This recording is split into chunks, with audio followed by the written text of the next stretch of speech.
Hello everybody, happy holidays, Merry Christmas. Back with another section of the CSG Christmas special. It's Clara. And Tyler. And Tyler. And today CSG, for those who don't know, that's my name.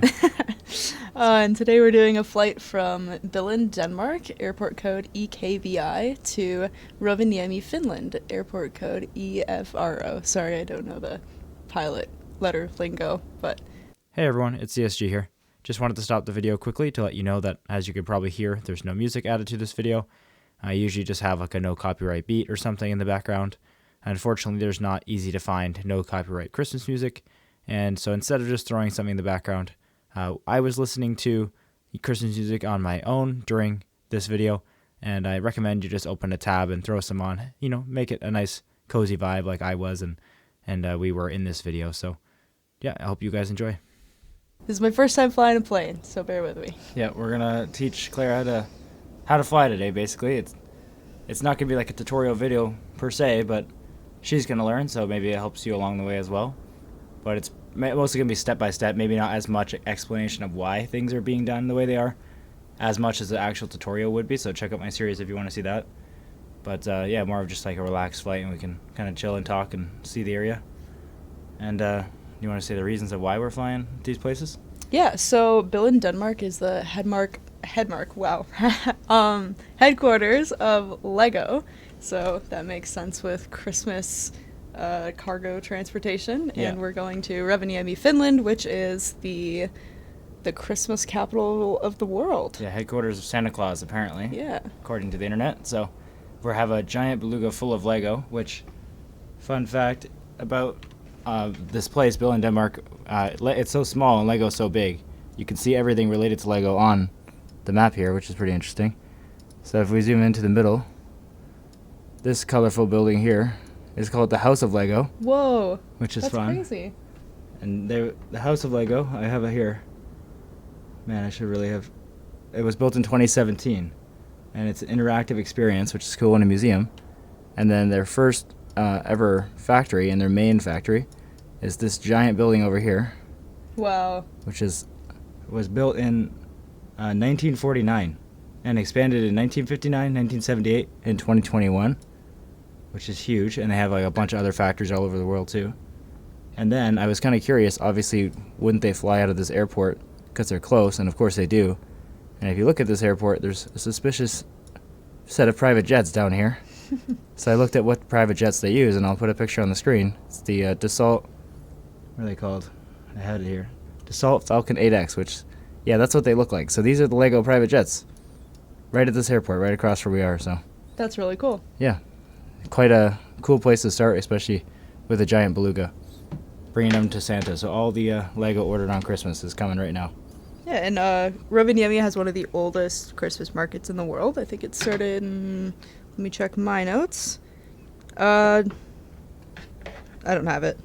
Never mind. I want to say it was like 1440 something, like, yeah, recorded. It was very, very early. Yeah, so that's pretty cool. Yeah. Anyways, let's get going. Let's learn how to fly a plane. All right. So you got to do your pre-flight first, which you're actually like walking around with your WASD keys right now. Oh, okay. Like you're actually just walking around. Where? And right click to hold right click to then look around. Okay. So, yeah, you can. So the engine cover's already off, so you got to go to the front of the plane and take some covers off the sensors. Oh, these red things? Yeah. Okay. Just click on it? Luckily, you click one and it'll all come off, I that's imagine. Or convenient. maybe two of them. So that's the static cover, yeah. And all the other ones, that's like what monitors your airspeed and stuff. Okay. The pitot tubes, they're called. And then you're going to want to take the chocks off the wheels. I think that's the only two things this plane requires in terms of pre-flight. So for some reason, it didn't spawn in with the engine covers, so just go to the front wheels or the back wheels and you click those chocks. And it takes them all off? Yeah. Okay. It should. But yeah, it's a huge. For those who don't know, the Beluga is an A330-200. It's based off of that. Obviously massively expanded. And Airbus built them. I think they have 8 of them or so. And they built them just for themselves to essentially transport the main fuselage section of the A350 because they didn't have anything big enough. And it can also hold 2 30-meter wing sections, I believe, of an A350. Jeez. So yeah, it just transports plane parts between plane factories. So not actually other cargo. Well, I'm sure it's used here and there. but I don't know much about Airbus's operations, but it was built for just bringing Airbus parts around. So now if you press Shift C at the same time, you'll get in the plane.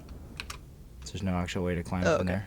That's nice. And then usually when I have my view reset, this is the view it'll go to. When you press Shift Space, it'll always reset here. Okay. I immediately just scroll out a little bit because it's just too tight.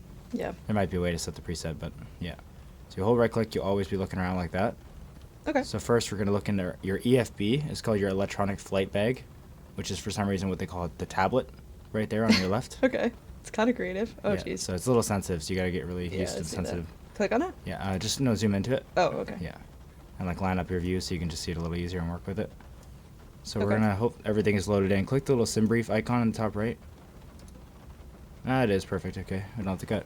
So our Amazing. flight number, of course, is toy 0000. Extremely creative. You can see what's called a METAR information right on the left and right of the two airports, all the information about them, which is like, that shows all the weather and the altimeter and all that stuff, the boring things.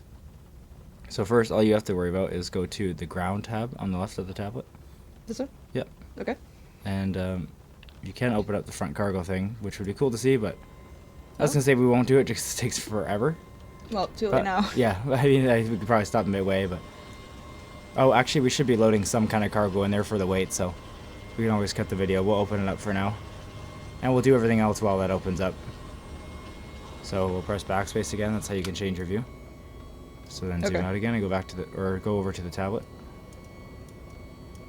That sounds really annoying, a little bit. Alright, so now we're gonna...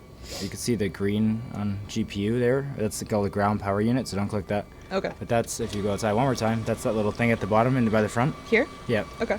So that's the generator, like, powering the aircraft. All right. Okay. So theoretically, that wouldn't have actually worked in real life because the plane is off. So if you look at the overhead panel, the very top of the plane, in the middle. Oh, jeez, that's the back. It's very sensitive, so Yeah, I see it's not that. your fault. Okay. It's hard to get used to. Yeah, see those two green lit up things? Yeah. Click those. That's the external power button, so you're basically turning on power from the outside. Okay. And now, if you zoom in on the overhead panel, everything's starting up, and Okay. I'm just gonna turn our audio down.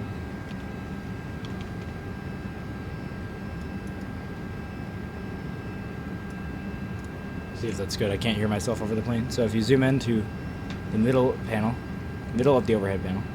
Like here? Yeah, and you're gonna want to look for all those like white lights that are on. These? First, those are the batteries, so just turn on all three of those. This one too? Yep. Okay. And then on the left side, you see that one more has a off, like little white light on the screen, and that's the oxygen, so just turn that on. Okay. And then the last thing up there, look at the very top of the panel. Mhm. Higher up even, on the left side. Okay. And then switch those three dials to nav. And when you hover over a dial, you just scroll to turn dials. You can click, but it has to be like then on the right side of the dial to go left or right, so just scrolling is easier. Okay. So you like hold, click, and scroll? No, you just hover over it and then you can scroll. Okay. Sounds good.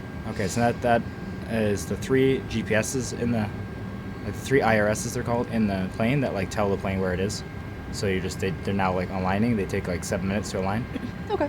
So that'll happen while you set up everything else. The rest of the boring stuff for the flight plan. So if you go back down to the tablet Mhm. and then go to payload, we're gonna have to basically actually load the plane. We can do the visual loading after with the cargo, but it won't actually load anything. Okay. So if you zoom in a little more to payload, click this sim brief icon on that one as well. It basically takes the flight plan that we filed, the information from that, Mhm. and then click apply load. And that's actually going to put it in. Okay. Okay, it didn't ask you for the time, so that's good, it's in there. All right. And then now you're going to want to go to the middle, what's called the MCDUs, and the main flight computer is these two This guy? little panels Okay. here. These are the computers. Okay. The left one is yours, obviously. So we're going to zoom right into it. And there's a bottom right button that says clear. Press that a few times until you see the message on the bottom go away, all of them. The bottom there is like where those words were. It's called your scratch pad. Okay. So as you type stuff in, it goes there, and it's just telling you that that's what you typed in, and then you like could put it somewhere by clicking on where you want to put it, basically. So to enter the first information, we just kind of start left to right, but we don't use every single button. So direct we don't need, progress we don't need, and so click performance. Mhm. and we can do our takeoff performance. So this tells the plane what speeds we need to go to with all the weight and fuel and everything for this, like for the takeoff. Okay. So this is the last time you'll have to go back over to the other tablet because it's got like a calculator on there. Yeah, it's This is easier. so It's better to sensitive. stay zoomed in, but it is harder Okay. to get there. I'm here. So now go to the takeoff panel on there, Mm-hmm. and then you're going to want to press sync on the conditions, on the weather conditions, and then the weight, it didn't sync by itself, so click on payload actually as well, and we need to remember that number of the 0 fuel weight, ZFW, right there. So Okay. 168536. I go back, 168536, type that in on the top right there, 168536, Okay. and then press calculate. Oh, that's good. That's good. No, that's not good. Technically, Oh. this airport is rated for this plane. Okay. Sometimes it just doesn't work, honestly. Usually when it doesn't work, the sync button wasn't working, but it did. So close that little keyboard thing. Press sync again on conditions. Like in the takeoff calculator on the left, press sync. And then try it again. And try just pressing calculate again. Let's make sure we got the weight right. Go back to payload. 0 fuel weight, 168536. Huh, okay. We'll cut here and figure it out what's wrong. Alright, we're back, and this is, again, not a tutorial, so don't do this usually. The calculator wasn't working, so SimBrief has one, luckily. But they don't have the Beluga, so we're using an A330-200. Obviously that is different than a Beluga. It's lighter and different aerodynamics. Luckily the weight obviously you enter, so it does have the correct weight, just still a little different. So we're gonna add a couple knots to the speed it's calculated. That seems a little low, really low, but yeah, we're gonna enter these numbers. So if you want to put in this, put 130. Me? Yeah. Oh, where? What? You'll see in this little computer here, type 130 with the numbers. Maybe I want to look down a little more. Okay. And then you see the first V1 is like orange. Orange is where it's like wants your information, Okay. or it needs it. So the little soft key is what they're called next to them. It's like an ATM kind Oh, of. They okay. calculate, they correlate how to put stuff in there. So click Got that, it. Okay. and see you'll see it goes from your pad, scratch pad, to the thing. So do 130 again. For the next one, VR, which is when you rotate. V1 is where when you hit that speed, you can't stop in time for the end of the runway. Okay. Like if you pass that and something goes wrong, you have to take off anyway. Okay. VR is when you rotate, and then V2 is where if your engine failed and you're already at that speed, you're going to be fine. You'll be able to be fine on one engine already. Okay. If it fails before then, it's usually fine too, but not always. You're not guaranteed basically by the manufacturer. I think that's how it works. So 135. Sorry, we're adding a few, so let's do 138 for V2. Okay, and then you're going to want to tell the plane what flap setting you're on, which you'll see more about that later, so just do 1.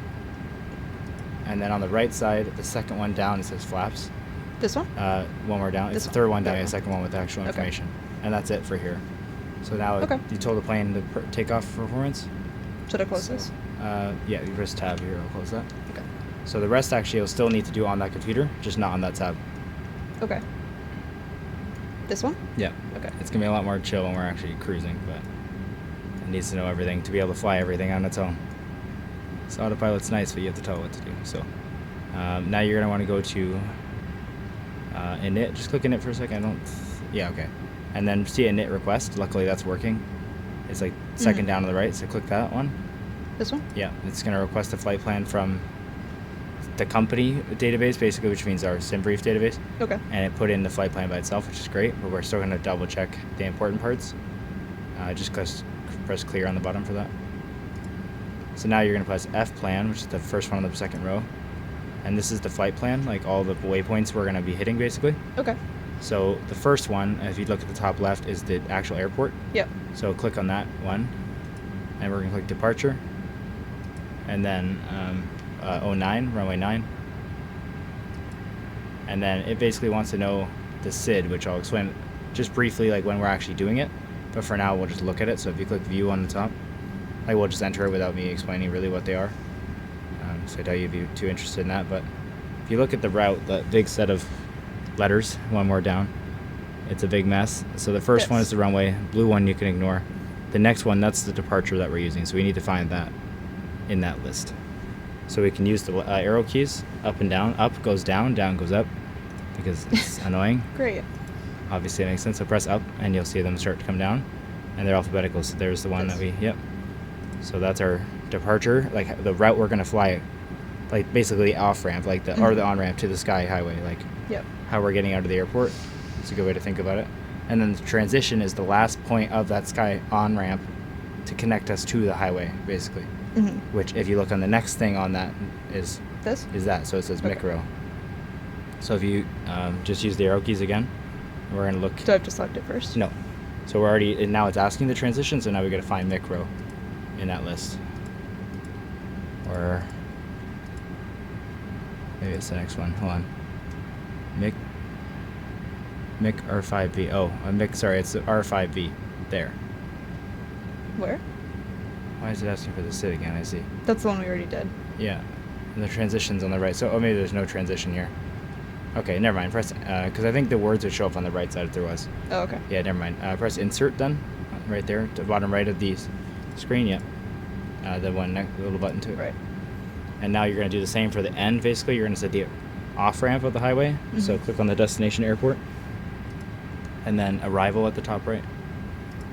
And then it's asking what runway and approach are you taking. So it's runway 3. So use the arrows to go down to your CS.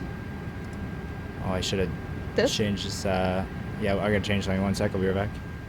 All right, we're back. We're just edited the flight plan slightly. It was landing on probably a better runway for the wind right now, but it's not the ILS runway. So if you go up a little bit more, that is 2-1, but you want to find the ILS 2-1. So you hit down arrow to go back to the top. Down a couple times. More. There we go. So ILS 2-1. We got to figure out which one it is, though. Okay, we've done the final edits to our flight plan and actually didn't have one selected, so we just looked at the map and saw which one would be best, basically. So ILS Z21. Is that what you clicked on? Okay, I didn't see it first. And insert. And now it's asking for the transition point, so go down and we're going to look for Nepic or whatever, this one. So go down with the up arrow. There you go. This one? Yeah.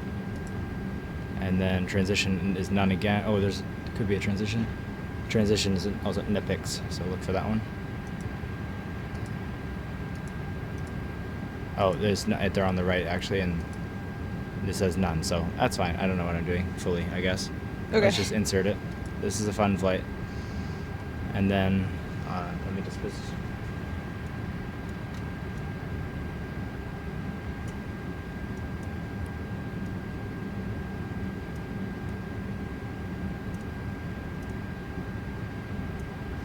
I'm just going to position your camera for you so it's like that.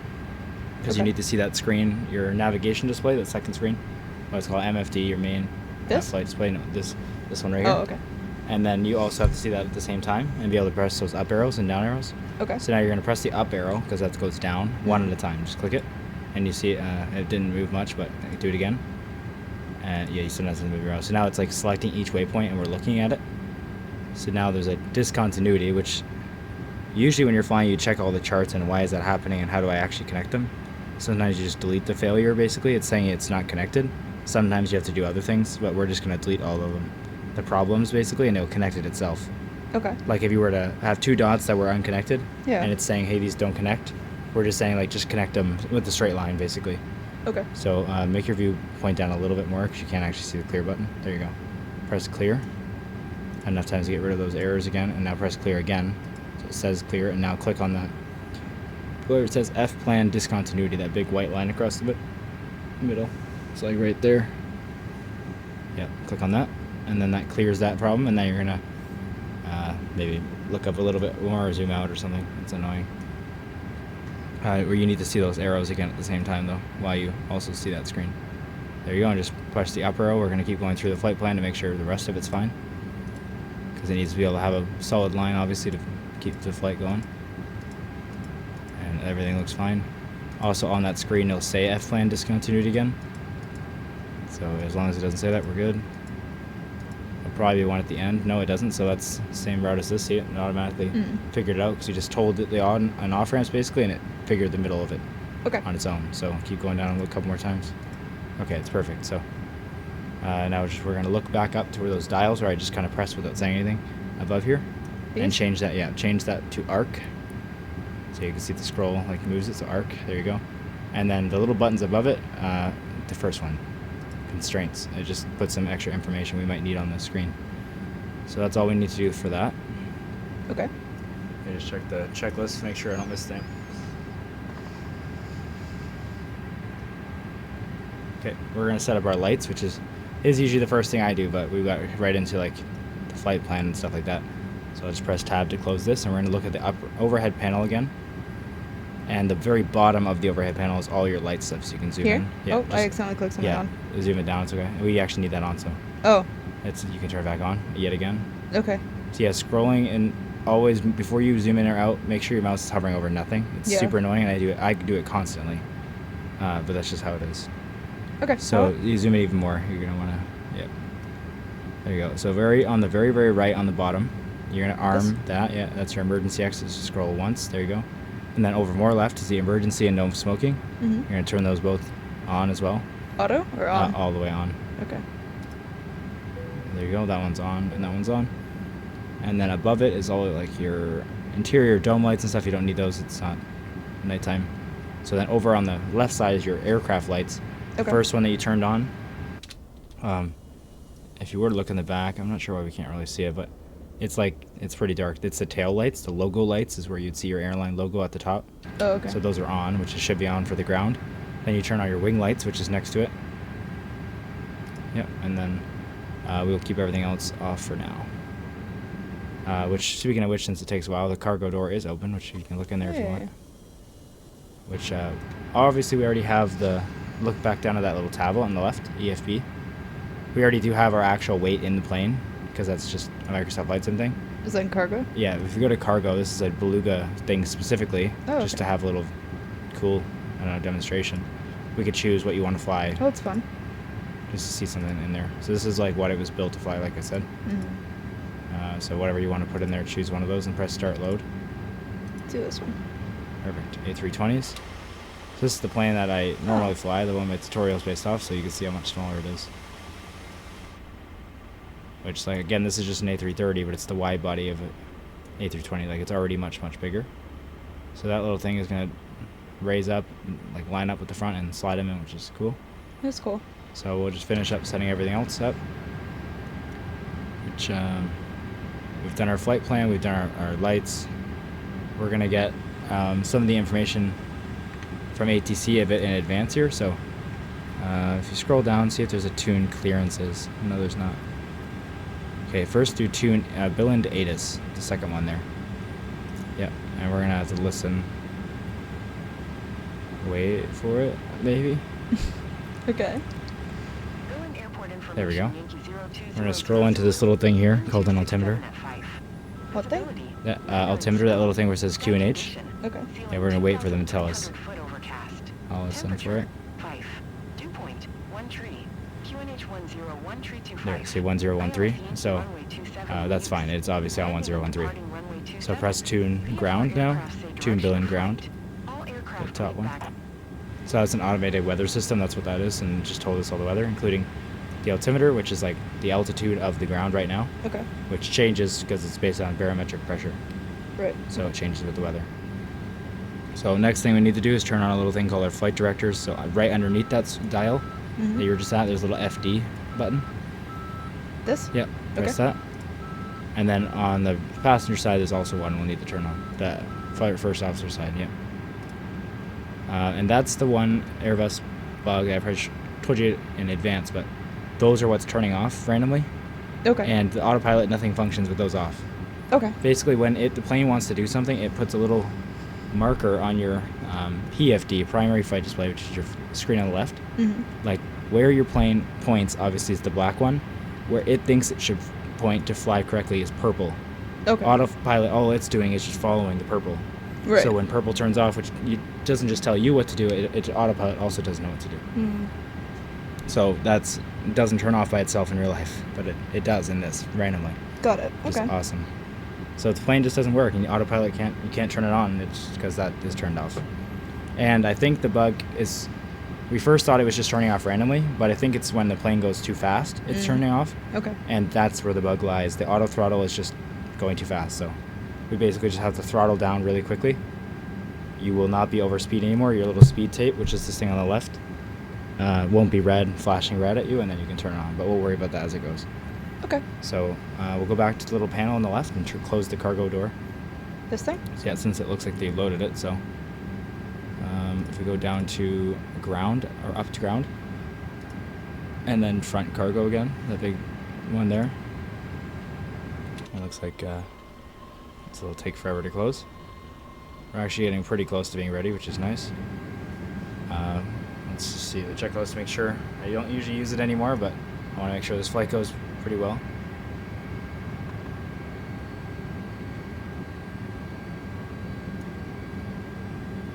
Okay, I usually turn my de-icing stuff off a little later, but we can do that now. If you go back to the overhead panel, and the very bottom, we're going to start up the plane's own power system. So obviously engines power everything, but to start the engines, we need a little mini jet engine in the back called APU. It's like a generator. And to start that, we need the outside ground power unit, which is what we have right now.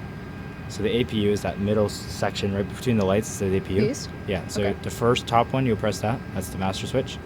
And then after a few seconds, we'll wait, and then press the start switch on the bottom. No? Yeah. Okay.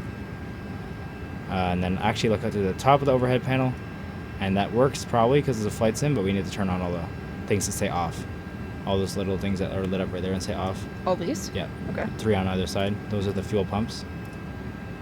Looks like these are just for the engines, though. The APU might already just have its on. What did it say fault?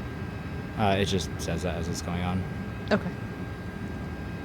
Okay, we have the fuel pumps on, the APU is on.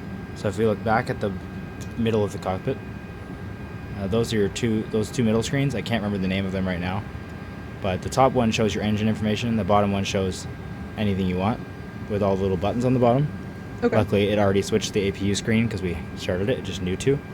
So you can see that number 37, 38, 39, 40, 41 on that middle screen. That's the percentage of its status, basically. Oh, okay. So it's starting up. So if we go outside, for those who don't know, if you go look at the very butt of the plane, it's that little hole in the middle that has exhaust coming out of it. Oh, yeah. That's the APU's exhaust. So it's a little jet engine in the tail. Okay. That's creating power now. Cool. And that's going to replace the ground power. So if we look back at the overhead panel, kind of where the APU startup was, we'll turn on some of the last few things here that we need. Right above where the APU start was, on the bottom master switch, sorry. We look down here. You can also see it says avail now, which means it's available, which is good. So it's 100%. Above, though, the APU master switch is the probe window heat. Just turn that on auto. And then on this flight, on the left, all 3 anti-ice buttons, turn those on. These? Yeah, the wing and then the engine's anti-ice because it's so cold out. And it's okay that say fault. So now let's look just back at the APU screen again, down. Thank you for the reassurance on fault. Yeah. Which I know this is annoying. So now it's automatically switched to the door screen because it successfully closed.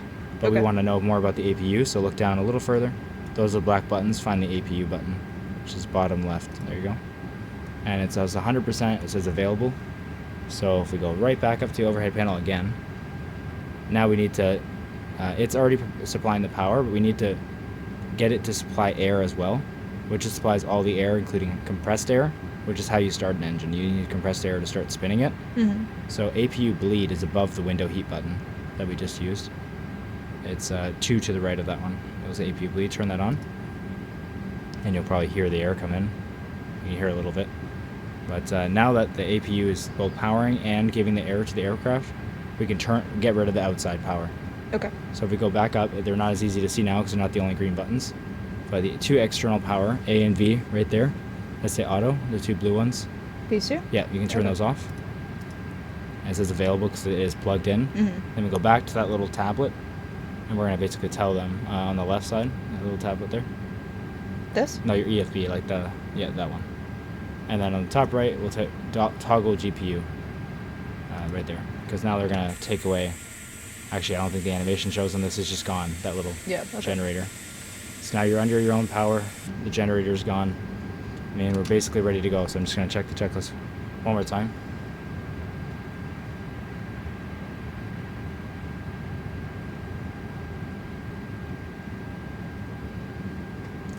I would kind of talk through the checklist, but it's on the other side of me, and then the mic can't hear me, so that's why I'm just checking them quickly and then looking back. So obviously I'm gonna forget stuff because it's a video, and then I'll realize after.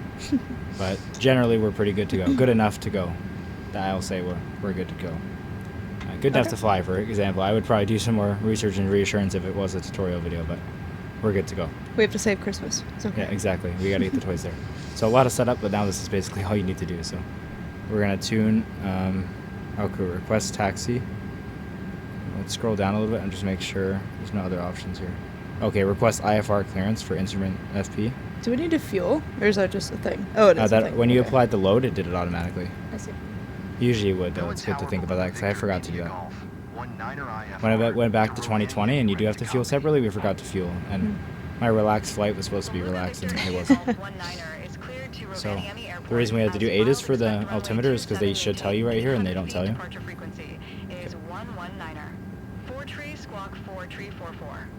Some of this is important, but just read back now. So one thing that we have to change with this is the squawk code. I'll just wait for them to stop talking. 4-tree squawk 4-tree 44 Beluga Victor India Golf 19er. So below your MCDU, the flight computer. Okay, zoom back into that. It's that little computer you entered all the flight plan stuff into. So below that, yeah, that is your radio panel. So it automatically put the frequency in there.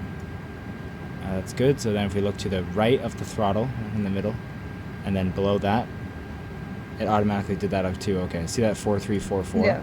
That's the squawk code, like how ATC identifies you. Okay. So you usually have to enter that, and it already did that for you. Okay. Okay, so that's easy. And then also, now the autopilot panel, this is your best friend in the middle. Middle top of like all that display, over to the right. This?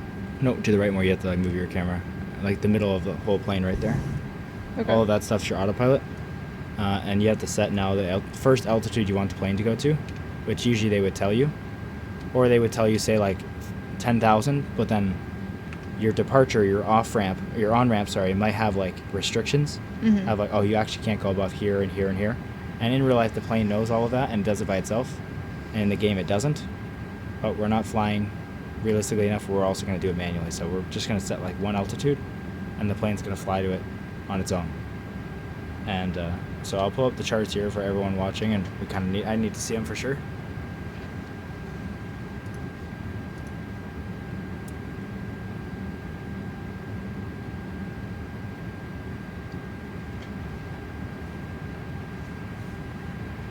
I guess I can't really talk on this side, but this is the departure chart. We'll hide this. You should see this too. This is basically a plan of our on-ramp to the highway. This is where when we take off the runway, we make sure I'm actually looking at the right one. Because this is what's pinned automatically, so I don't want to look at the wrong thing. Yeah, no, I'm glad I did that. This is not at all the right... Oh, no, it is. Okay. No, okay, sorry, this has the wrong flight. This is my last flight. Since something doesn't look right here.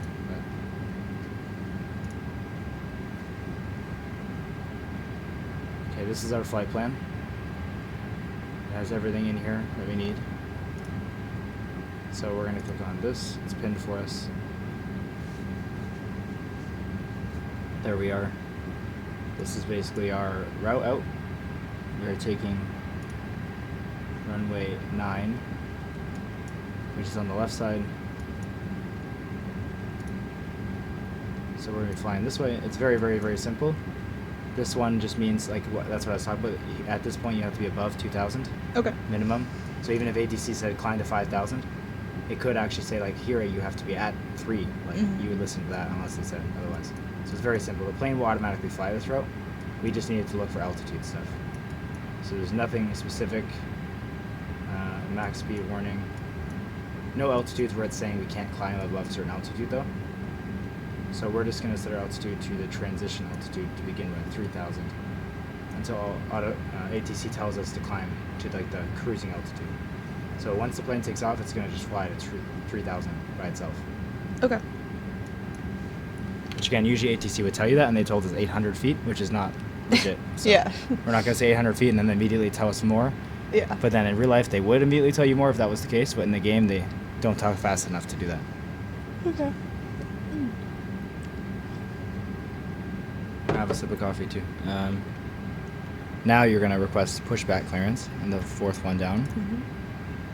Bill and ground Beluga Victor India Golf. Simply asking for them to 19er, like information get out of your 0. parking spot. Request pushback. Beluga Victor India Golf 19er Bill and ground. Pushback approved. You're good to get an entire job as an airline pilot after this, which is great. Right. So now they said you can push back. So on the little left tablet, the EFB, that's basically just everything to do with not the plane, like how you're communicating with the outside world. So if you click on ground, well, that's usually where the pushback stuff is. I don't know where it is for the Beluga. Let me go back to ground, actually. Sorry. It's not on the right. Okay. First go to options. Is also something I'm just thinking about right now at the very bottom. Where it says rudder controls tiller. Oh, it is. Yes. Okay. Never mind. That's good. That's something we also need, and it would be desperately bad if we didn't have that on. So maybe dashboard. I'll just go outside view. Is the pushback doing anything? Can you look up, like look at the ground, like point your camera differently? Okay, so maybe just use the keybind to do pushback instead. So before, like kind of as pushback starts is when you start your engines. So we'll just get pushback to begin, which I will press Shift P. This is your parking brake, so I'm just gonna push that for you. Now your parking brake is off, and we're gonna press Shift P or Control P. No, Alt P. Oh. Something is happening oddly there. It doesn't seem so good. Are we going back? Yeah, we are. I don't know if we're rolling back or being pushed back right now.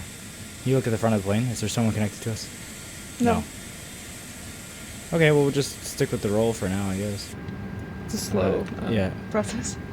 Usually, or press ground services. Maybe it's in there, the old manual way of... Oh, there we go. Do request pushback stop, because they're not really actually pushing back. Bill and ground Beluga Victor India Golf 19er requesting and pushback. So yeah, so in 2020 you always had the... Okay, there we Okay, go. it was. Yeah, I guess so. So you'll just do request pushback again. Bill and ground Beluga Victor. It's okay, it takes a while because we have to start our engines in this time. Okay, so it was working, which is good. Oh, that's good. So we'll just do Shift P again. So I think it was working just with like a manual one. I think Shift P is doing something else. Okay. Yeah, that doesn't seem good. Okay, we're back yet again. It is Alt P. So I'll press Alt P. And we're moving back, okay.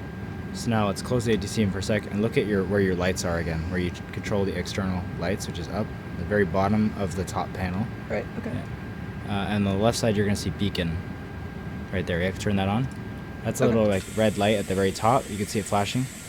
And on the very bottom, most importantly, because it tells everyone on the ground that you're starting the engines to like leave the area, as they're not doing, but they won't do. So basically just, who cares? We got to start the engines. So you already turned the fuel collateral. pumps on, and the APU bleed is already on, so it's all ready to start. Okay. So if you look down at the throttle, which is in the middle of that big thing right there, on the right, like right below it is your engine controls. Here? Okay. Yeah, so engine start, there's a little dial if you look below, and turn it to the right, it says start. Oh, okay. Yeah. And then on the right, there's those two things are your engines, you're going to want them on the right, number 2. Above that little, like, just click that, yeah. And then in this middle screen where it says APU, we're going to find the engine button. I think it's the one above APU, on that little black button. Perfect. Oh, actually, I forgot. The screen above it is what we want anyway. Oh, okay. Because it's already on the engines. And make sure it's just climbing. Last time I used a Beluga, they do take a little while. Something's happening. Yeah, we can hear it kind of rumbling too. And if we look outside and look at the front of the 2 engines. I can see it. Yeah. Front of them, yeah. You'll see it. There we go. Yep. So we need to let it start. It doesn't have enough compressed air to start them both at the same time. Okay. So we essentially have to get it ready to... we'll say available. You'll see what I mean by in a second. Okay. So it's raising the... I believe it's the temperature on the bottom, and then the N1 percentage is also raising. So right in the middle I was talking about. The N1 percentage is like the speed the turbine is spinning at. That's okay. Usually warnings on those is very important to listen to, but that is just fine. Okay. If you say so. Actually, look down at the flight computer again. I'm also going to check our pushback status if we just kind of look at the ground in a better view. Okay, we'll ignore that. Yeah, did I miss something really important? I'm trying to think now. Very Press, possible. init. I think we did. Oh my gosh. So Who's we? on the computer, me. This is not a tutorial where? video. Yeah, this Oh, one. here? Okay. Press the right arrow. Clear these and the warnings at the bottom again.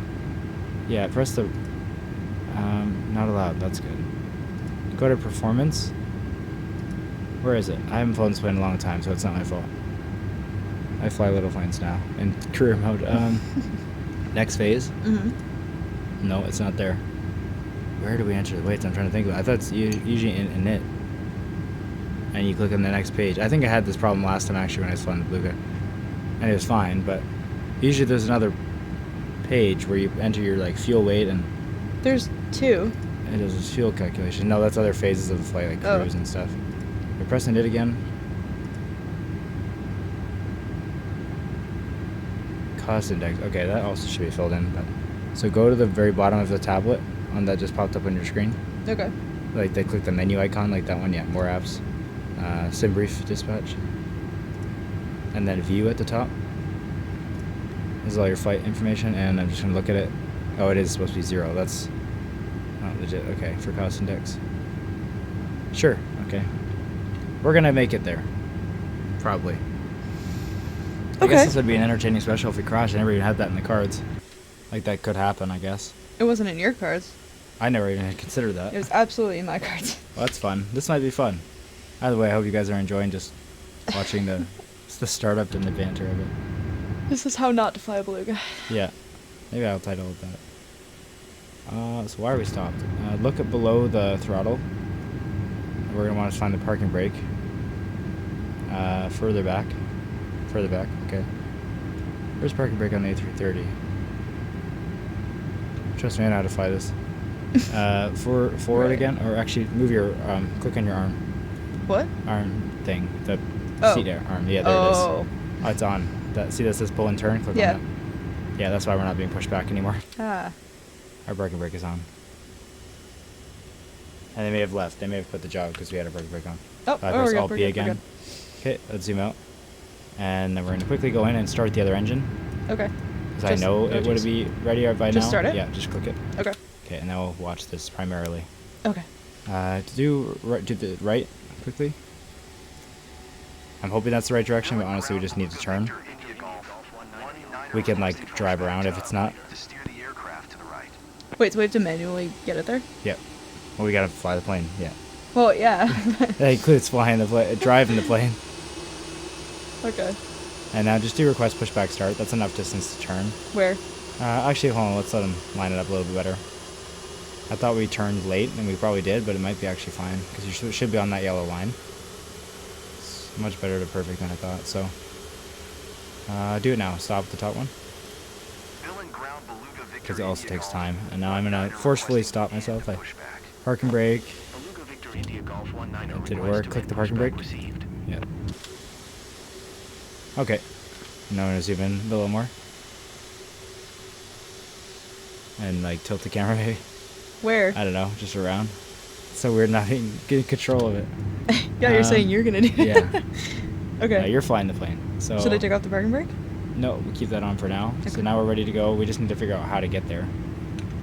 So if we look back at our tablet. Sorry, press go back to clearance just so they can tell us how we're getting there. And then do request taxi IFR.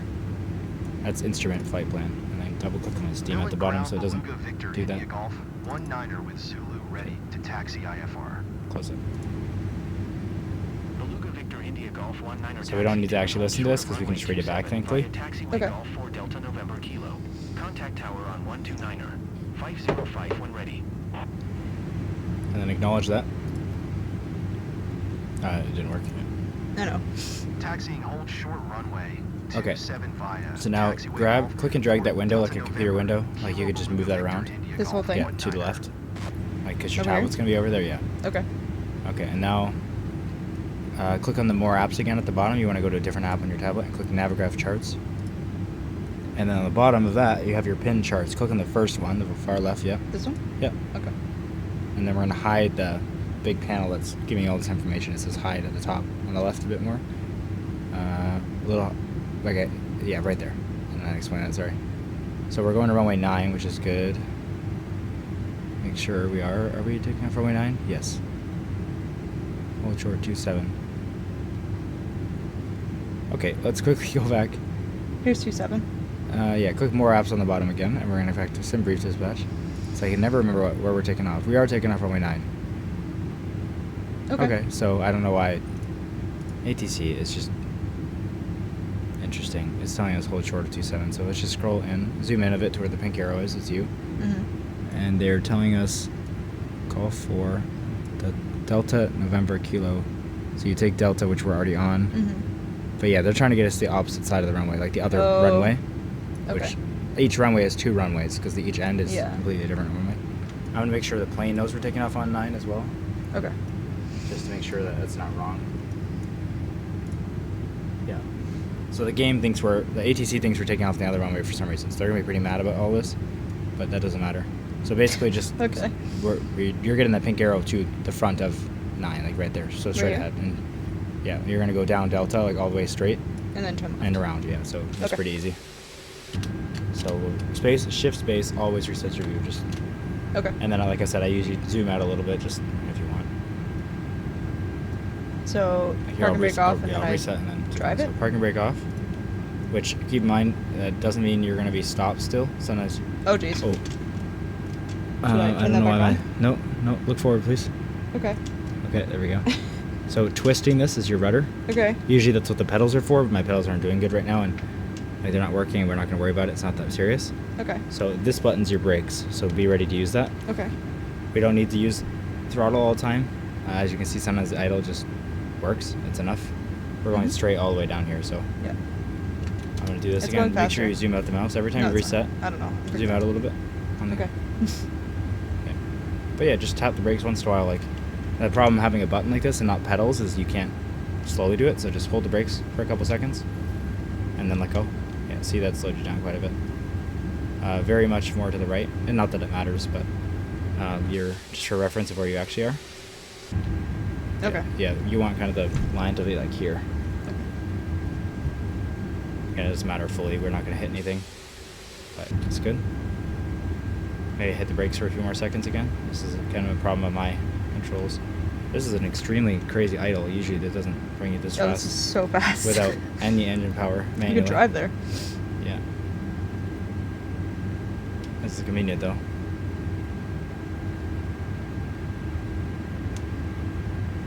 Should we start your winter topics already before we take up?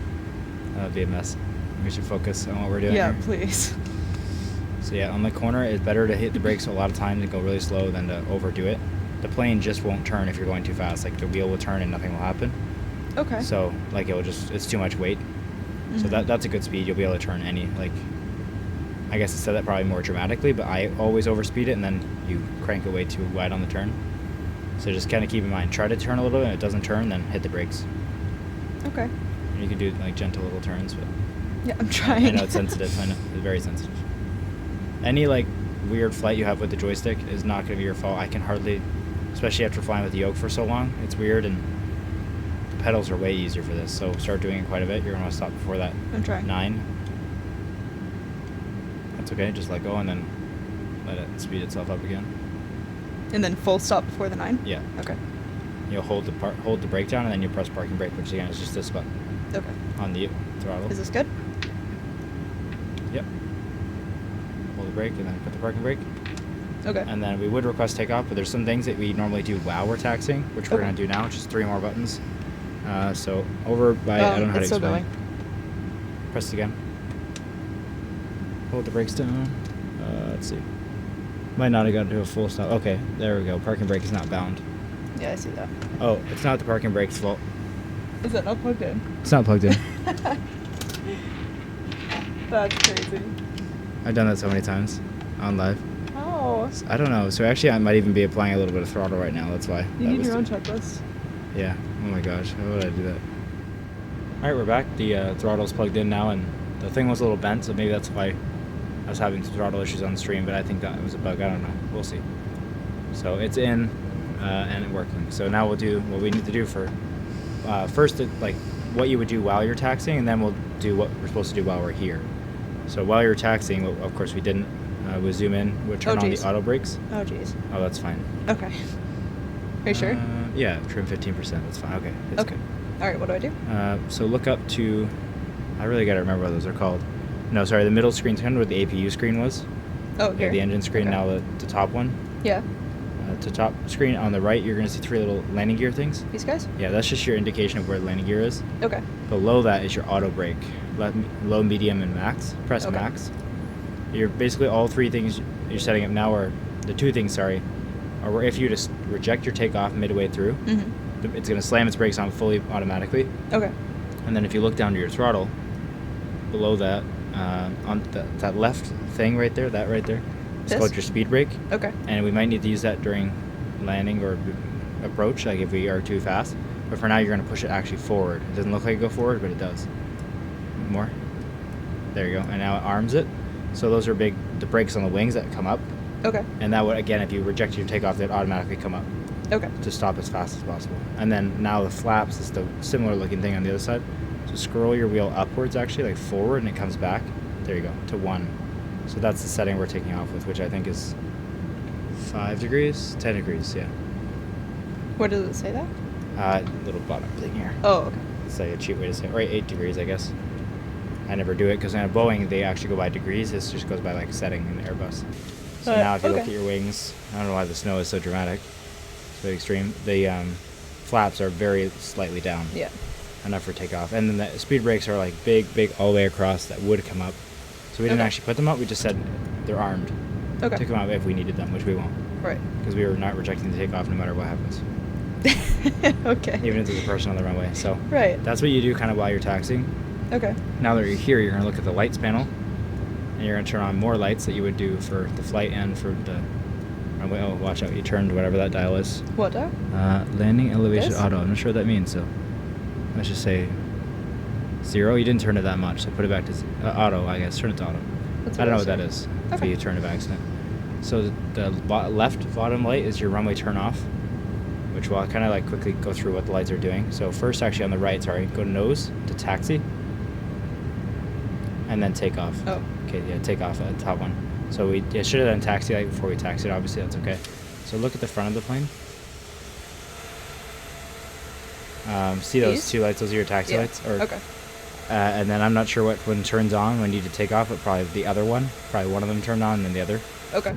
If you look back at the throttles real quick, how an Airbus does throttles is the bottom is 0.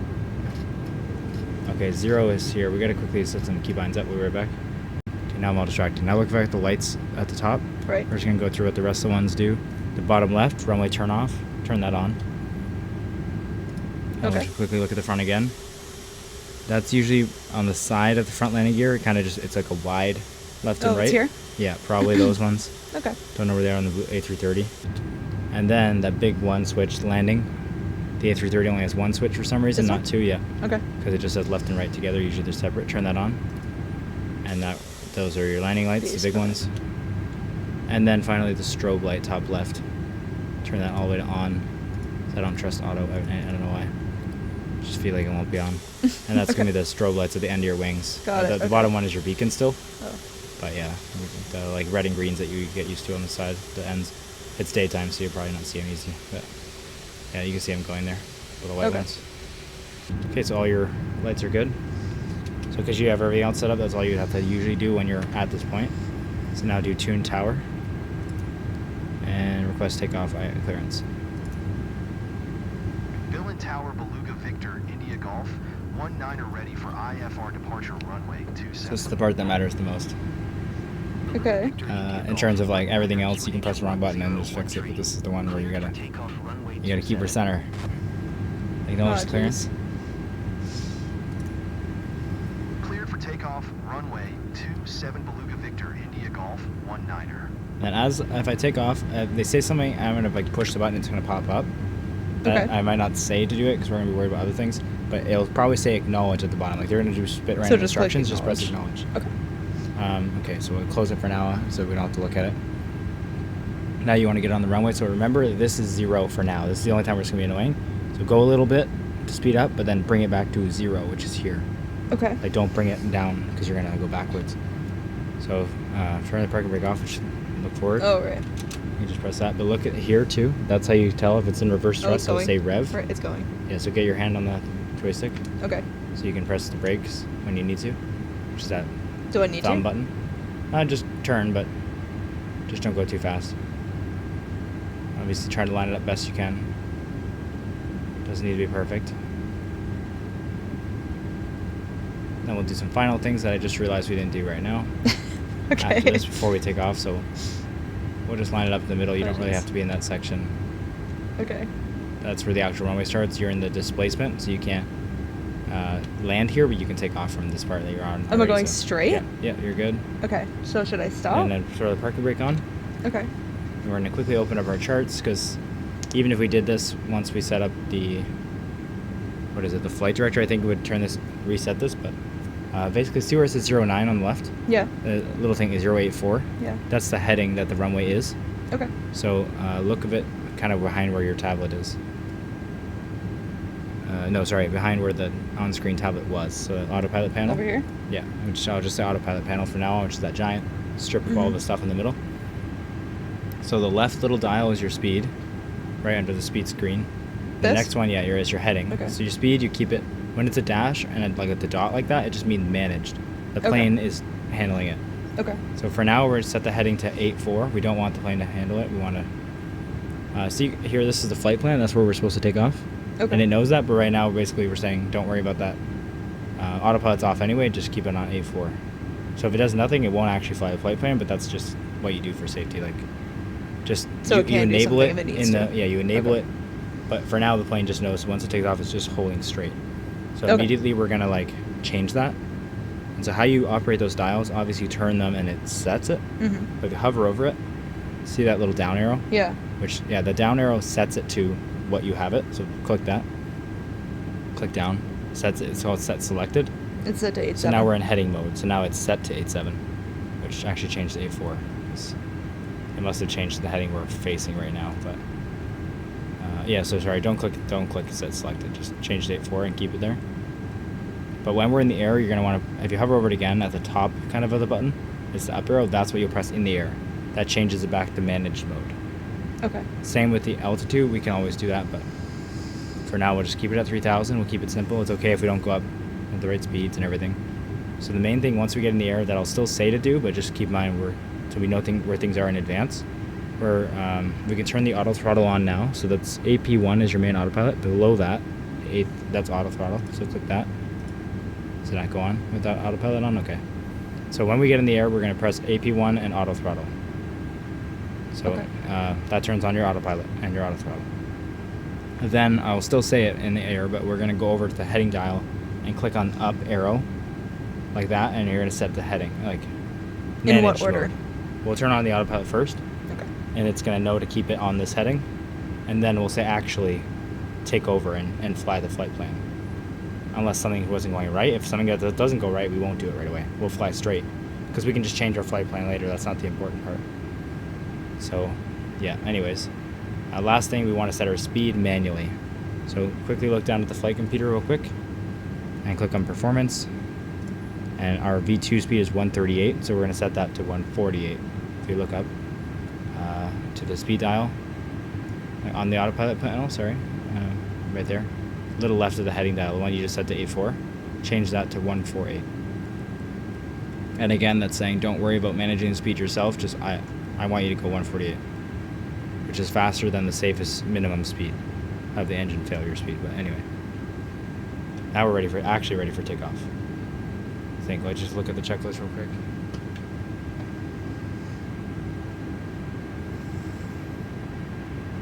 Okay, I didn't forget anything, which is good. So we'll reset the view. I like to zoom out a little, like I said, just slightly, just a little bit wider of a view. And now you're already clear for takeoff. All your lights are on, autopilot's ready. So when you're flying, just keep it center with the rudder. You're going to have a lot more control when you're slower, and then you're going to start losing control, obviously. Like it's not going to do as much.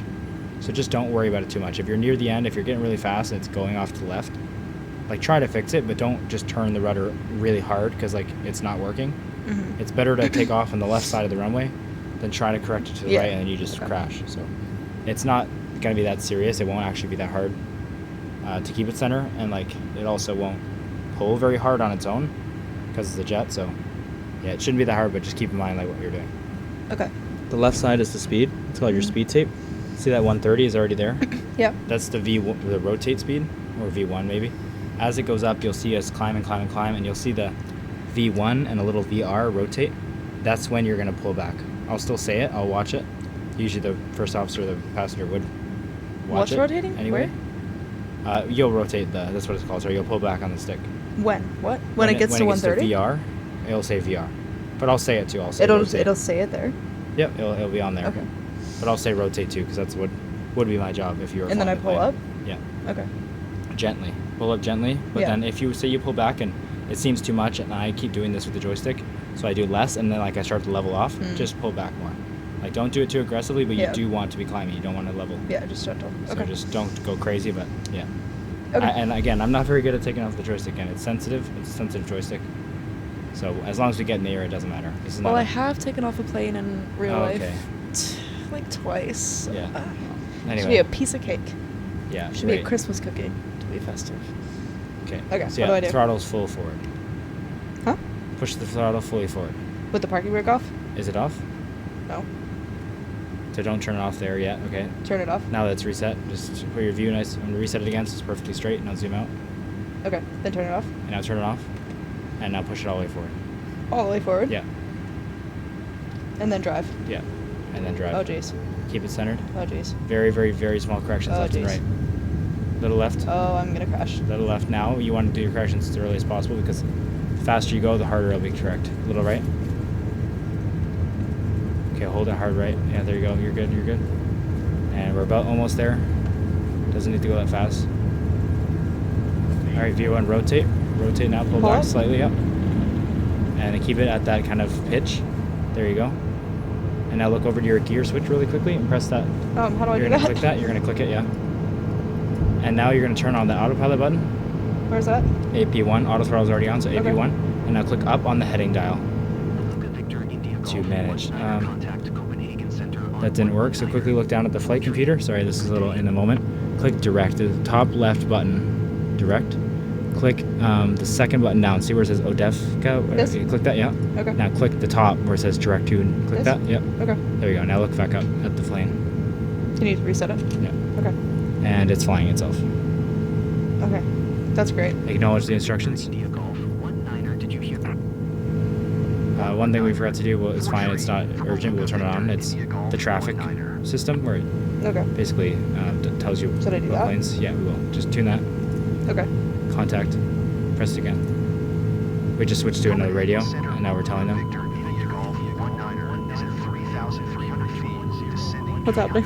We're going too fast, but it's okay. It's not turning anything off right now. Beluga Victor India Okay, let's not worry about this. We don't talk first. Look at the throttles. 2,600 Sorry, my bad. I forgot about this. So zoom in. See that CL detent?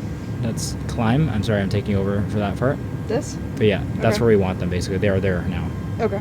So auto throttle can handle the throttles itself, but it can, say you set it at 40%, it'll handle in between 0 and 40. Like you give it Yeah. the maximum. So climb is saying you have between 0 and 100. Did you hear my last Like, transmission? acknowledge this.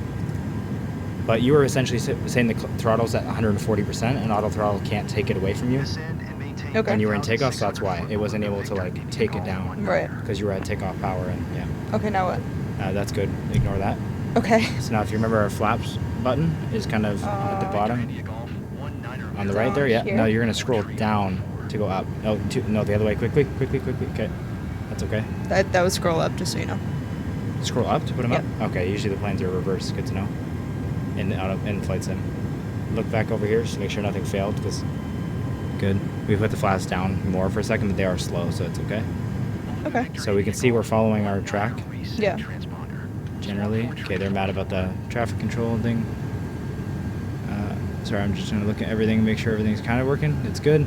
Set our altitude now. instead of 3,000, let's set it for. Wait, this. Yeah, hold on. Let's just click the more apps on the bottom. And sim brief dispatch. I don't trust the autopilot, the ATC in this game. Beluga Victor India Golf 19er IFR flight plan is canceled. Radar Yeah, service terminated. 29,000 is our cruise. 70, So I'm glad they're canceling your flight plan because, yeah, that's horrible. So Change the 29? altitude 29,000, yeah. Just zoom out a bunch. Zoom out up. 29,000. Oh, okay.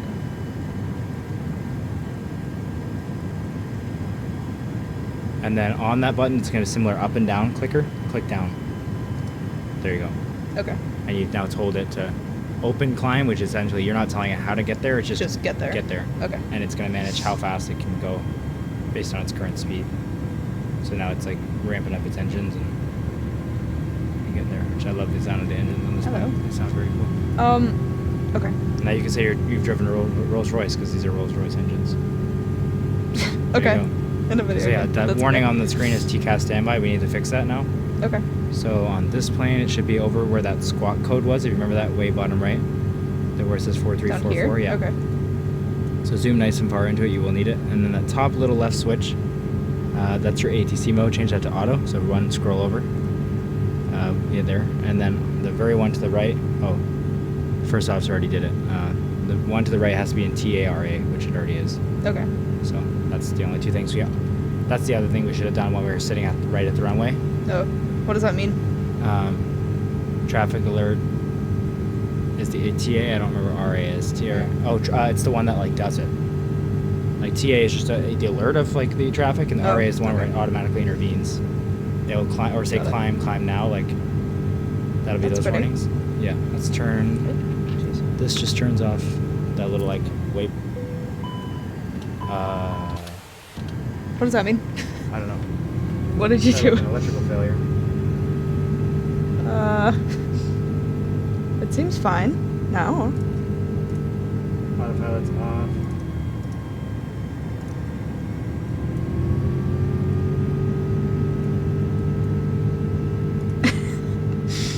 Oh, jeez.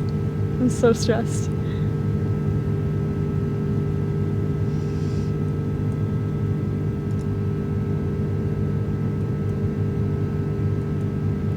Flight directors are on.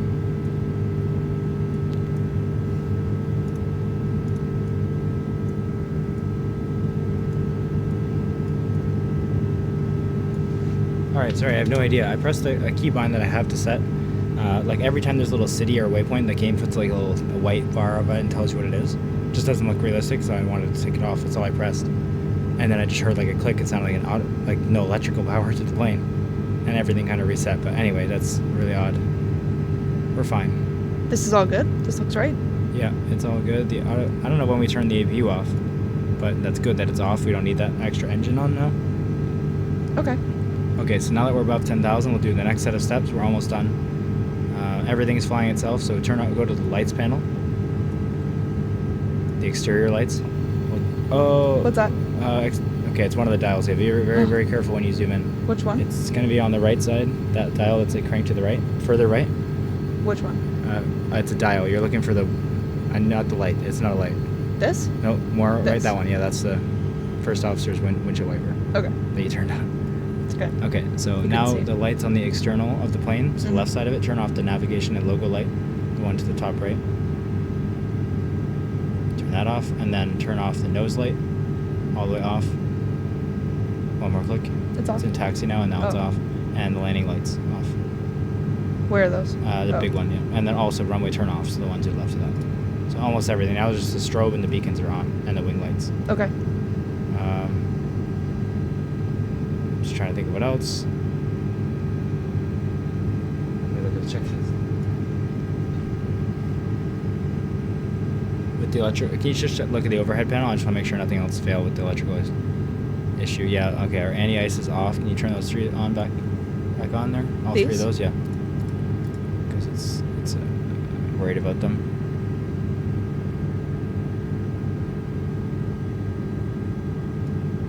Right, the spoilers, so the speed brakes, which is below the throttle, the thing that we talked about arming, like pushing it forward. Pull it back, but don't pull it into its system, just disarm it basically. So very slightly hold and click, pull it back. And it's gonna like go down, there you go, done. Okay. And the flaps are still in 1. Okay, scroll up. They need to be in 0. There you go. That's part of what's probably happening. It won't go over the flap speed. Mm-hmm. It's just essentially not. It stopped being able to accelerate because the flaps are out. And you look at the main flight display, the primary flight display.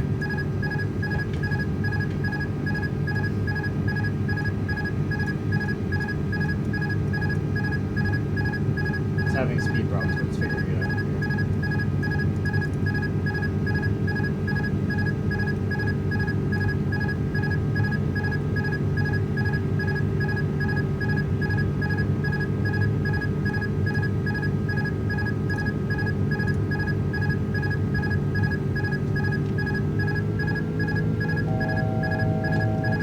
Okay. That does not sound okay. Autopilot's turned itself off because it's gone below their minimum speed, Okay. which is because of the flaps. We fixed it right before it was an issue, but it's just an issue. Okay. So we just need to speed up. It's fine. Autopilot will come on now. We're in the right. Is that altitude right? Yeah. Wasn't that supposed to be higher? Yeah. It's 27, right? Yeah. It leveled off because it was having problems. So Oh, okay. it was 27 or first tab. I don't know. 20 something. 25, I think. Tab. 29. Okay, tab. 29. Now we're at a reasonable speed. Okay. So we were going very, very slow because the flaps were down.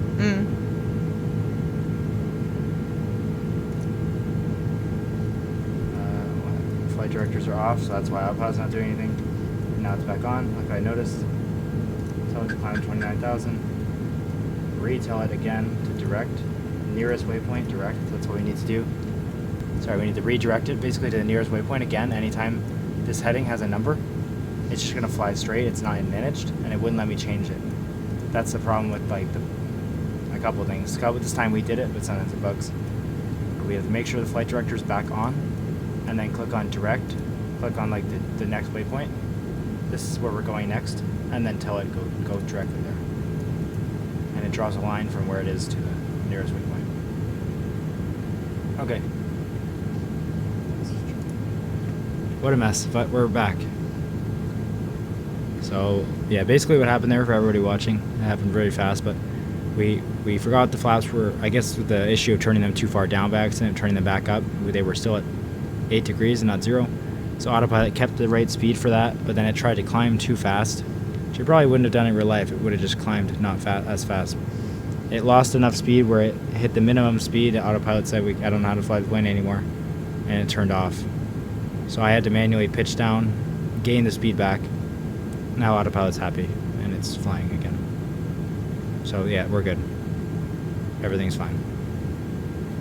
So basically we'll make sure once we get to 29,000, right now the engines are full power and we're fine on speed. We're not going above it on the left. See how it says 280? Yeah. Once it hits 29,000, we're going to make sure it stays there and the engines come back. Otherwise, the auto throttle's not working, and we have like just say you set the engines to 101%, the engines won't be able to turn themselves down. They have to be at 100%. So Okay. this has to be at 100, and they should be at the climb detent. So auto throttle can then bring it down to like 30 or 40%. But sometimes accidentally you bump it and it's like at a 101, and then auto throttle can't do anything, and then it goes over speed, and it's a big issue. So just as we reach 29,000, we're going to want to watch it basically. At the top panel now of the plane again, we're going to do now that we passed 18,000, we do a couple more things. Up here? Yeah, on the Okay. right side of your light panel, we're just going to turn off. Oh, nice. Oh boy, passenger lights. It's fine. Everything's fine. Yeah, be very careful when you scroll. The seatbelt lights and the nose smoking lights, they can both come off. The one on the right. This? Right Wait. side there. Well, sorry, right half is the interior lights. There you go. Turn that off and turn that off. You might want to keep those seatbelts on the whole time for us. No, we could turn them off. When There's you're like above, nobody in here, right? well, there's like me and you, maybe one dude. I don't know. He can figure it out. Cargo bro. He's got it. There we go. We're fine. Beluga, you can zoom out if you like. Check it out. Nice. You got here. And it's cool because you didn't just take off by pushing throttle up and forward. Like, you have a full flight plan, everything. Not in the right order, but basically everything a real airline pilot did. Except fail for a second. No, you're good. And now the plane will fly to its destination. And we can go to bed. All right. See you guys. Have a good night. Yeah. So So now we're going to monitor this situation very closely because it's a very steep turn. So I on see the top, that. this is the screen control. Change that to 10 nautical miles. That's like the range of the screen, the little dial on the right. There's 2 gray dials. Yeah, change that Oh. to 10. Just zooms in on the map. So, okay, yeah, it's not too bad. Change it to 20 maybe. Kind of want to make sure we're turning, but it's going to go wider than it needs to be Yeah, I see safe, that. and then it's fine. It'll go back. So we can change that back all the way up to, say, 320. We want to see as far as we can to know when we need to start doing important things. And Well- then, yeah, there's all that set of little buttons right there. The very top one, dude, says tear on ND, turn on that. Yeah, What it does just that do? turns the train off. Oh, okay. It should be on now that it says on, but actually fine. what I think it's doing is it's turning the train on, but it's not in the game working. Mm. It wouldn't work at this altitude anyway, but I don't think it's in the game anyway. Okay. Which is then turning off the weather system automatically. So that's just an easy way to do it right Makes now. sense. Okay. So yeah, you can see all the future waypoints. Yep. I'll have to calculate like when we need to start going down and all that stuff, but it's definitely not 320. It's probably somewhere in the 140 to 200 mile range, 180 mile range. And you can already see the furthest you can see on this screen is 320 miles away, Mhm. and you can't see the airport. Obviously, it's Yeah. like 320 miles is going to take maybe 20, 30 minutes a flight. Obviously, it's a 2-hour flight, so like, Yeah. yeah. Once we see that, we still have probably like a long time till we need to start doing anything. But so it's well in advance, basically. But that's why keeping it all the way zoomed out is very, very good. Like if you don't even see the airport on that screen, you're very good. Okay. 320 miles is huge. So let's make sure it ends this turn safely. Sometimes it won't. Autopilot just doesn't work if it's too fast, if it ascends too quickly, descends too quickly, turns too sharply, and all of those things it can then do. It can just be like, oh, I turned too sharp, bye. And then you have to fix it and then turn it back on That's helpful. and redo everything. Yeah, so it's really great. Autopilot doesn't like making major corrections.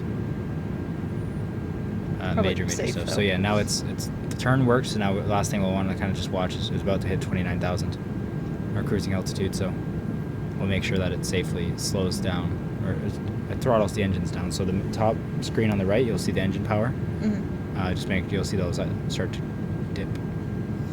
We would know, but on the screen on the first PFD, primary flight display on the top left says TOGA. Mhm. It should say climb, means the throttles are at climb detent. But it's not that we did it wrong, it's the plane, the game, they made the game wrong. Oh, okay. Yeah. And pilot told me that, not me, knowing that. All It's supposed to say climb right now. It should basically say where the throttles are. Right. And it just says TOGA once it comes back and then changes to climb on there on the screen, basically, but it shouldn't say that now. Okay. So yeah, 29,000, see its speed is increasing, Yeah.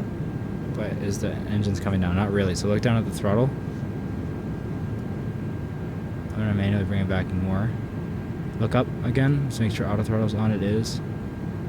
Come on, autopilot, what are you doing? Okay, I really Does it don't want to hit need the these red. things? No, Okay. I really don't want to hit the red, so I'm going to just help it for a second. Once we get a little slower, we'll have it try again. This is, again, things that would not happen in real life. So once it's in climb, it will have full control. Even if I leave it here, it can automatically control between 0 and what I have it at. But I'll very, very carefully put them at the very lowest. I can see it has kind of wiggle to stay Yeah. in the detent, which is helpful. In real life, they would click in there, so it's speeding out. It's speeding out. And then look up again. Let's turn auto throttle off and back on. Oh, now it's off. Good. We can just turn it on.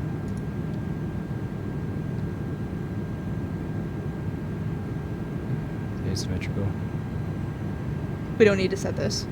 No, it shouldn't. We might set the Okay. speed in a second here because it's not listening to us. So the one on the left is the speed dial, the dial on the left. This? The one left of that even. Oh, now it is bringing it back. It should be keeping the speed at the purple arrow, but it's...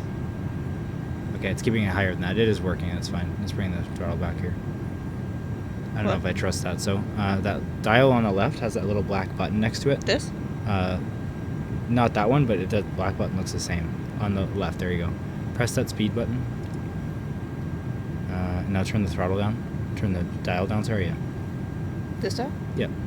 And then press this little black button again. I should change it between Mach and knots, but it's not working, so that's fine. Okay. So let's do scroll up on it, like That turn changed that or dial up something. a bunch, and you'll start to see an arrow appear on here, probably around 0.8, but so it's not doing anything, so you can just go up. It's fine. It's not going to hurt anything. And wait till you see the arrow on the left side. Keep going. We're at 0.701 right now, so probably around that. Keep going. Where is the arrow? Maybe faster. 0.8. No. There should be a little blue arrow on the speed tape that shows like what we're selecting, but Should I keep okay, going? yeah, just keep it at this. It's fine. Oh, it went back down. Yeah, press the up little. Wait till it has a little up arrow on it, and then click the. Just let it be. I would think by looking at the speed tape, it says I want to be at like that purple arrow, Yeah. and it's actually like the red is bad, but it's keeping it at the red, below the red, so that's fine. I guess it's working. Seems a little dangerous, to be honest. Like could go in there. We'll worry more about the descent though. We're cruising here, like we're going straight. It doesn't hurt. It's fine. So that master caution in front of you, you can click that to clear that. So then if we want to clear it, because if there is a new one, we want to know about it. Yeah. Oh yeah, we're good, basically. Okay. Welcome to being a pilot. You're a pilot. Sure. There's your other pilot dude. That's me, basically, over there. Hmm. And chill like that. Got your pants. That's about it. Yeah, that's true. All right, we're chilling. An even easier way to look at the progress of the flight on that little tablet on the left. The EFP. You see that bar? Yeah. Yeah. Yeah, that's cute. And then scroll out on this too. We have Navigraph up on a second part of the monitor just for extra assistance, so fully zoom out. And then you'll see you. Is that We got it. synced? Yeah, it's synced. Okay. It moves with you. That's Probably nice. not have to worry about things till like Okay. ish, here-ish. Okay. Yeah, we're good for a while. So, chill. Okay. It's a welcome change. So now we'll just be Oh. silent for 2 hours on the video. Yep. You know, the flight is estimated at 2 hours from airport to airport, so obviously we're already 15-ish minutes into the actual flight, so yeah, it's going to be a while, but we'll hang out and talk, I guess. We should have live streamed this. That makes it easy. We can just read the chat and not have to worry about being creative. Yeah. I don't think anybody realizes yet on YouTube that I don't know. I'm not creative. I just have enough people in the chat to make me read out the chat and then say exactly what I'm pressing, and then that's all I do. Shout out to everybody in the chat. Yeah. Not right now, but usually. Thanks, Alaska Dave. Thank you, everybody else. Kaza. No, cause now it seems like I actually don't remember anybody else, but I remember all of you. Don't worry. Alaska Dave just ridicules me the most, so he's like burned in my memories. It's tough love. Yeah. He's a pretty bad driver in truck sim, so I can. It's like goes back and forth. He's not even in chat to defend himself, Yeah, well, dude. That's brutal. He'll watch it. It's where he won't. Brutal. We'll know if you watched it. Yeah, exactly. So you have a list, right? A list? Yeah, you got a list. I don't know. I have a Declare- couple We've of declared to things. have a list of things to talk about. Yeah, we were going to talk about Christmas stuff. Let's get a good view of the plane. Okay. Let's. Yeah, let's hover over the top of the screen where you don't see anything. You see that little thing that's popping up. Hover over like the top. Yeah, there you go. Oh, Click the camera. that one? Yep. Okay. Click showcase. Click X on this menu. Like close that menu. And then we'll like. And then position it. Oh, Whoa. gee. Oh. That's not really a good one. Okay. Let go. Okay. Uh, I'll zoom in to be all like pretty and stuff. Alright, like maybe look at the plane and stuff. You're a photographer, you know this. yeah, I just don't know how to control the camera. Alright, well, It's not my fault. controlling the camera. And we'll make sure the audio is quiet enough to like cruise, chill. Is this good?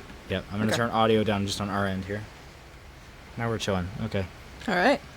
And obviously we'll fix the audio and everything will sound good for you guys, hopefully. I'm gonna turn the camera off. It's very nice and festive, but Thank you. we'll keep it on. I think it's fun. Yeah. You can see our little Christmas lights we have, thanks to Clara around the controls. Our little cockpit. Christmas cockpit. Heck yeah. And the Christmas lights on the PC. Yeah, all the lights Thanks to are red and CSG. green, and even the RAM has got red and green lighting, so We're festive. The keyboard. Tried to do everything here. It's hardly visible on the camera, but we put effort into this, trust me. It's there. It's there. Yeah. Well, and we got our coffees that are ice cold at this point. So, yeah. Do you want to take a break and go get like new coffee? Sure. We got a long time. What do you think they do in real life in the plane? Talk They about just Christmas. sleep. They just sleep. They both the pilots fall okay. asleep. No, someone actually just got fired for that. Really? Yeah, no, it's crazy. I don't know how this happened. I haven't watched the story, but I did hear the ATC clip of it, like, originally. Mm. So I have no idea where the first officer was, or, like, the other pilot. Mhm. So I'll be interested to watch this later. But basically the ATC, like, he came on the radio saying, like, hey, I need it, like, give me directions to the airport. Yeah. Like, which way do I go to the airport? And he's like, well, what do you mean? Like, just give me the heading. Like, where do I turn for the airport? It's like, well, where are you? And he's like, I'm, like, here. Mhm. Basically, and it's like, well, that's not your flight plan. Like, oh yeah, but here. He's like, he's basically way past like the final turn to go to the airport. So he already fell asleep. He and already then, he like, fell woke asleep up. mid-flight. Oh, okay. It wasn't on nav. It was essentially like held his heading and it just went. And he literally flew an airliner. Like a passenger? I'm pretty sure with passenger airliner. Oh. Like 40 minutes off course. Whoa. Sleep. I have no idea how this happened. Yeah. So I'm not even spreading misinformation because I don't know. I can look it No up. details. Maybe. We'll look it up when we're on our break real quick. But straight off, just yeah, he's fired obviously, but.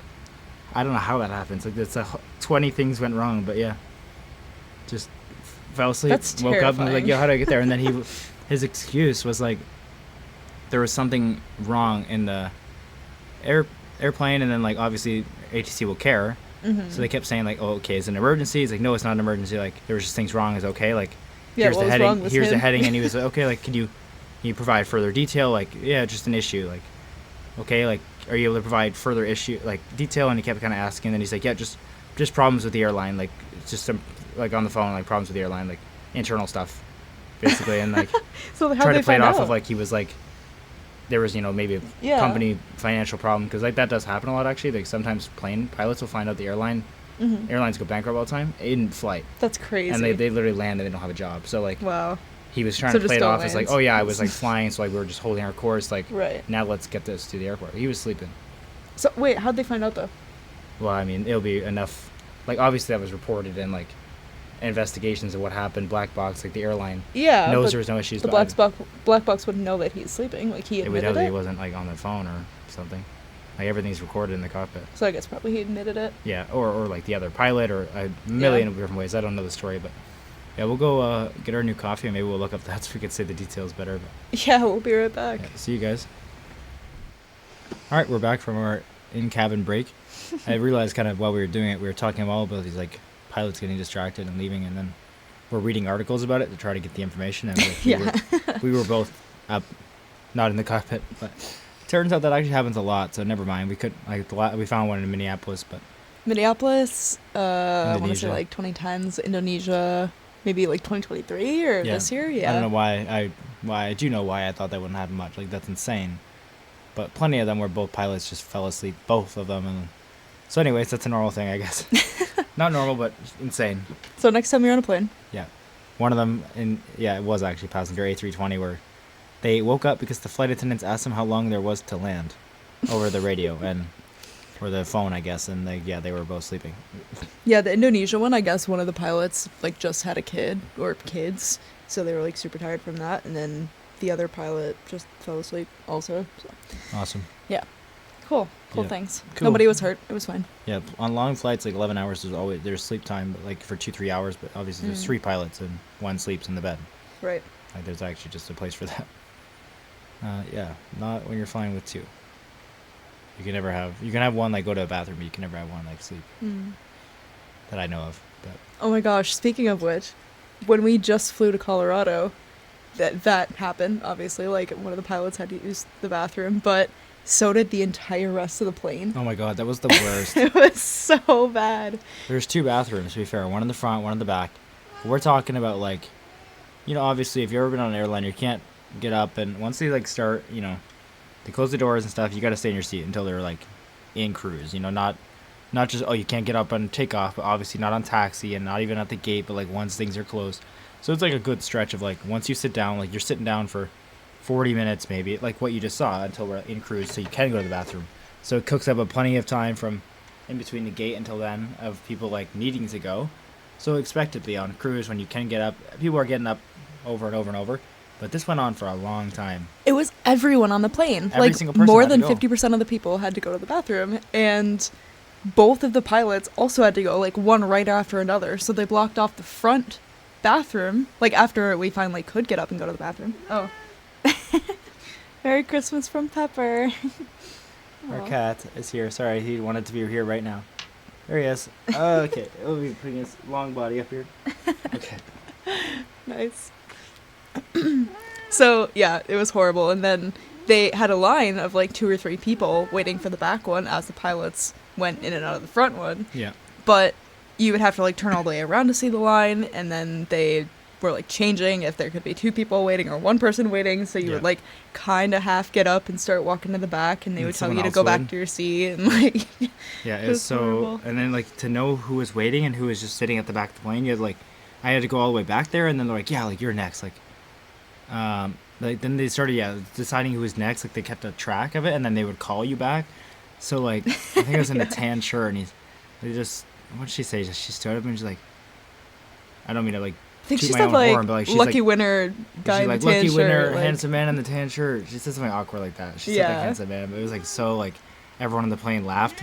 Specifically at mine. Like, for mine, she decided to, like, I think she was say it the like only one that actually called you out. Like, yeah, I don't know or if she was calling anybody. I think yeah. there's some people near the back of the plane where she like got up and tapped him on the shoulder, and then I was like way Yeah. at the front, obviously. So she just and like they can't, like I said, you can't use the front. They had the galley cart like blocking off the alley to like so the pilots could use it securely, and the flight attendant was like on guard there. But yeah, the other one just she yelled, she's like, "Hi, lucky winner, like handsome man in the tan shirt," like. It was just so awkward. The whole plane. Then a like, walk of laughed, shame and I all had the way to like, the back of walk the plane. past everybody while they're like giggling laughing, and they're like yeah. cheering because like it was my turn to use the bathroom, and I was like number 15. So yeah, that was funny. Yeah, it was fun. interesting.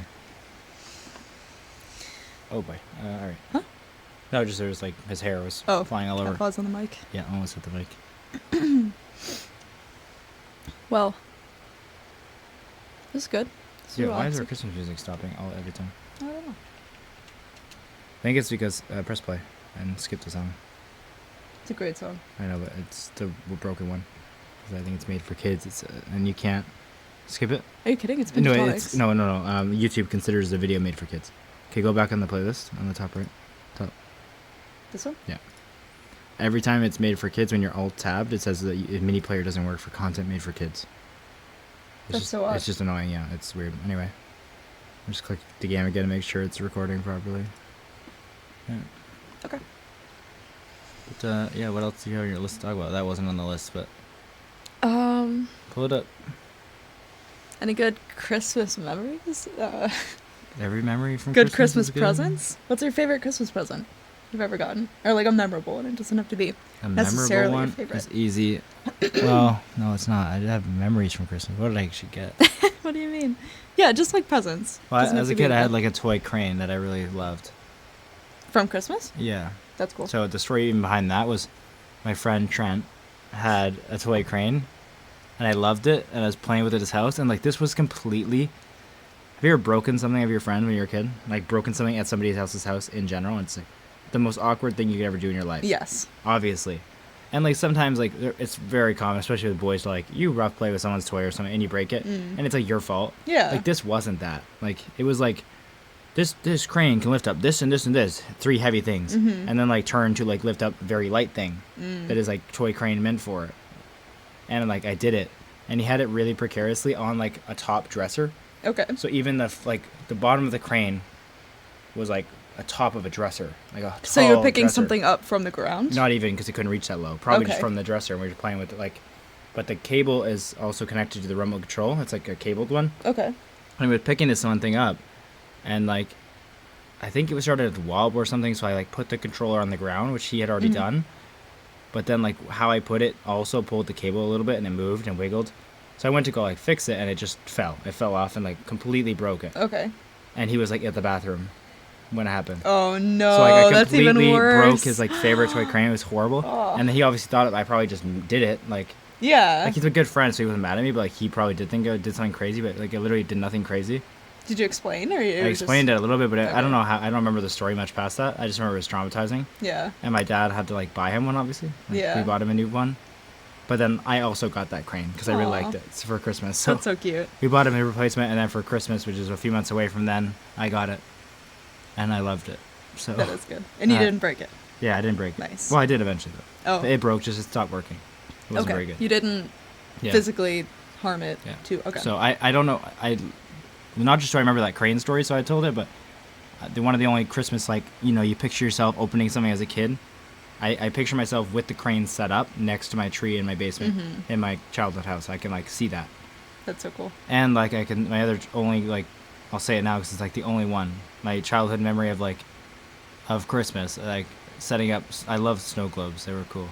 Okay. And, I didn't know that about you, actually. Yeah, I do like snow globes. Mm-hmm. And my dad and I, like, we had like 10 at least, which I guess is a lot. Like, That's a collection. it's not small, but like we had 10 nice snow globes at least. Like around there, probably maybe a few less or a few more. Mm-hmm. And they like had spots in the house. You know, you like put one there, put one Yeah, there, yeah. and the whole like basement and every floor. Like here's all where they go, and Mhm. I would like put them out, so I can remember myself in the That's basement, like fun. putting them in the basement, like where they Mhm. go. You know, the spot Yeah. of them every year. So Aw. I can remember that. But yeah, that's really what I picture when I picture like childhood Christmas. What I remember. Mm-hmm. What about you?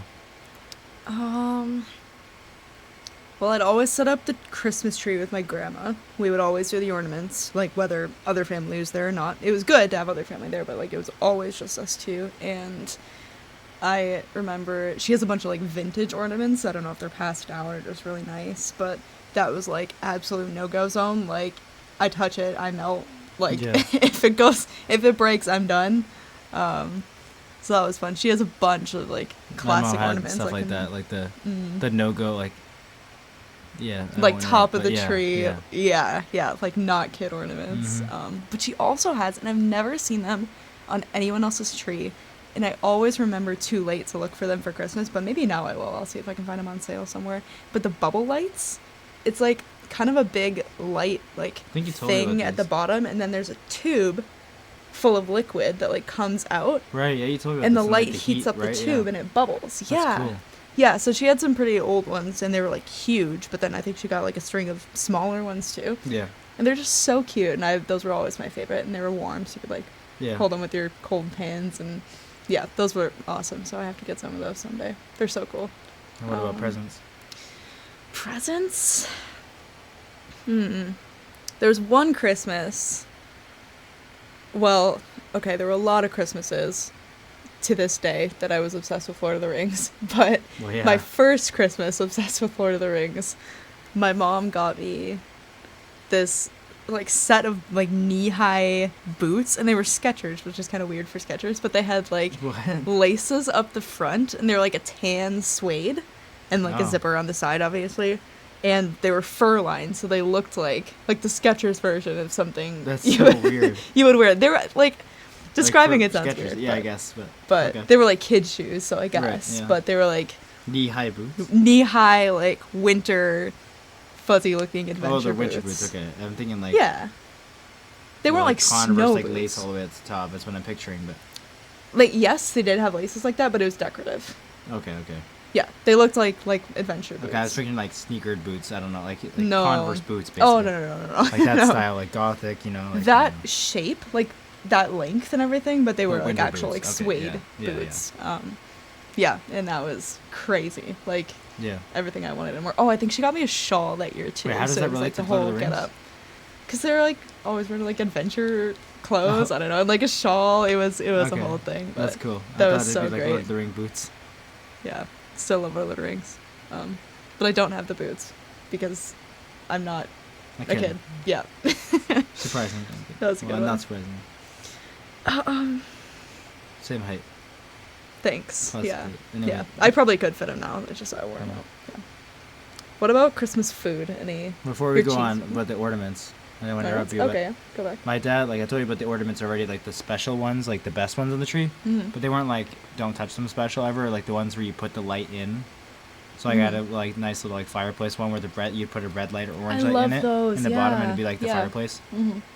But my mom had the same thing as you where, but now I get it now that we have our own like, because we lived together for a few years now, every year we made it a thing to like try to get an ornament, like related or make one. We made a few, like one with our first house key indented in clay, and one with our cat's like paws and stuff, and like make it special. So I can imagine it was 40 years and we had kids, like we're putting those on the tree. They aren't. Yeah, like top of the so tree. So like I get it, or like they aren't touching them. Yeah. Either, just in case, because kids break everything. So I get it now too. Like my mom obviously had ones, like I had an ornament like both me and my sister with like the day we were born on them. Aww. And like they're from them. Then. That's cute. So mine broke though. Oh. Yeah. Did you break it? Yeah. Anyway. Yeah. I mean, that's kind of if it's your ornament. Yeah, it was my ornament. At least I didn't break my sister's, but that's nice. Yeah, like that's my traumatizing memory because it wasn't a good day of the good ornaments that you don't touch. That you usually don't like. You're not putting them on the tree, but now I get it. So it's like fair. Okay.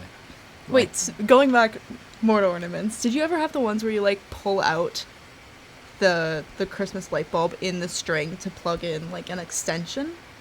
No. Okay, that's the best way I can describe it. It was like it plugged into an empty Christmas light socket to another Christmas light, but the one I remember distinctly was like it was a little elf like hanging from a swing. Oh, cool. And yeah, so the Christmas light plugged into a Christmas light he had like with a little wrench and was like fixing cool. it. It was so cute. I'm sure. I had like a couple. I only remember the fireplace. A couple that involved lights, but they would all go onto them.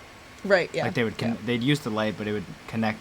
Some of them would hang, and then like you'd put the light up in it if it was too heavy, like the fireplace. Right. You'd hang it. It was like a something elf with a fireplace or something, and you just like, no, it was a dog because it looked like our first dog, but. Aww. That's cute. Yeah, I was alive when he was alive, only for 3 years, I think, so I don't remember him really, but we had like I don't know what he was. He was the color of a German Shepherd. Okay. But like I think he was a bit bigger, like not like a bulldog, but I'm just picturing the pictures of him, or longer hair maybe, I don't know, but like that medium maybe a dog, mix of some medium sort. dog. Okay. Like kind of like the styling, the shape of a Bernese Mountain Dog, but way smaller. Okay. Kinda, so like it looked like that. His name was Bud. I think I gotta see a picture. I'll show you a picture of him someday. But Okay. yeah, that was Bud. So like we had he looked. It wasn't obviously of Bud. It Yeah. wasn't a custom ornament, but it's like the dog's the same color. Right. And he's with the fireplace, and the light goes in the fireplace. That's so cute. Yeah, this is the song. Not that you guys can hear. "Wonderful Christmas" by Paul McCartney. This is the song So that I would play on loop with my dad when we put the snow globes out. Aww. So this is the song I hear when I picture the memory I was telling you That's about. good timing. Like That's so it's cute. good time it came on now. But this is my favorite Christmas song because of that. Yeah, I like it. Okay. Well, it's on my other account anyway. Oh. But okay. yeah, still Never do. I'll mind. forget it. I always forget what they're called. But yeah, that's my absolute top tier favorite Christmas It song. is a What's good your one. favorite Christmas song? Use the list to remember. Yeah, I was in choir for a long time, so Christmas song to listen to versus Christmas song to sing is different.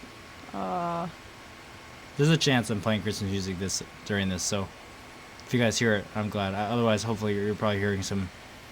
I hate to say no copyright garbage because like there's a great channel I use. I'll shout out the Relax Movement who makes their songs, not just like picks other songs, and it's like the only videos you can actually play that say no copyright that are truly no copyright and don't get striked. So I might play that, but I might play Christmas music. Unfortunately, there's like no copyright Christmas music. Well, they could also play their own Christmas Especially for music over hours. it. So yeah, I think I that's a won't nice be. vibe. I'll maybe put a little text on the screen to like throw your music in the background at the beginning because I don't want to pick some like garbage that you can't hear over the plane and that has nothing to do with Christmas when you could just be playing your own and enjoying the vibe. You could like link we a are. couple playlists. Yeah, That'd be nice. like we're enjoying the vibe of Christmas, so I recommend you guys do it too. And I'll probably say that at the beginning, just so obviously you're listening to it. So that's probably why there's no music and it would sound kind of weird, but yeah, I think that's a better way to do it for this video because I can't just play the music or it's not just about monetization. Of course, I couldn't monetize it, but if you throw some copyrighted songs, you just can't monetize. But if you go crazy and just play it the whole time, it will like limit by country. It blocks it to view people. Yeah, the YouTube lets you do it, but it also what version of what Christmas song you play. Some are locked to different countries and stuff, so I'm not gonna mess with that. Yeah, good plan. I thought about it. Carol of the Bells was my favorite one to sing. What about to listen to? I also don't know that. Like, I probably would, but You would know it if you heard Yeah. it. again, like I didn't remember "Wonderful Christmas Time" This off is the top of definitely my head. one of my This is my favorite favorites, too, song. Wonderful Like, I didn't Christmas remember. Time. I don't remember Christmas song names ever. Yeah, that's fair. They also are similar. They're like Happy Christmas and Yeah. which I believe Happy Christmas is actually the other one that I like a lot. I think Happy Xmas. It's good.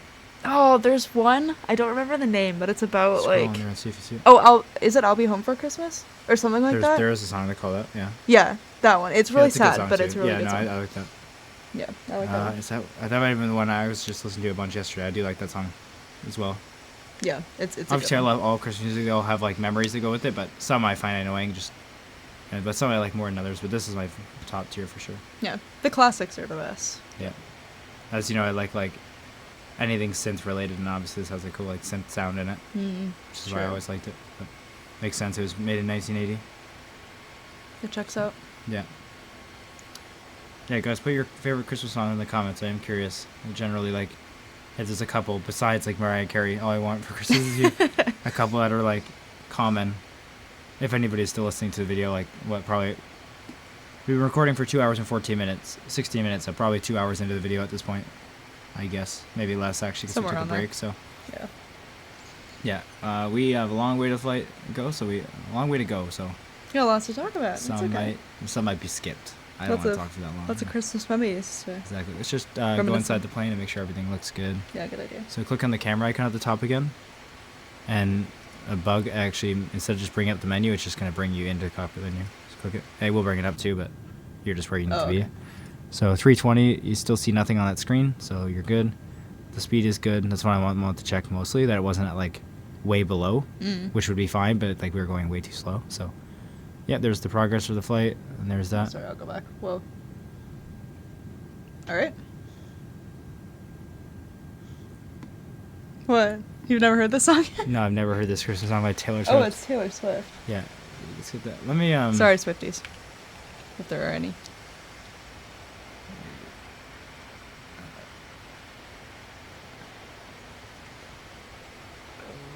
Debating if I should do this. I guess it's already so far into the flight, but we'll do it.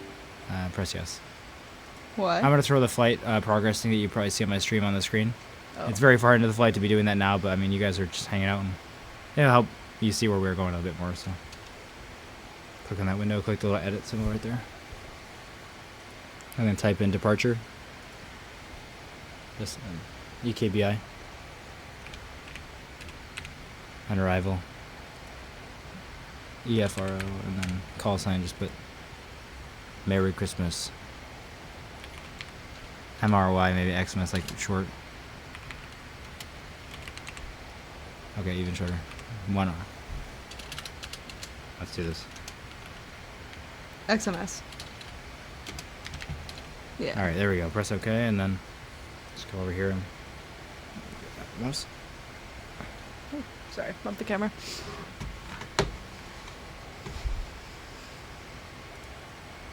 There we go. Oh, nice. Yeah. That's great. Just so you can see the progress view when we're outside the plane as well. We're not in showcase view, we're in external view, so we can't change like the external and showcase are slightly different. External, you can control the plane, but you can't like zoom in and stuff. Oh, okay. And do other like nice graphical things, but Makes yeah, sense. we'll just chill like this. Cool. Anything else on your list? Yeah, Christmas food. What Christmas food do you like? Cheese ball? Was cheese ball a good place to Cheese start? ball, yeah. I gotta try to figure out what the name is for people. Like, I call it cheese ball. My dad calls it cheese ball. That's a New Year's technically. Like, I have it holidays. That's a New Year's food though. Okay. That was like New Year's Eve. So, for Christmas first, we'll think of what do we have on Christmas. Or cookies. Obviously, I Favorite love types of all the default cookies? Christmas food. We always have the default Christmas food as a family, but I'm trying to think of specific traditions, but I do know.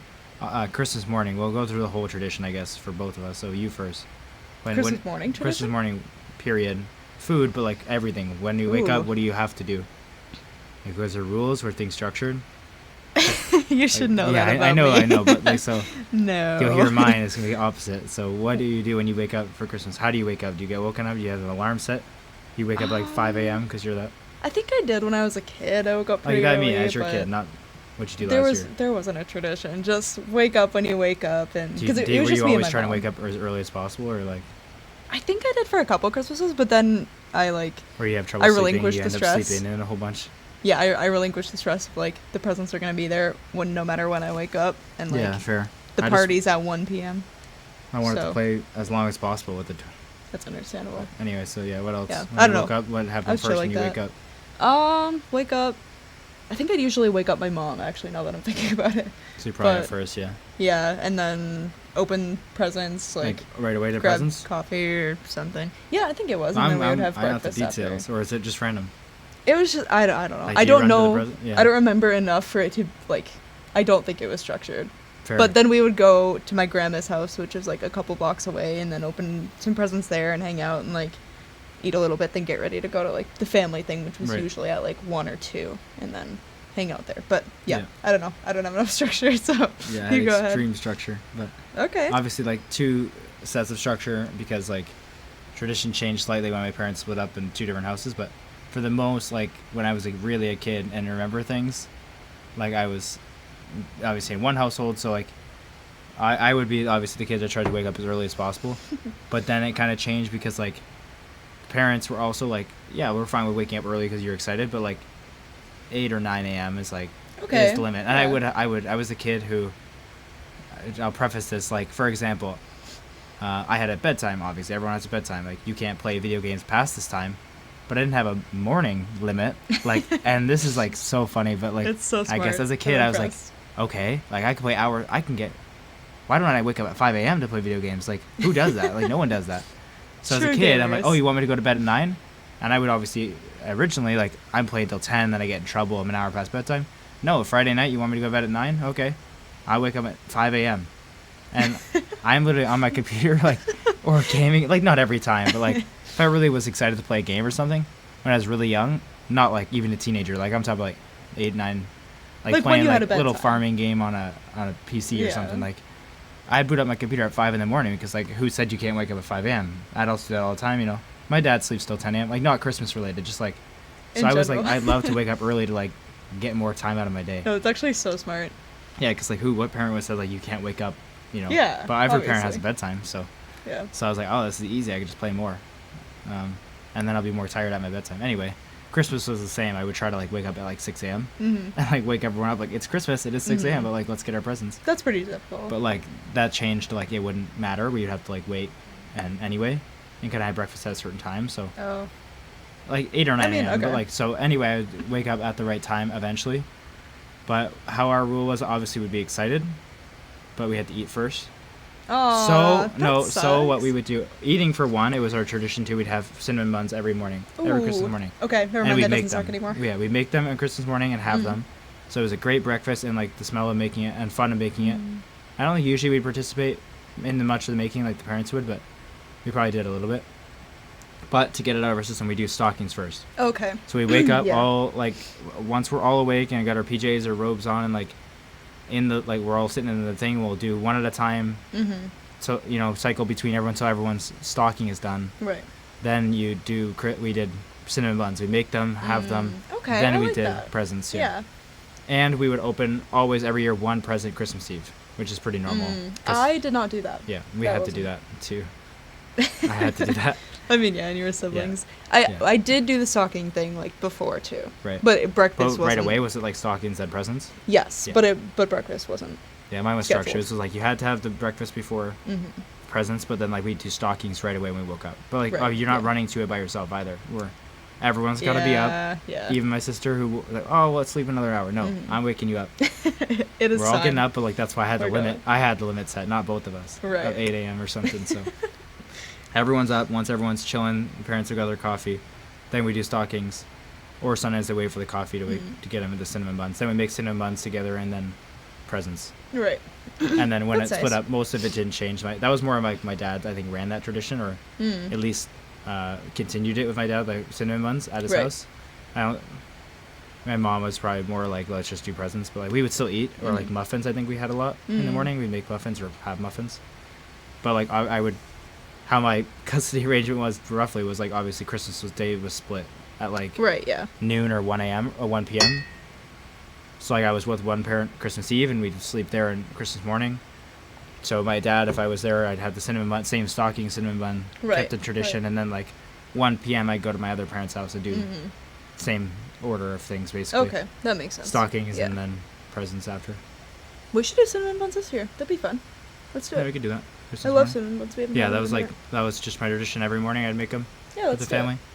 But I probably was less involved because not just did I do stockings first, so maybe I got a small toy to play with there. Like obviously you don't get many toys through Yeah, like stockings. yeah. It's like food and other fun things, but I might have been messing around. Or obviously I did get a present the night before, and we randomly picked from the tree, so it could have been like a pretty fire one. Right, but you never know. Yeah, but I Yeah. think there probably was some rules around like don't pick the biggest one or like don't pick that one right the there. heaviest like, one, or yeah. you know, like they don't want you to grab the like best thing or Yeah, whatever. of but course. I was pretty lucky with my parents for presents and stuff. They were a good few, but yeah.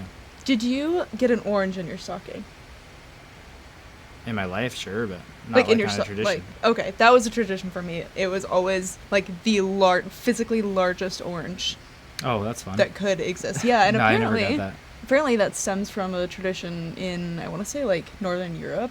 Oh. Because like you wouldn't get sunlight obviously, and it was harder to get fresh food. Oh, So true. to get an orange in your stocking, it was like A luxury? exciting and a luxury, but also like a preventative for scurvy. Hmm. So yeah, I don't think That's fun. that was known about when, like, necessarily, but yeah. Yeah, no, I never did that. My mom would get me coal always. No. Coal? Yeah. What? No, not always. A good few years in a row. You can buy Christmas coal. It's just chocolate, but it looks Yeah. perfectly like coal. But that's the only thing I got consistently. It was always different every year. Okay. No tradition related to what's in there. But I just remember my mom would like always like I'm looking for it. Like, and one year she got me a real piece, which is cool. Like just a Aw, joke. that's Obviously cute, other yeah. stuff in there, but I got a real piece of coal also. So, That's nice. but yeah, then like there's like a just looks really realistic piece of coal that's like chocolate. I would always get from my mom, Makes sense. which is fair. I was probably a brat. So. No, I'm sure you were sweet.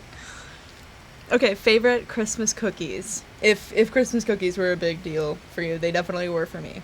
As a kid, I didn't have anything like I loved them all. Just anything Yeah. sugar. All right, yeah. Sugar understandable. cookies probably the most, but like as an adult, I feel like I had a distinct favorite more as an adult. Like I can't remember my like one before this because I definitely had a favorite for a while. But actually, most recently was my Grandma Gertie, like, which is my stepmom's like mom. Mhm.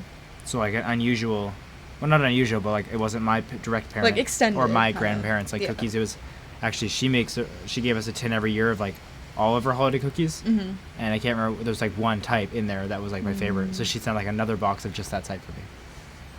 I feel like It I was so remember you good. saying this, but I don't remember. They're like super what it thin. was. They're super thin. Like I don't know. It's nothing I'm insane or creative. Like her only probably, but like they're really good. But you just really But like liked it. Yeah. they didn't have like a name. It wasn't like a standard sugar cookie of some. Mm-hmm. But obviously my biggest like dessert tradition in general, especially for my mom, and like then because of that she made them during Christmas sometime, was haystacks, Right. which yes. is like what we've Yeah, already talked yeah. about kind of on stream, but like an oat and chocolate. If you just took a haystack, did that come out with the word just haystack? Yep. Yeah. If you look up haystacks, I had that a lot as a kid, and it's just my favorite dessert in general, not Christmas related, but obviously if you got to make your kid a dessert on Christmas, you're probably going to make their favorite. So I had those a lot during Christmas. Yeah, if you're interested, they're extremely easy to make. Like so much easier than I thought. So Yeah, look it's up like haystacks. They're super cocoa good. powder and other stuff. But Yeah. Yeah, but what about you for desserts? Christmas cookies, desserts? Well, Christmas cookies was huge. My grandma is Oh, yeah. a crazy baker at all times of the year, but Christmas was always insane. So she would bake probably 6 to 10 different types of Christmas cookies. You know, like the typical, Yeah. like the swirl cookies, like chocolate vanilla Everything. swirl. They're amazing. I've had all of her types now. Pecan sandies, which were like a, Oh my gosh, yeah. I don't know, like a curved shaped thing covered in powdered sugar. What, the cloud cookies? Oh, don't worry, I'm getting Dude, there. get there. I'm getting there. But so she would bake all of these, and I don't think I was ever like a huge help in that. But she like went ham, and then would make cookie plates, like 20 of them, maybe more, with like Christmas cards taped to the top. And then that was her Christmas thing. Is we like usually the two of us would go to all of her friends and all of our family like in a Oh. couple days spread out and like go visit them for Christmas Oh, and nice. give them a cookie plate. So yeah, Yeah. that was a really good way to see everybody. And then, okay, so to the main event, cloud cookies. Oh my gosh. Insane. Absolutely wild. They're vanilla meringue with, like, chocolate chips suspended in them. So they're like crunchy and sweet and fluffy and soft. I also got to the point where I would get my own like box or plate of them, which Right. is Yeah, still you have your happening, which is favorite, great. Reminder, I need to ask her Yeah, we need to. for those now. Oh, but right, yeah. I'm gonna do that right Text now. that. Text But, her.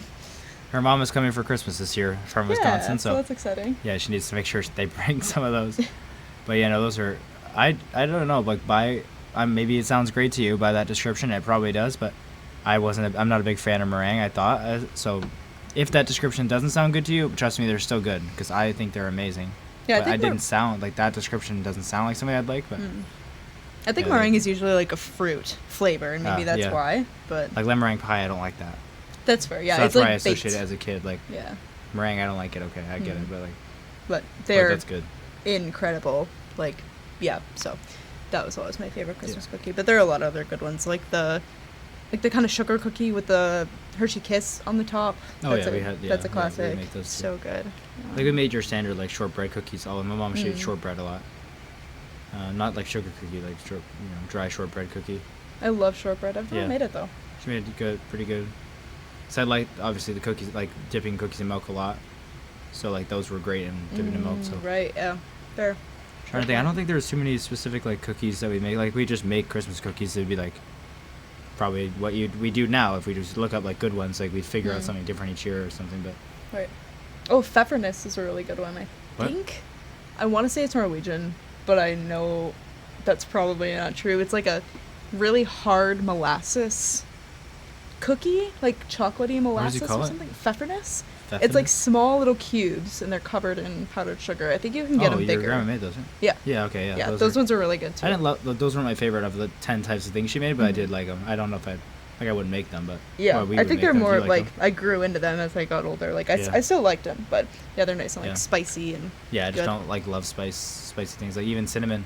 Yeah, Oh, like not yeah. spicy, but like I'm not gonna pick that out. Just like my favorite. No, Ooh, it's like let's have some understandable, yeah. spices as dessert. That's Like, okay. they were good, but I'm like not judging. It's more for me. same with like cinnamon. Like I like cinnamon, but like light lately. Dishes Not that are heavy in overpowering. cinnamon are just annoying. Like I'm not trying to have that. All right, that's fine. Yeah. I'm trying to think other desserts we probably would have. It's just people like, in my family's favorite desserts. It's like my dad loved pecan pie always, so we'd have pecan pie. For Pecan Christmas tarts. or in general? I don't know. Oh, okay. I don't exactly picture that, I guess, but like we made Christmas cookies or standard stuff, and we probably made people's favorite desserts. Like Haystacks, I do remember, but like Right. we probably would have had pecan pie, so my dad could have pecan pie or tarts, or my sister also like her favorite too is pecan pie. Oh, well, or that's pecan convenient. tarts. Like Right. they both loved it. I thought that was disgusting because they never tried it, and that sounds disgusting. You did though, right? You did now. Well, maybe I must have tried it. I think you did Oh, now. I love them now. Yeah, okay. Like, they were Cool. my favorite thing for like a second. But, oh my gosh, yeah, I missed out. It's okay. That and cheesecake, I missed out. Both in my life at some point have become my favorite dessert, probably because the trauma of missing them my whole childhood. But both cheesecake, I definitely never tried as a kid because that sounds disgusting. Like, what do you mean you're putting cheese on It your does, cake? yeah. Like what? That's the worst combination ever. I will never touch that. And obviously it's not like that. But I thought for sure that's gonna taste like a piece of marble, like and a chocolate bar together, like a Hershey Yeah, and ew. marble cheese or something. You know, like whatever you think that will taste like. It's what I was picturing. Like I have no desire to have that. And then pecan pie looks gross, and like I don't It's like like gelatinous. nuts, and like yeah. it looks gross. It's brown, like weird mush. So, but I probably did try that just because I don't know. It doesn't sound like what does that taste like, and maybe I just didn't like it. But I definitely didn't care for it. It's understandable. And my dad liked weird things, so I didn't immediately assume my dad likes it. Okay, it's good because he like. Well, I guess I like these eventually too, quite a bit. But fake Newtons, that we had a lot Oh, of. I love those. We had fake Newtons during Christmas. Yeah, those are great. My dad loves fake Newtons, or did love. I feel like at some point though I liked them. I know I liked them, but I feel like I took over it. Like, I Like feel you like he went crazy stopped on buying it? them because I don't like those as much anymore. But I was like, wait, where are they? Like, I like those. Yeah, they're My good. sister likes those too. They're really good. I haven't had those in so long. Me neither. Man. Or that reminds me of we like the all year version of it, the fig bars, like the Nutri-Grain bars. Oh Remember yeah, those? that's kind of the same thing. Yeah, isn't no, it? I guess it's similar, but like that just reminds me. I used to love Nutri-Grain bars. I never had them. They're But such a when weird people, texture, mush like- and wet, but Yeah, but when other people hated them, I would always be the first to like. yeah. Well, we Yeah. always had them in my house. Like Dad, like always had them, so have them a Right. lot every morning and like bring them to school or something. But They're actually really good. but then they always be crushed in your bag. So already it's like mushy with the wet in the middle, obviously. But like when it's like it was like a paper thin, like they crushed so easy. So it was like a paper thin with like the middle goop is already out, and so it was like it was annoying. Anyway, I've had a couple of granola bars like that idle in my bag or backpack for a while. But those are like, it happens in 7 seconds. It's not like over a month of them there. Like you just you turn your bag wrong one and you're opening you have like a paper thin Nutri-Grain bar. That sucks. Yeah. So I have a lot of memories eating Nutri-Grain bars. But that was like more like even during high school I had Nutri-Grain bars. Right. Not just like another kid. What else you got? Let me look around. Claire's got all the topics written down, or some topics. So we're too unoriginal to come up with their own thoughts. Did you ever play like White Elephant Christmas games? I only found out what that was by watching like memes like this year, or like Really? or correlated it. That's just like Secret Santa, isn't it? Or like plus stealing. What does So, White Elephant mean? I don't know what that means. I think the way I interpreted it, and I think maybe it's wrong now, or like the meaning just went further, but I thought it was always supposed to be like funny random gifts. Like White Elephant, that's what it meant. Okay, I literally just saw a post the other day of like when the person who takes White Elephant too serious and it's just someone playing I saw Secret that Santa too. where you steal. Yeah, so I I'm think like, that's it's just yeah. Secret Santa. Okay. So I don't know. I thought it was. It's like okay, Always where you have joke goofy gifts. game. Okay, I guess But that maybe makes it's sense. But no, not. I never did it. I never did it because like obviously on stream I've explained. You can explain it on this for like the game. The Christmas game. Yeah, because I also feel like I forgot one part of it. I said on stream. I forget. I explained how it works. What did I forget? I don't know. But maybe the stealing rules or something like that. Or no. We do it with I remember. dice. I forgot how you get it. I said with dice. I thought, but Yeah. So you can explain that, but we didn't have anything like that. So that was my first time participating in that. Was my first time was like getting goofy gifts. Like, all really? our gifts were like our gifts were like intentional. Like not that Right. that's intentionally goofy, but like if it was goofy and a waste of money, we didn't buy it. Like not Yeah, like we yeah. bought it as a joke. And like we try not to anyway, because Well, yeah, like but make still. it goofy and useful, or like something we already but have. that's what I mean. but- It's not like Yeah. we never did anything like that. So the way our Christmas game went, and if you're looking for a Christmas Just game, call this it is the a great game. way to do it. Yeah, we just call it the game. It sounds a little ominous, but we used to do it with like whole extended family when there weren't so many kids. Well, even now, it's a lot of people Yeah, yeah. with like non-extended. But like great aunts and great uncles, like Yeah, the yeah. whole shebang, and that was a lot of I fun. think it's like 15 people now, though. Still like 15. yeah, Yeah, it's yeah. big. Just because my immediate family's grown, but Yeah. there's a tray with. Is it 2 dice? I think it's always That's the 2. part I couldn't remember. How do you? I think it's 2 dice. But like, what's the number correlate to? 2 or 3, it doesn't matter. Like you can go with how many presents and people you have, I think. But I guess Yeah, like yeah. if the ratio is the same, it doesn't matter. It's just how long the game takes. Right. So you start with one person. You have and to explain the gifts that you bring first. you bring like as many as you want. No, but like the type of gift. Yeah, I'm starting Oh, with. okay. I'm starting with quantity, then we're going to quality. So you can bring as many as you want. Usually people bring like more than one in general, because you're always like you'll probably get more than one that Yeah. way. But it's just like random funny things you've collected over The year. the year, or useful things. It doesn't matter. So it could be like a pack of wet wipes, or like a Or, yeah. funny looking statue from the thrift store, or Yeah, picture every time you go to a store and you like look at something and laugh with your friend where you saw like a, Minion eraser that was Yeah. like $2 and like massive. Then like, oh, that's every time you looked at an item like what? Who would buy this? Like that's what we buy. yes, Like the $5 weird ass item. Like just grab it. but like bring it to the you game. you try to make Obviously it useful, some are useful, but some are like occasionally like you gotta. If you're bringing 4, bring one that's like yeah stupid. It's Yeah. just like funny. Yeah. And someone's gonna open it and like they gotta deal with this now. yeah. And it's like a huge thing. I'm not gonna spoil all of it, but like there's so many of the gifts that end up in the game next year again. Yeah, Like that's yeah. how unuseful they are. Which is great, because then it like makes the tradition of Wait, like, how do oh, you I got play this it? last year. But yeah. So and then when kids are involved, you like include kid things, and like usually those are nicer. But even the Yeah. kids like getting the funny gifts, because like what would you do with a mini eraser? But anyway, Yeah. yeah. So you roll the dice, and then each round correlates, like each time the plate with the dice goes around the circle, it correlates to like which number on the dice you want to be getting. So, for example, on the first round, you roll the dice, and the number of like ones you get is how many gifts you pick out of the pile. So sometimes if you have 3 dice and all of them turn up 1, then you pick up 3 presents, and it keeps Right, going so you around the pick the circle. number in advance, and then it's like... But it correlates to like the number it's gone around the circle. So like on right, round yeah, 1, round 1 it's number 1. Okay, on round I 1 can you remember. get as many presents as you have. You roll ones. it once. If you roll 3 dice and you get no ones, then you don't get No any. presents. Yeah. Yep. So it's fair that way. Like Yeah. you never know how many you're gonna get, and some people get all the presents, some people get no presents. But obviously it's divided after, but like... Yeah. But so you finally get to the end, and then like if the numbers haven't gone all the way up to 6, or your arbitrary top number, and all the presents are gone, then that's when you start stealing, and then you Yeah. can do however many rounds of stealing you want. Sometimes we do more or fewer. Like when the kids were younger, we did fewer because Yeah, like, people also don't want their that's stuff harder. stealing and Yeah. stolen. But also, Yeah. like, if someone doesn't have any, then, like, if half the circle doesn't have any, and half the circle has more because you kept getting three, of the number, and you got 3 gifts, and some people got none, then you might do it more to, like, they have a chance of rolling 2, like, say on the 5th round, they Yeah. get 2 5s, and they could steal 2 gifts, like... yeah, usually it evens out. It pretty evens out well. really well. Like, it's just obviously math, so it evens out. It's random, and... Yeah, and then at the end, everybody like goes around one by one and opens everything they Yeah. got, and then you can like switch and trade from there. Because like Yeah. if you got a kid gift as an adult or vice versa, then Right. whatever. But And I guess to clarify, because sometimes with Secret Santa, like, you obviously open it before stealing, because, like, then you know what you want to steal.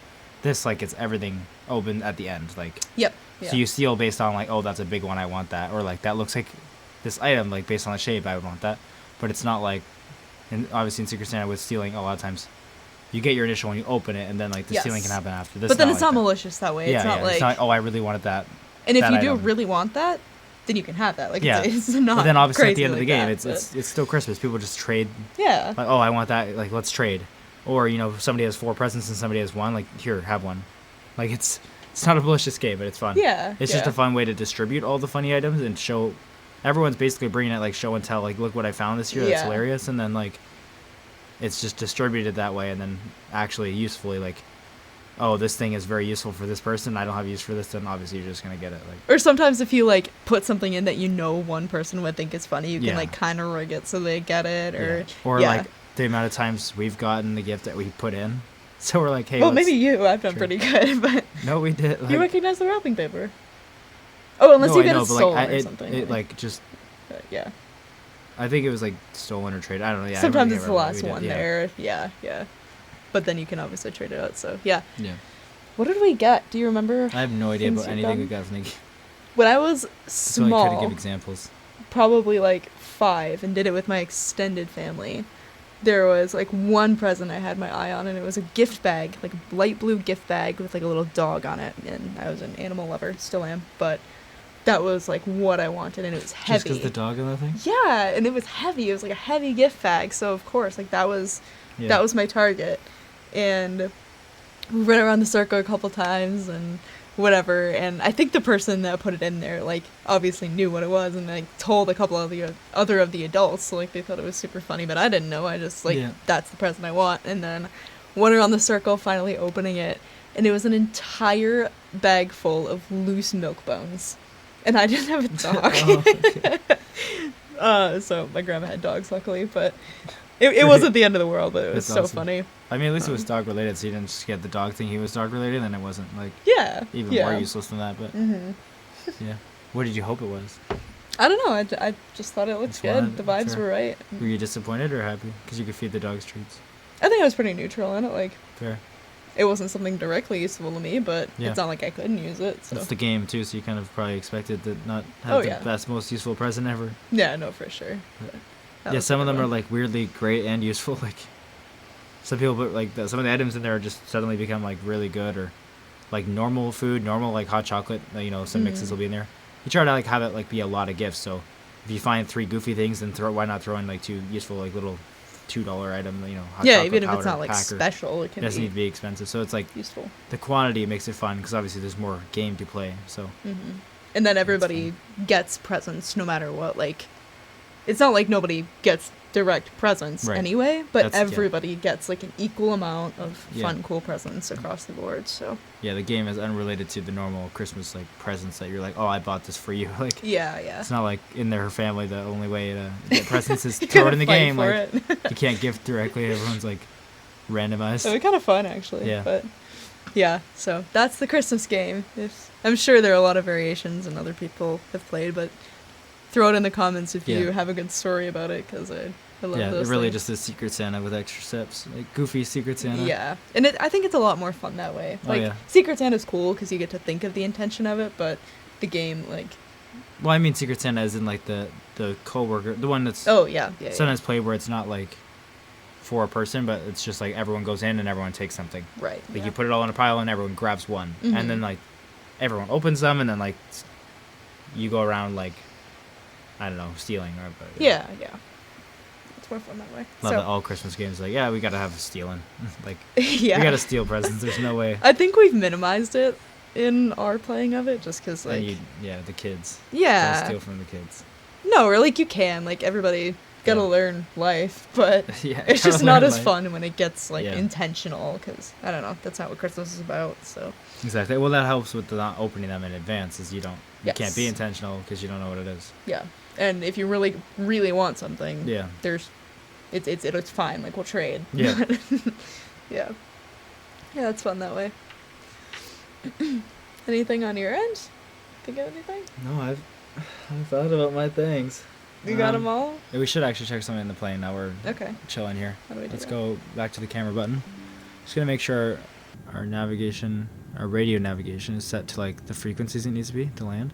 So Where is that? ILS is like a. I'm gonna mess this up by saying it, but like a radio tower on the ground. Okay. Like so, basically, there's a big slope. Well, look at the approach chart. So press the more apps on the bottom, and then Navigraph charts, and maybe look out the window so we're not like staring at the Okay. Sorry. nothing. Okay. All right, and then at the bottom of the clip charts, on the right side is EFRO charts. Mhm. So hopefully the first one, click on the first one there. Is that the? Click on the first chart. I did. Okay, that's probably ours. We are doing the NEPIC. I don't know how you say that. NIP. There's a 3 in it. The NEPIC arrival, I guess. Just making sure this chart's right. Go to the top left of the chart. Netflix. Oh yeah. So yeah, the NEPIC transition. Mhm. I'm trying to see what this actual whole like arrival is called, but anyway. Yeah, the NEPIC arrival with the NEPIC transition. So we're gonna be coming through that point. At that point we have to hit that thing. But anyway, let's come in. Oh, this is in the ILS chart. I see. This is like the arrival. It's the arrival chart, not the approach chart. Okay. Which are slightly different. So on this little sidebar on the top left of the tablet, left. What? Here? Yeah, Okay. click on the one 2 down, that one, and then EFRO. Right, click on the middle button on the right, the middle one. That's the charts button. Then on the top, you see that like green star. Click This? on APP approach. Yep. And we're landing ILS Z21. So under running 21, ILS Z, first one. And then it's gonna load that and press the pin icon. Takes a while. Okay, I guess just did click it all the way. It's sensitive, Okay. and now hide that sidebar at the top right of the sidebar. Okay, that works too. I didn't know you could do that. So now this, basically to explain what ILS is like a radio signal being sent from the ground, Mhm. saying here's the runway and here's the slope that you need to hit. As Okay. soon as your plane accepts it, like it intercepts it, Mhm. the plane's receiving the frequency, and like it knows, okay, I'll go down. Like the navigation, there's 2 different things. What is the horizontal one called? The localizer. Now the localizer is, the ILS localizer is like what it's called of like the glide slope. Okay. Or maybe the localizer and glide slope are the 2 terms. One basically tells the plane left and right, here I'm landing up at the runway, Mhm. which there's another type of approach that just has that, but then the ILS, the glide slope basically shows that, see that slope there? Yeah. It says like if your plane hits that area, it'll like, the plane will accept the frequency, it'll intercept it, and like the plane just is being told on the ground, like come down, come down, come down, and you don't have to like do it. That's the auto land it, kind of how it works. But even when you land yourself at the very last second, like it takes you down. So to intercept it, see the very top of that slope says 2400. Mm-hmm. Says we need to, like, at that INSAR, that's a waypoint. Mm-hmm. We need to be at 2400. Okay. But also, for the intercept, the frequency has to be, like, tuned on your radio in the plane. Mm. So on a normal plane, like a little plane, GA, it's called, like general aviation aircraft, you'd like you tune your radio to that frequency. This has a little different button to do it. So if you look on the top of the chart, just move up on the chart a little bit. Oh. You can kind of see it right there anyway. It says ILS DME, like that little circle there. It says 204, 111. No, down a little bit. Right there, yeah. So that's saying just the ILS's frequency 111.7. Okay. Or RO. Like, so if you look down at the flight computer in the middle, which is called the MCDU again, which is right there. Zoom in nice on that. Be careful when you're scrolling. Press clear on the bottom right. We'll clear all these things. Yep, that's fine. Just all the things that we tried to do, and it like told us and built up a queue. So then we click Rad Nav, radio navigation, which is one of those. It's underneath progress. There you go. And then see, it's actually already there, but sometimes it's not. ILS frequency, 111.7. It's like 3 down. Yeah. Okay. So it already is tuned to it. So like when we get there, it will intercept it. Nice. If we put it in the right place on the map and the right altitude. Then it'll do it. Okay. Like, so that's what we have to focus on. At INSAR, we have to be at 2,400. Right. Technically, to fly properly for this airport at NIPAC, the one before, we have to be at 2,500. Sometimes there's like 7 instructions, and then in the further out chart, there's other instructions. But like, to make it work, you have to be at INSAR at 2,400. That's it. Okay. And that's what we'll focus on for this. Okay. Sounds like, good. if you get the NIPAC at 2,500 because you're trying to be realistic, you know, who knows? Well, I do know how far it is between the two. You could look, but like, maybe it's an approach where there's a mountain, so it's like actually not that far. Right. And it's kind of difficult. Like, while we're just flying casually, we're not gonna like do it and then be too high and then mess up the approach just because we were trying to listen to the screen when it's not VATSIM. There's nobody. So it's not real life. Like, it's fine. Unless there's a mountain, but being at 2,500 to 2,400, there's no mountain, so it's. And there'd be things on that chart that would like show where the mountains are, and yeah, we're fine. We're not having to deal with that. Okay. So if you go, let's just move the chart down a little bit more. Sorry. So this chart, the route starts at Ropov. See, this is not to scale. Here. Like, yeah, that means that one line from the next one to Ropov could be like really far. Right. So we want the other chart. So if you go down to pin charts, that first one, yeah. This one? Yeah, that's essentially like before this one. Oh, that's just the whole map again. Click it again. There we go. So now zoom in. So now you'll see. Right. If you zoom in on the left line, Econom, and then like go further down the line. And you're going towards the airport and zoom in more. What am I looking at? I don't know. Oh, okay. The airport's in the middle. Obviously, that little line that's the airport. What chart is this? Yeah, I'm really confused. Click on the charts button in the sidebar again. I'm not like a pro at this either. Like, I just know generally how it works, but yeah, when there's things that are off, I gotta figure them out. So, or not usual anyway. So this is the approach section. So click star. Standardized take no, I don't remember. It says it right That's here. embarrassing. Oh, terminal arrival, right? Okay. I know SID is standardized instrument departure, but this is that's what they're called. So it shows the one that we're looking at now, but I'm just to make sure that's actually the right one because it was wrong before. So we won't be on NEPIC. NEPI 3C. Is that on there? No. Oh, Nembu, NIPIX, and Ren V3C. So I think we are on the right one. I just gotta figure it out. Usually they connect to it. Right. Okay, hide this sidebar then. Sure, it's not that complicated. If I'm not a pilot. So we're gonna come in through NetPix for sure. Zoom in on this side actually. And make it easier. Actually, you know what? Click X on the top right of that. And it should still keep the chart up actually, even though you're hitting X, but zoom in now to the end. Oh jeez, I lost it. Oh, it didn't, okay. Close the sidebar again, sorry. A little X on the top right of the sidebar. There's a hide? Yeah, there. And then X on that. So now click the chart at the bottom again, sorry. This one? Yep. It's a different button I should press. And now the top left, there's a layers button. Click that, I think that's how you do it. Yeah, it overlays it onto the flight plan, like the map. Right. I don't know why the rest of the map's not loading, but so now it's showing on the line. It's drawing on actually where we're going. So there, that helps. So yeah, this one doesn't actually connect to the end. It's just like for this airport specifically, they have instructions how to get there. Then they have nothing. It's probably, if you zoom out in this chart, there's probably words on the top right. Yeah. Is there instructions? So zoom in more. Those are instructions. It's probably going to say ATC is going to tell you how to do it, basically. Continuous descent by ATC if traffic permits. Yeah. So they won't do it here, but that's why there's no instructions. Because basically in real life, you'd get to that point and ATC would say turn right, turn left, and go here. So which is not going to happen here. So we're just going to, no, we'll have the plane we'll say, hey, draw a line between these 2 points. Okay. And it's just going to do it itself. Like, again, on VATSIM, if you were landing, the ATC would just say, descend here, turn here. But like, oh, okay, if we're not in that position, ATC in this game will not do that.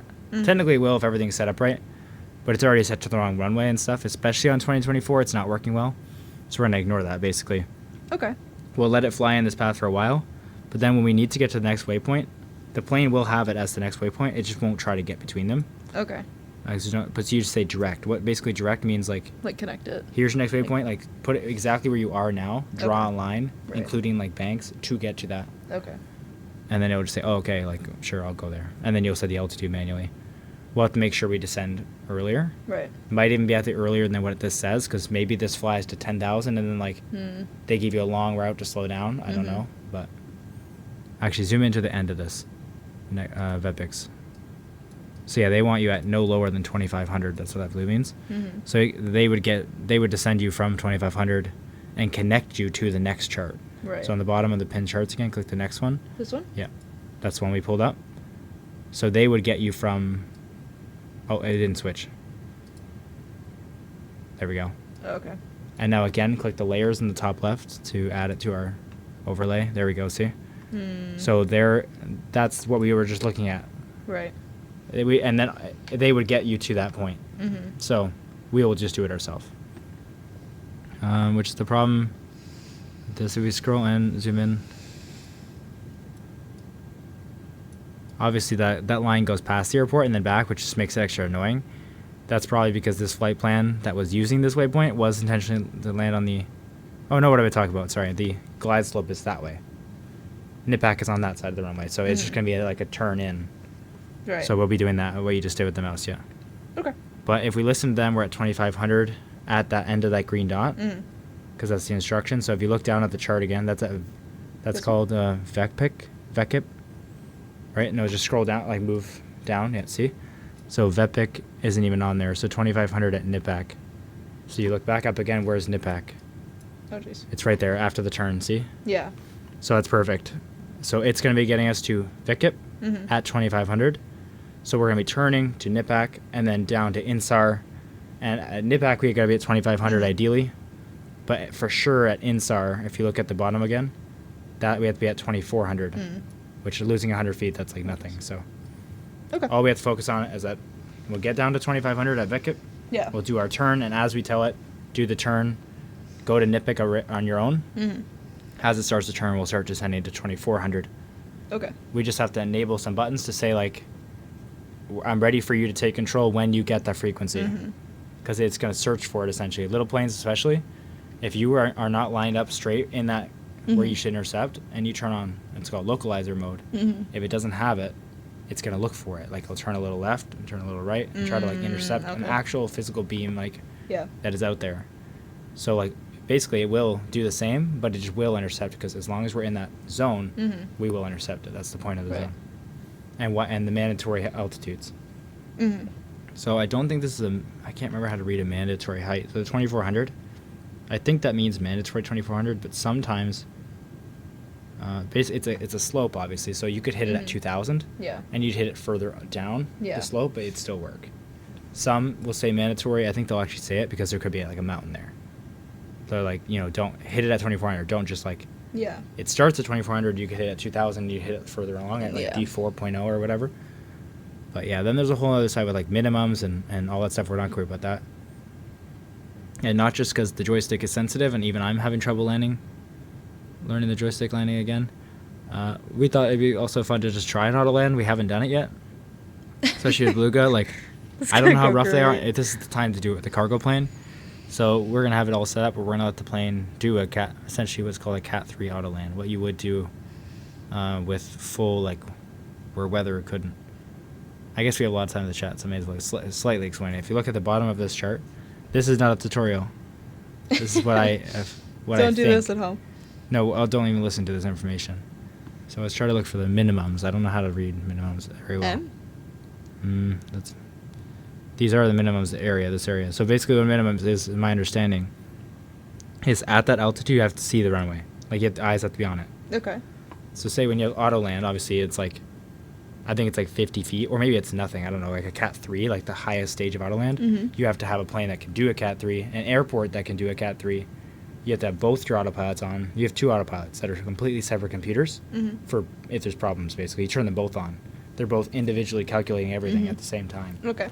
And like telling the plane what to do. But anyway, a Cat 3 is like full, like the plane will land itself. Not most planes can do it. Most airliners can do it. But obviously, like if you go buy a Cessna, it can't do a Cat 3 auto land.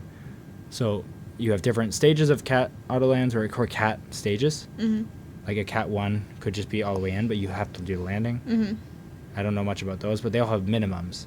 So say the minimum is like 400 or 500 feet. When you get there, if you can't see the runway because it's like rain, and you have to like go around, you can't land. Okay. But if it's like, okay, at 800 feet I can see it, I can't see it. 600 feet I can't see it, but your minimum is 500. 550, oh, there it is. Like the rain is just enough where I can see it. Right. Then I can land. So you say continuing, like, and you land. Okay. Right, we're going through all the way. So even if it was like torrential, we couldn't see it at all. They can do a Cat 3, like it safely can. Okay. No, like it's safe, like Cat 3 auto land, like it's literally like zero visibility. Okay. So you can't see the runway till 10 feet away. Like, and the plane, like you have permission to do it. Okay. Which is cool, but obviously, like if it's a VFR land, a visual landing, it could be like minimums of like 1,000 or more. Like you can't see it, like you're not landing there. So that's what minimums essentially means, and this is how you read it. I just don't know how to read it very well. I did look into it a little bit, but so if you look to the right of the screen, it says like ILS out. Over here? Yeah, here we go. So see, that's max now. Sorry. There's usually a section that has, see MDA, that's the minimum decision height. But I think those little twos, and like it means Cat 2. I'm not sure. The ones I saw before when I was like looking at, not like how to do this, be an expert at this, how to like understand it a little bit, said like Cat 2, Cat 3. This one doesn't. Go over to the left a little bit. ILS, right there. It says ILS. This doesn't matter anyway, we're doing AutoLand, but I'm just curious. I'll have to learn how to do it. Like, read. If you guys have help for me, like, feel free to comment it, but probably talking in the Discord would be easier. But yeah, I don't know how to read decision heights. I mean, it has, like, a legend for these numbers. Yeah, I see that now. Like, when I saw it, see how it's separated into sections? Yeah. It literally had, like, the one I was looking at that day had, like, Cat 1, Cat 2, Cat 3. And it had, like, lower and lower things. So, like, when I heard that explanation and then saw that, I'm like, oh, that makes sense. Right. So I didn't get to, like, look at everything what it means, and now I don't know what this means. But that's essentially what that section is describing. So a chart obviously looks really confusing, but it all means generally that stuff. But, yeah, really that doesn't matter for this plane. But, all we need to worry about is that slope, and that is very important, the heights that we need to be at. Okay. That's where a lot of people that don't know ILS like mess up, is they get right where they need to be, but they don't know the altitude matters that much. And if you're 100 feet over, you won't hit it. Like, it's a physical beam that you're just missing. Right. Or maybe not 100 feet, but like sometimes it will know, and then they'll try to catch up and all that stuff. But feel free to zoom out if you want to get a better view. Oh, I thought you were going to get the outside. Sure we will. So, yeah, the thing you should check in advance is that radio navigation is set. So, like, when it's at the right frequency. One thing we should calculate at this point, if you look at your navigation display, the second one on the right, it's now visible. That's the airport. Oh, jeez. Be very careful when you scroll, please. It's fine. Everything's fine. That one's fine, yeah, but it might not always be. So see it now is in our thing. Again, we're zoomed all the way out, so that doesn't mean like, oh crap, we're close. Yeah. But let's do the math real quick, the very rough scratch pad math of what we need to do. So now that we know, at VIPIX, the first waypoint that we needed to care about altitude was NEPIX. Remember the end of that first line before the turn? Yeah. That was called NEPIX, and you can see it there on the screen. We had to be at 2,500. So we take the altitude, we're at 29, just as 29. and we need to get to 2,500, so minus 2.5, obviously. We need to lose 26.5 thousand feet. Mm-hmm. So we times that by 4, roughly, in an airliner, and we need 106 miles to slow down, to get to NIPX. Right. Okay. Of descending at 3% glide slope. That's ideal. Okay. If we have less, we go faster and whatever, but if we're going to just do it ideally, that's what we start off with. That's the understanding. Mm-hmm. So we need to start doing stuff when we have our 106 miles from NIPX, and you can see we're like, I don't know, the 240. You can see the 240 line. You can see 160, so we're like 230, and we need to be like 110. So like we got a minute still. Okay. If you could imagine where 110 is on that, it's also the dial that controls the screen is on the right dial, like right on your screen, the top right of your screen, without looking around. This one? A little bit left, actually. There you go. Yeah. See, Yeah. we're at 320, change to 160. So obviously we need 106. Mm-hmm. So now you could easily see where that is in between the 80 and 120 in the middle. So we're fine.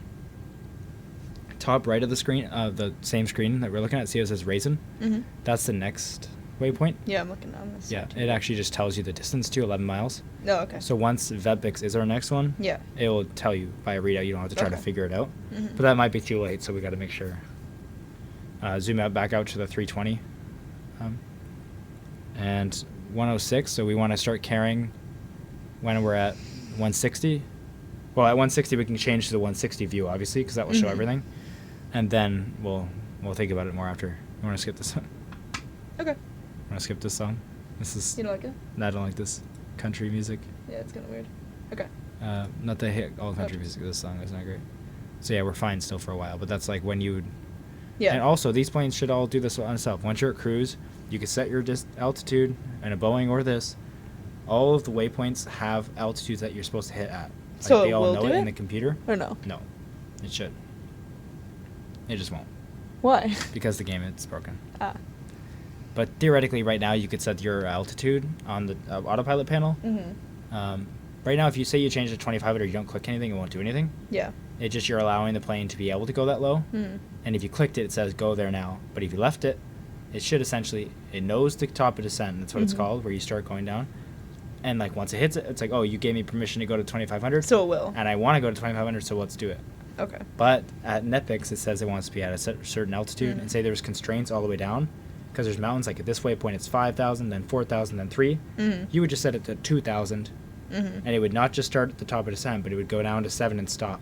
And go down to 5 and stop. All of that's automatic, but it doesn't work. In 2020, it works fine, but not great. In 2024, it doesn't work at all, from what I can tell. Last time I tried to do it, I thought I was doing it horribly wrong. Then I thought I was doing it right, and then a pilot told me I was doing it right, and then... That's kind of major. Yeah, no, really major, yeah. The throttle also not working is pretty major, yeah. Yeah. But, you know, they had a lot of other things to focus on, such as cloud. Other plane parts. This is so pretty. Yeah, and who knows? I don't know. It's just a bug, but Yeah. I'm sure it'll be it's called fine VNAV. Like eventually. in Boeing, it's actually a button that says VNAV. Here, it just is implied. Unless you're telling it it's on managed descent, which is like vertical navigation VNAV. Right. And then if you scroll into the flight computer, Oh. it's okay. Okay. You just zoom into the flight computer, very carefully zoom. Yeah, hover over like the windows when you zoom in, or screens. Look at the computer This down one? a little bit. This guy? I'll go call it the MCDU. Yeah, that's what that is. Okay. And then click F plan, flight plan. And see that pink word? Mm-hmm. That's like, for example, what it thinks it needs to be at NIPX. Mm-hmm. Doesn't really add up to what we just figured out, but that's what the altitude, like what I'm talking about, where the plane knows it should be at certain altitudes, Yeah. that's where it would be. If you press the up arrow, which goes down, and press it a few more times, you start to see all those things that we just looked at. It actually has them there. It knows. Yeah. But it just 25, won't do 24, it. it just won't do it. Huh. Like if you set it to 2,000 Yeah. or 24, the lowest one, Mm-hmm. it will just go to 24. It won't even hit. It Right. won't stop at 25, then go to 24. That's annoying. Like who knows? Maybe literally today it will, but like Yeah. it didn't yesterday. It didn't, Dang. or didn't 2 days ago. So hopefully when you're playing it, it's working. There's been no patches, but So it's just hope. yeah. Okay. So it's not a big deal.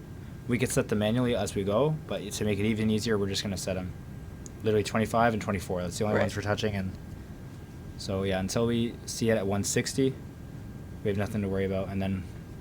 Is this bad? Should we be like on that? No, that's the in-game flight plan. That's also broken. Okay. Cool. Yeah, basically, well, when we started the free flight, I entered the flight plan into like the world map. SimBrief did it for me actually, so it figured out how to get there. Right. But then SimBrief is real.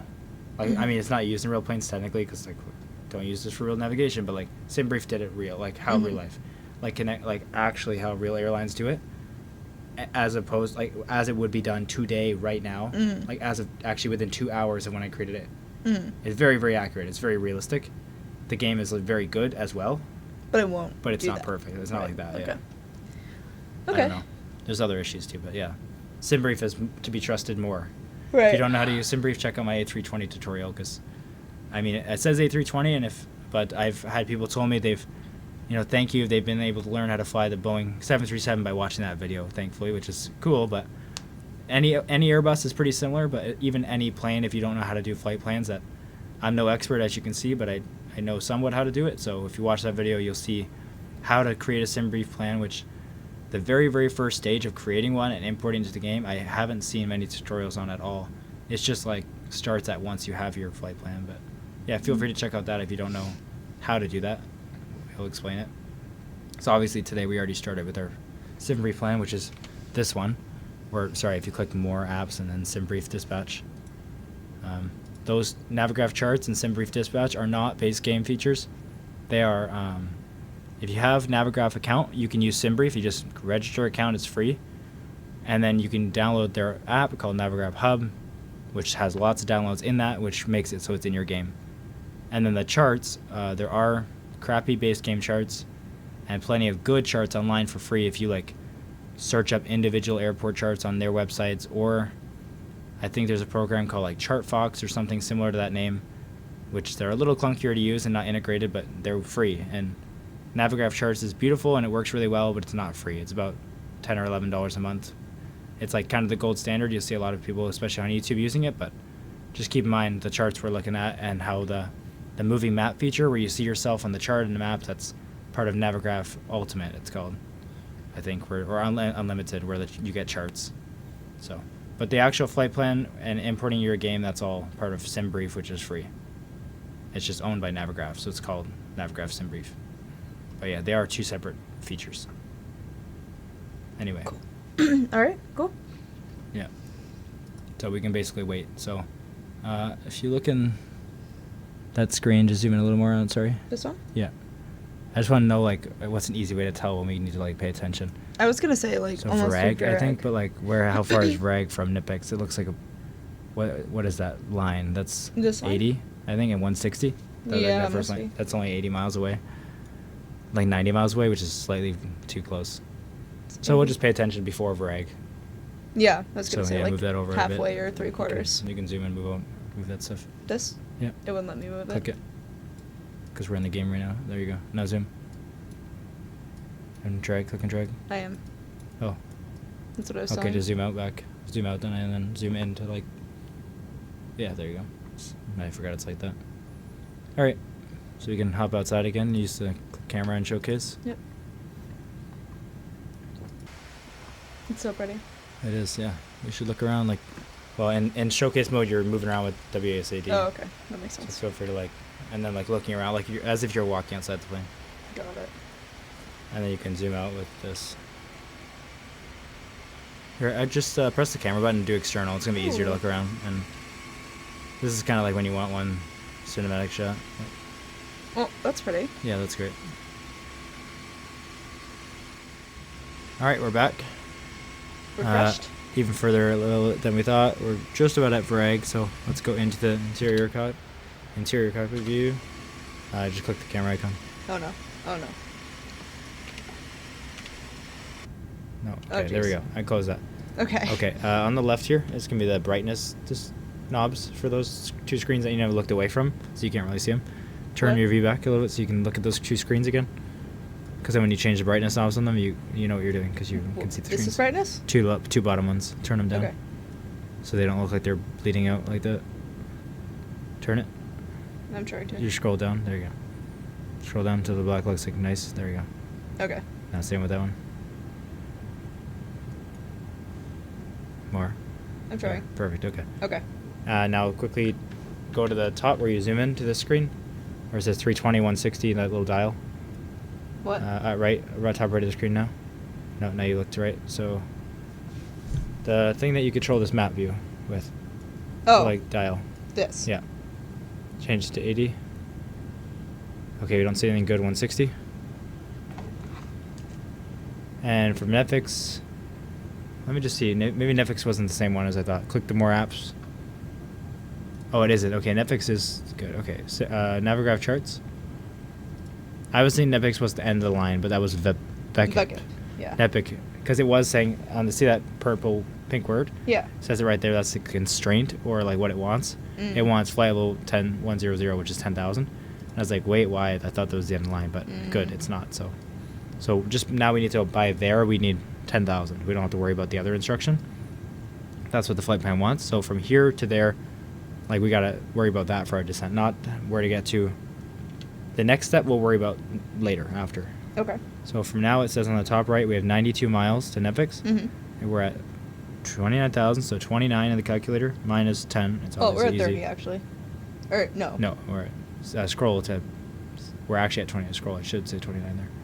Do you want me to change Scroll it? down, yeah. Okay. Okay. Yeah, okay.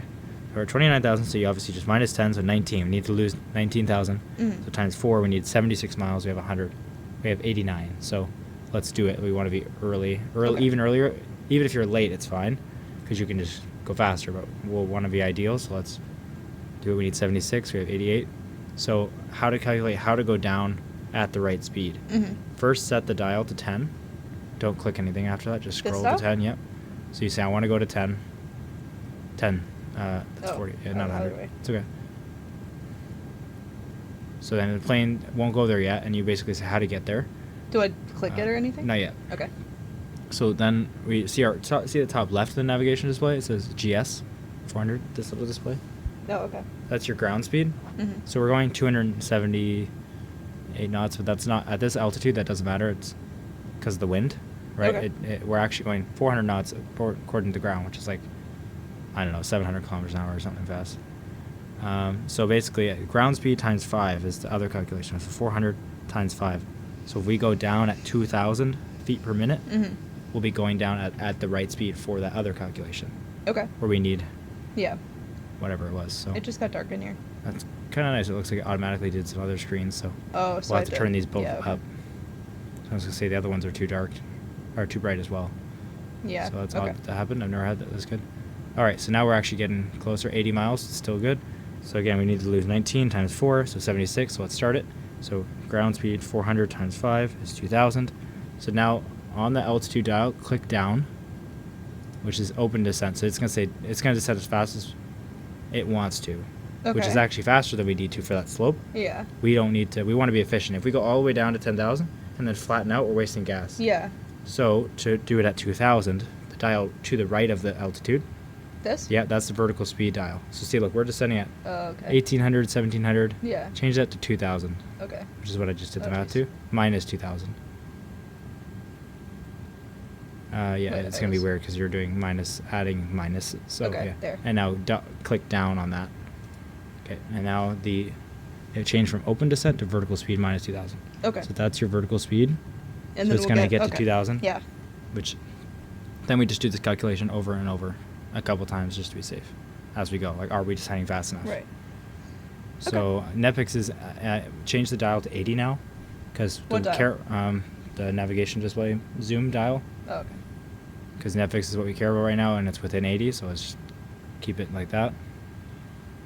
So again, we're at 2,000 now, and we want to make sure your speed is not creeping up. It's not. It'll have an arrow if it's trending, and the engines are at idle. So if the engines are at idle and you're trending up, you're descending, you're speeding up, and there's no way to slow it down with the engines because it's already Right. nothing. So that's where that speed brake that you armed before, you can like pull them out during flight. Okay. Even full speed brake during flight is like a little tiny bump because you're going so fast. It's not like when you're on the ground where they come way up, and that will really slow you down. So if we needed to, say you were late and you had to go down at 4,000, you might have your engines idle and your speed brake. Okay. But right now we're casually descending. 2,000 is not nothing, but it's not much. Like this is gonna be a slow descent, as you can see by the altitude going down. So we're not at 60 miles yet, but the altitude is kind of what you want to look at. So let's just calculate as if we hit 20. So let's do 20 minus obviously 10. So once we hit 20,000 feet, we have 10,000 more feet to lose, right? Times 4, we need 40 miles. So we'll watch this. When we hit that 40 marker, we should be at 10,000. We should be at 20,000. Okay. Well, let's just do a bit. We're already at the 60 marker, so let's say 25 minus 10, which is 15 times 4. We need 60 miles. We have 64 miles. Like, that's perfect. Okay. So So right now everything should be fine. So right now we should be perfectly descending at what the calculation is. Yeah. But because we slow down, usually once you start to descend, you want to do it because see we're at 340 knots now. So times that by 5, actually it's 1,700 now feet per second. So change it from minus 2,000 to minus 1,700. So yeah, once you start to descend, it's a good idea to do that math like immediately. And then press again. down? Yep. Okay. And then that's when you check it over time to make sure. So now we're descending even slower, which is good. So, yeah, and it's going to stay at the speed it wants. If it needs engine power, even while you're descending, then it'll add it itself. Auto throttle will handle everything. So now, like, the most efficient, the better you hit that, it just, as long as you hit it at the point. If you go down early, who cares? Like, as long as you're not a mountain, and we're at 10,000, which is really high, obviously, there's sometimes mandatory constraints, and that's where, like, they'd have waypoints before where it says you can't go below. Because if there's not, though, like, between here and Epics, there's nothing. We get at 10,000 right now. We could go down at 5,000 and hit 10,000 and cruise at that for 40 miles. But when you hit 10,000, your engines start to go up to maintain flight. Yeah. So you're wasting fuel. So really, this is how you do it in real life and how you calculate it. But again, the plane does this all automatically now, so you shouldn't have to do this even. But this is how you would do it. Okay. Cool. And if you're messing this up, you're not messing up your flight. You're messing up your fuel economy, which doesn't matter in a game. Right. You're not paying for fuel. But yeah, so we'll chill. We'll be a while, but we'll just chill while watching the numbers turn. See, there's really, really small 2 black dials underneath the autopilot panel. It's really hard to see. I couldn't find them for a long time. These? Yeah, turn those down a little bit. Just down, scroll wheel. Those are the brightnesses for the... Oh, okay. The left one's probably fine. It's the orange backlighting. But the right one is the screen. I don't know. I don't like things looking like that. Like they're too bright. Okay. And then if you look below these 2 middle screens, it's the same thing for those screens. It's like those 2 little dials. Next to the button where you choose what screen it is that you were using before, APU and engine black buttons. Yeah, next to those on the left, there's 2 dials. Those are the 2 brightest dials. Here? To the right, those These? Yeah. Oh. That's your 2 displays. You can turn those down. This is not nitpicky, but just Oh, jeez. being realistic. It's gone.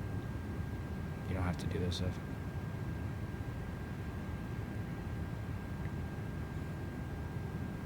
Okay, I'm gonna leave it there. Yeah, that's fine. They don't look good for some reason. I don't know. In 2020, I feel like I kept them look nicer, but it also wasn't modded A320. Not that Microsoft-based game. That's pretty. Yeah, it looks really nice. This game is beautiful. Mm-hmm.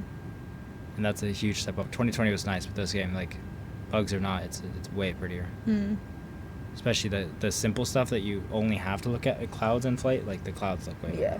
Not all the time. Like, here I don't love how they look, but that's just how they look in real life, I guess, right now. But if you skip the song, that'd be great. Really? It's part of Okay. the flight, yeah. It's so annoying. Let's go outside. But yeah, some cloud states just don't look as good, but some of them are like insane in 2020. Like as you saw, like the sunrise from Alaska or sunset. Yeah. I think it was. If you guys go back and see my cruising and chatting #2, it's one of my most recent live streams. When this comes out, that was a great flight from Anchorage to Seattle. For visuals, man, that was the most beautiful sunset I've ever seen. If you want to see what 2024 can really do, that's where you see it.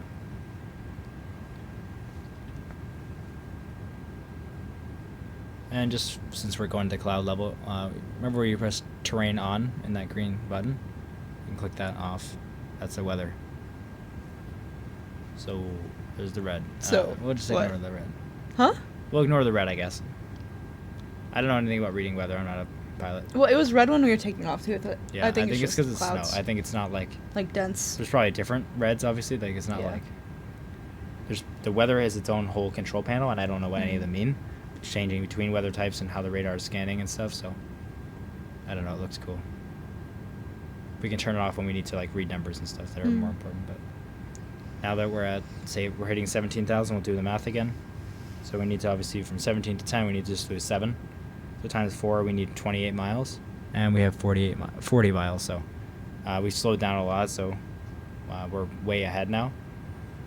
You can do it basically as much as you want. That's why the plane does it itself. So now we'll do 285 times 5.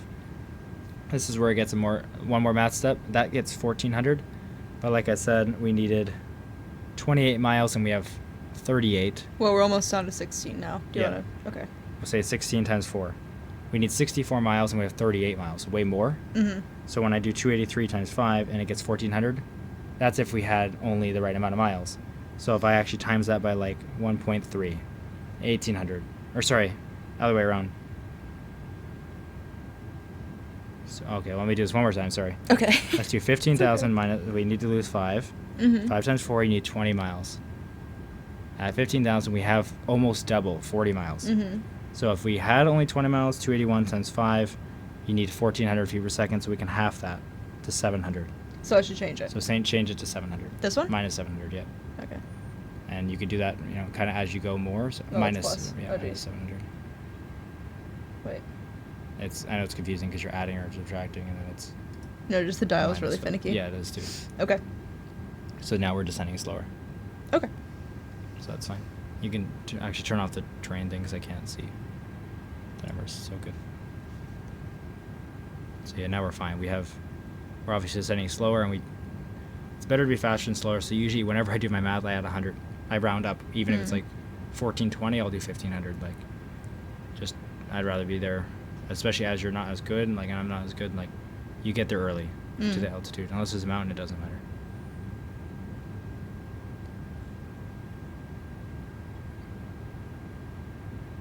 Apparently the Boeing top of descent is working. Well, no, actually, because people were telling me it was working, and then I tried it, and it wasn't. But this song's also bad. It's good. Bad. Really? I like Yeah. this song. Okay, keep it on then. It's okay. No, it's okay. No, it's okay. I don't like this switch one. to Do you know this one? yeah. Hold on. This Okay. is so let's switch Let's to get this one. and change the media. Media went. What is it? Hold it. Click 39. So it's 2019. That's fine. Just make sure we can land this plane. All right. You can minimize this if you want. You can minimize this if you want. Okay, so the engines are idle still. Obviously between 13,900 and 10,000 it doesn't matter that much. The next calculation we'll really be doing is when we get to that one, and we have to get down to 25. Right. And that's going to be more important. So, see, the closer you are to the waypoint when you hit the altitude is like the better you did your math, basically. And if I was only just flying and not talking, I would have done it a couple more times just Right. to make it easy. But again, you shouldn't have to do this at all. But also, it's a rough calculation. It's not perfect, but that's like what an A320 pilot had in their tutorial. I would shut them out if I remember which one it was, because I watched lots of videos. If you want to change the navigation display to 40, just until we get to this waypoint. What? 40 Oh. in, yeah. I guess it says 25, so I always forget it tells you, so we don't need to gauge it. Now it doesn't feel like we're going down fast enough, but I'm sure it's fine. Yeah. Oh yeah, we only have 3,000 to lose, and we have like 25 miles. Nautical miles. They are technically different, by the way, but.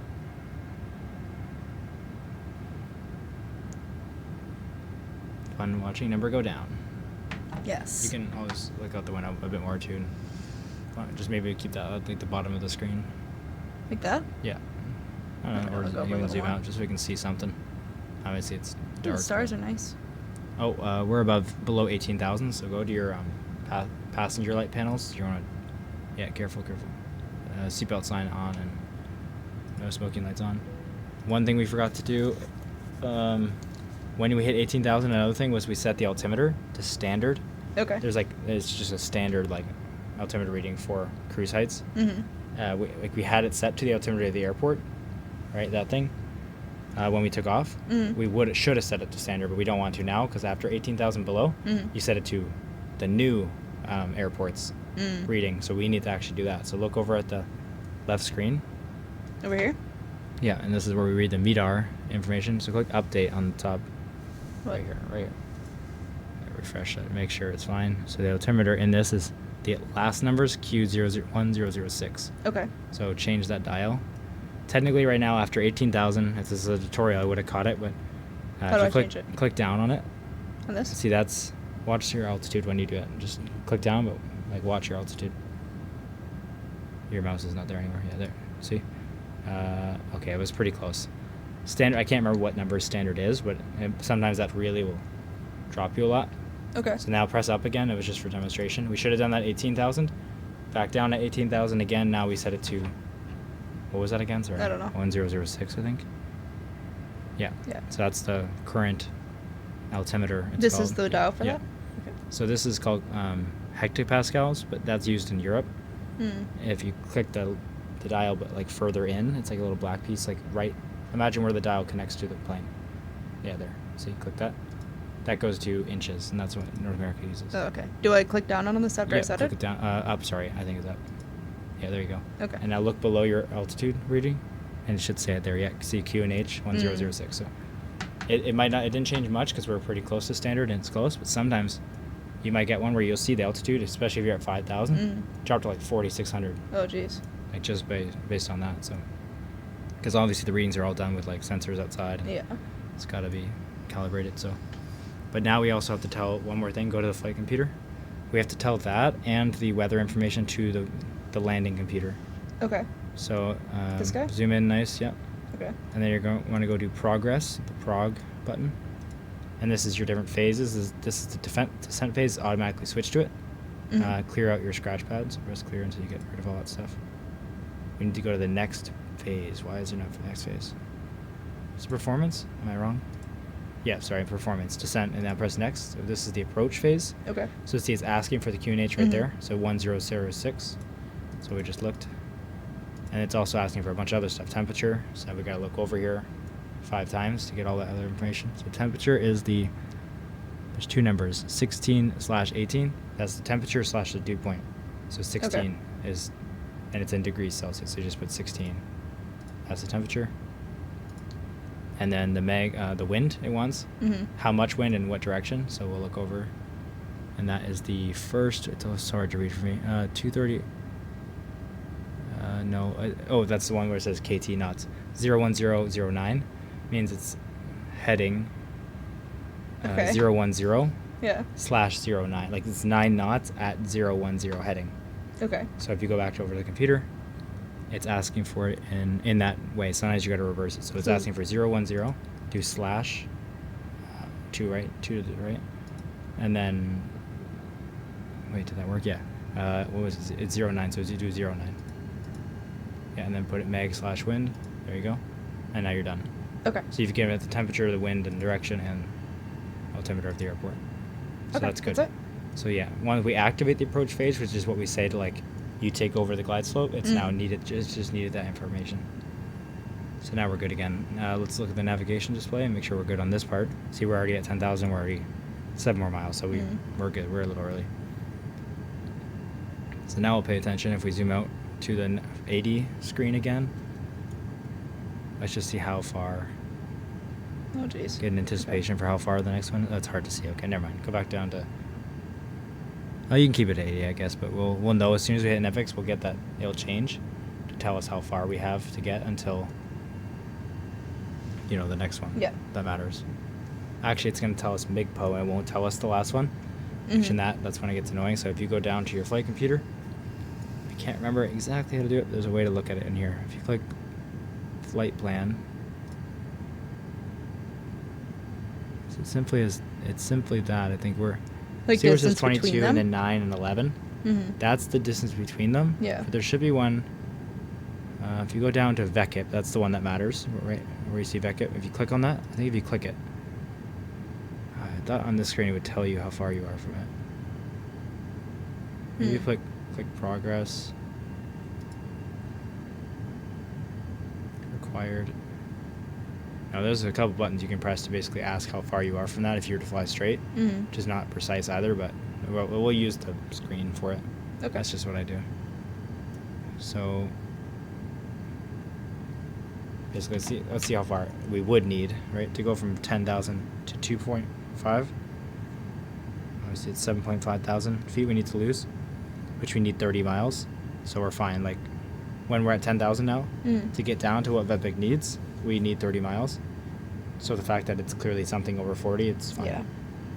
And we can change the zoom to the 40 screen, Mm-hmm. because then we know once it comes in the screen, we have 40, Right. and we only need 30. So Vetpic isn't even visible there. So it's We're turning. yeah, it's Ooh, that's scary. yeah, turning just before the waypoint because we've made it, Yeah.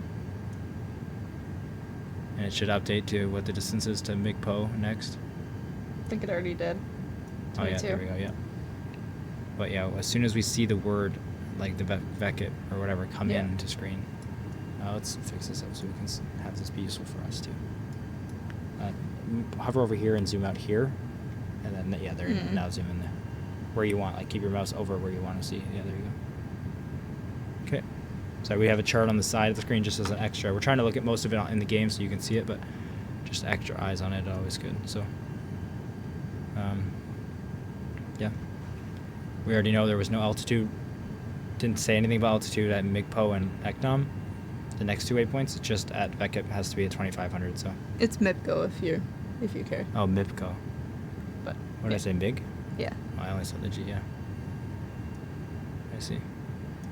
It's okay. Yeah. These ones don't seem to mean anything. It's just not fun. Maybe it does in But they actually that's Some- very true. Yeah. some other. Language. Where are we? Finland. Finnish. Denmark. No, we Finland. took off Right, Denmark. right, We're right, in right. Finland. I mean Finland Yeah. things. And maybe it's Christmas related.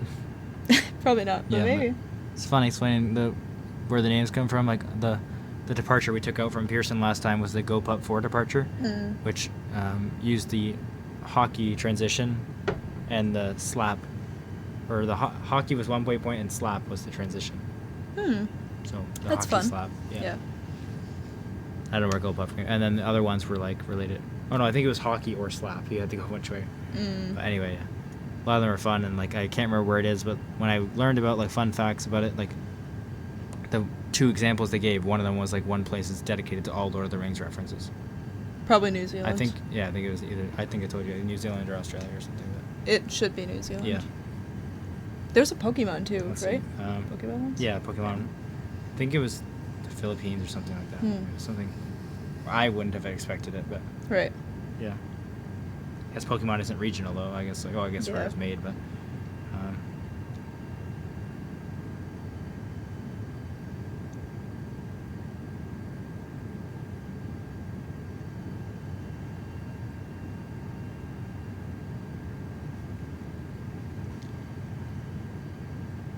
where is this? So yeah, Frodo, Baggins, Smug, Hobbit. Oh, that's so cool. I don't know where this is. At KM. Alabama. It's the U.S. Oh. Never mind. Yeah, well, I mean, it could be multiple places too. But yeah. that's cool. Alabama. That's so cool. But Smog yeah, just and fun Hobbit. stuff like that. Aw. Let's see if there's any other places too that are Lord of the Rings. Oh, that must be where I learned about it. Max. Yeah.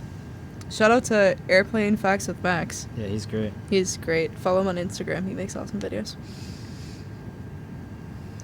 Here's just unusual in general. Hold on, have we got? Okay, let's look at the plane. I think we're okay. No, it's in the 40 miles now. So let's zoom in. Oh. Oh, you stress me out when you zoom because I don't know where the mouse is, so it just scares me. It's okay. Okay, so it's at 30 something miles. So yeah, now we should set it to 2,500. This thing? Yep. So we want to go to 2,500. The first one. Wait, this one? The first one. This the one. altitude one. Okay. Stay at 2,500, and then we'll let it descend openly. So first get it to 3, or 2, whatever you decide. It's the same amount of clicking, and then the little black section before the dial. See, it says like 100. Yeah. Yeah, click that, and now you're changing 100s. Oh. And you want to keep it on that because the next one we're setting is 2,400. Do I so, click down now? once we know what we should do quickly. So yeah, I guess just set it now. I usually start it right away. Okay. And then do the math quick enough. It doesn't matter. It's just fuel efficiency. So now that we're going down, we are, again, we need to lose 7.5 thousand feet. Times 4, we need 30 miles. We have 30 miles yeah. exactly. So then we look at our ground speed, 213. Times 5, it's 1,065. So set it for minus 1,100 to be more on the safer end. Yeah, Click down? Click down, yep. okay. And now we're going down at minus 1,100 feet per minute, Okay. and that should just be generally fine. Do we need lights? Not yet. Okay. Oh, we just hit under 10,000. Yeah, now we do. Good idea. Nice. Yeah. See, I so, know. Yeah, I you know. do. So, yeah, landing lights. Oh, geez. Oh, yes, there we go. What was that? Nothing important to go to auto. Okay.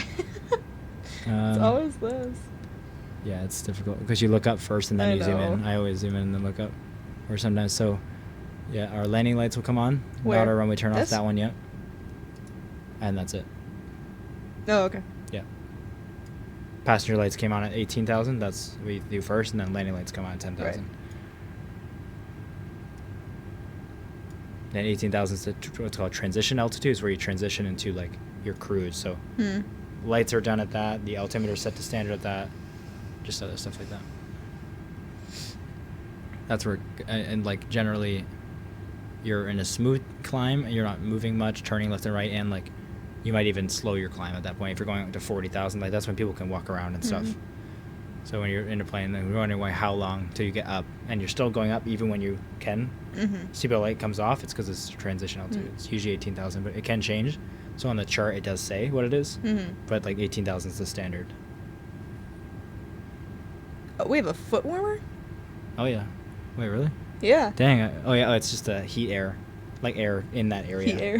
Heat air. Oh, Like yeah, air that's vents so in your nice. feet area. Yeah, there's lights down there too. I think the lights work too. Footlights. Cool. That's the loudspeaker volume for the pilot to talk to the passengers. Figured. Yeah, there's a on the top. I think if you look in the overhead panel, there's a light that tells them if the bathroom's in use, which is cool. So that they don't have to like come out and say. Oh, smart. Yeah, so then they know if they can take their break. Where is it? So this is the button that calls the flight attendants. So I think it's there. Maybe it's a light that we can't see at night easy, but I don't remember. I did see it. Maybe it was only in the A320. Like, this is very similar, but this is not a plane I've hardly flown. It is only slightly different, but And it's not passenger at all either, right? Like it won't. like that won't barely, so permanently like change probably.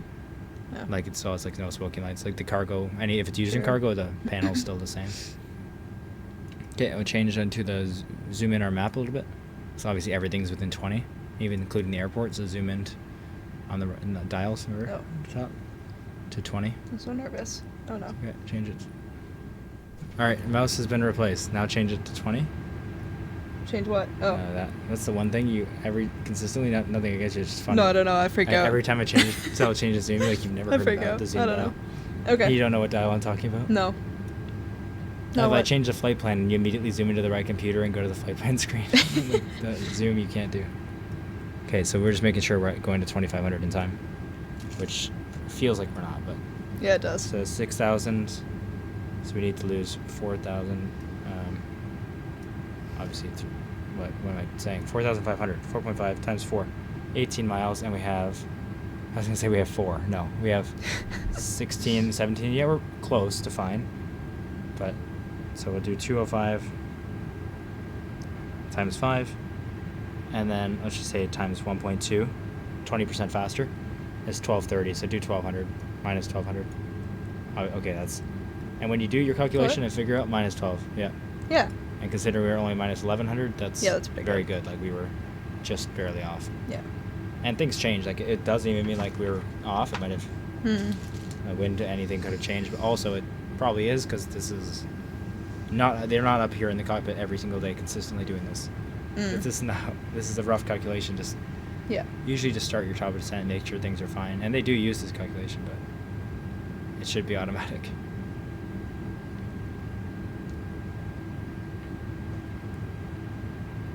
Thank you. Yeah. Yeah, we skipped the song. That was not a great Christmas song. So it looks like it already is just connecting those waypoints. See the dotted line on this chart? That means it's not it's not to be, which is we saw already. It's not to be connected. The ATC's to vector us, but on our flight plan, it is just connected. See those lines? Like we have to do nothing, and it will do it. Wonderful. And again, with all those custom altitudes, it should just be able to. You see your lowest 1910. We should be able to set to 1910, and it just does it, but it won't. Or at least I'm not even confident enough to try again. Like there's no point in trying. Yeah. Let's just do it ourselves. So. All right. We're just chilling now. Yeah. And we haven't switched to approach because we still want to be on like navigation. When you switch to ILS, you're on the localizer. So you're just saying to the beam, the ILS beam, like tell me the plane what to do. And we want still saying tell the GPS to tell the plane what to do. Right.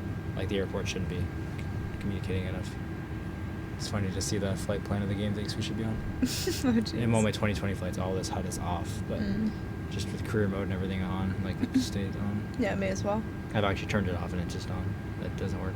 Oh, okay. Yeah, Never that mind. screen doesn't work right now either. I finally decided, like, okay, this time I'll turn it off, and I just never turned it back on because it never turned off anyway. So, yep. Okay.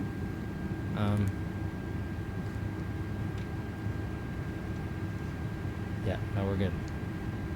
Oh, we should worry about some speed now. We're like actually really slow. I'm not sure why. Why are we at idle? So look at the throttles. Okay. They're at the climb D10. Okay, it has all power. Auto throttle is just deciding to be at idle. Look at the screens, please. This is going to be a little bit quicker of doing things. So we're at 2,500 early. That's good.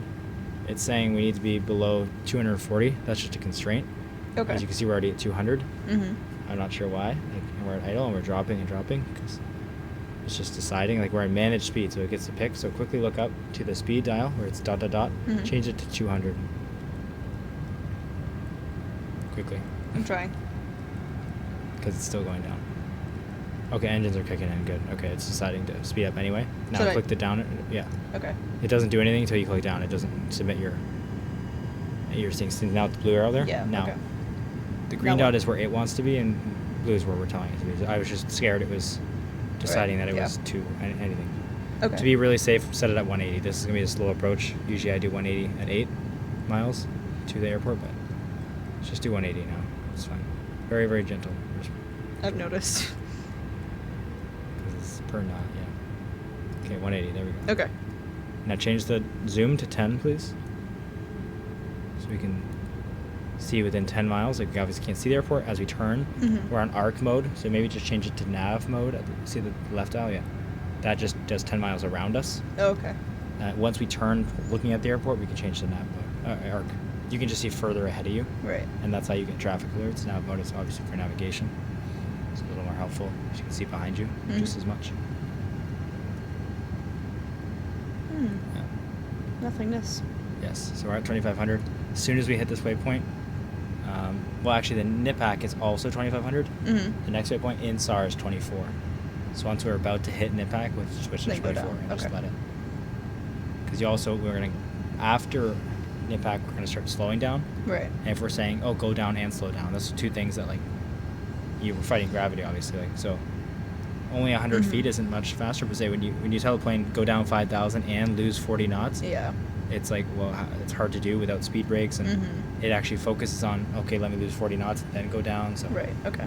yeah, just being early is always better than being late, unless there's terrain or something telling you otherwise. Like, you can always just cruise at a set altitude. If you're too high when you need to be, then you're just missing the airport. And then still you can go around, but that's like a whole other thing to do.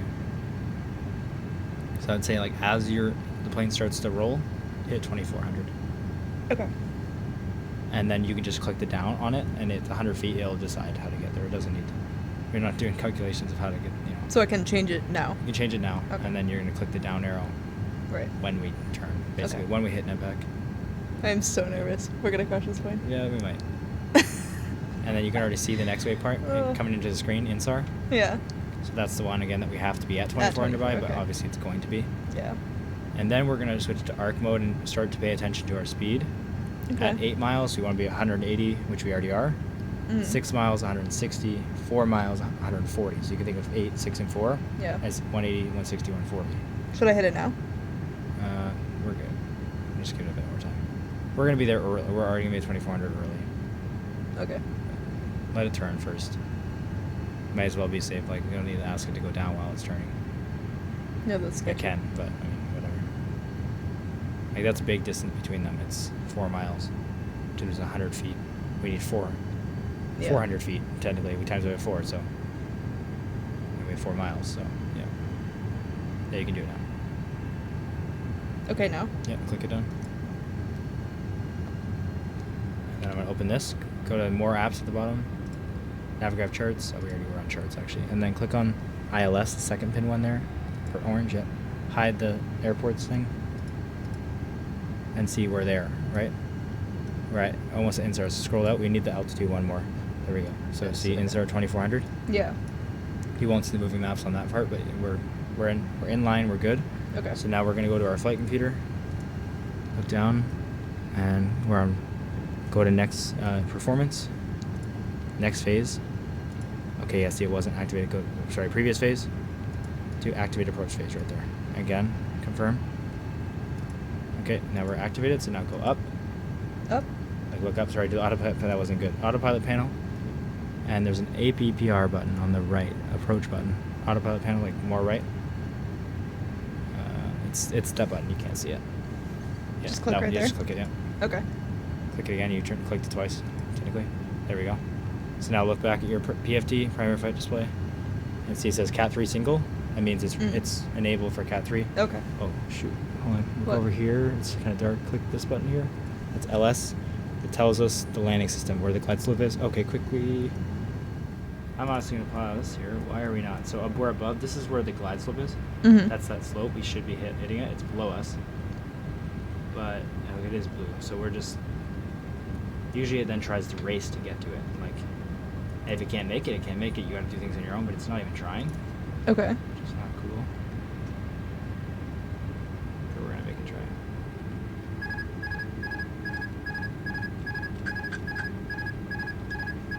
It's okay.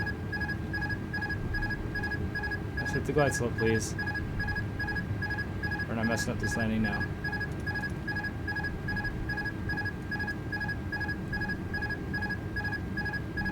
Let's go to arc so we can see how far the airport is. In a better way, 10 miles. We're 5 away. We're very close here. We're cooked.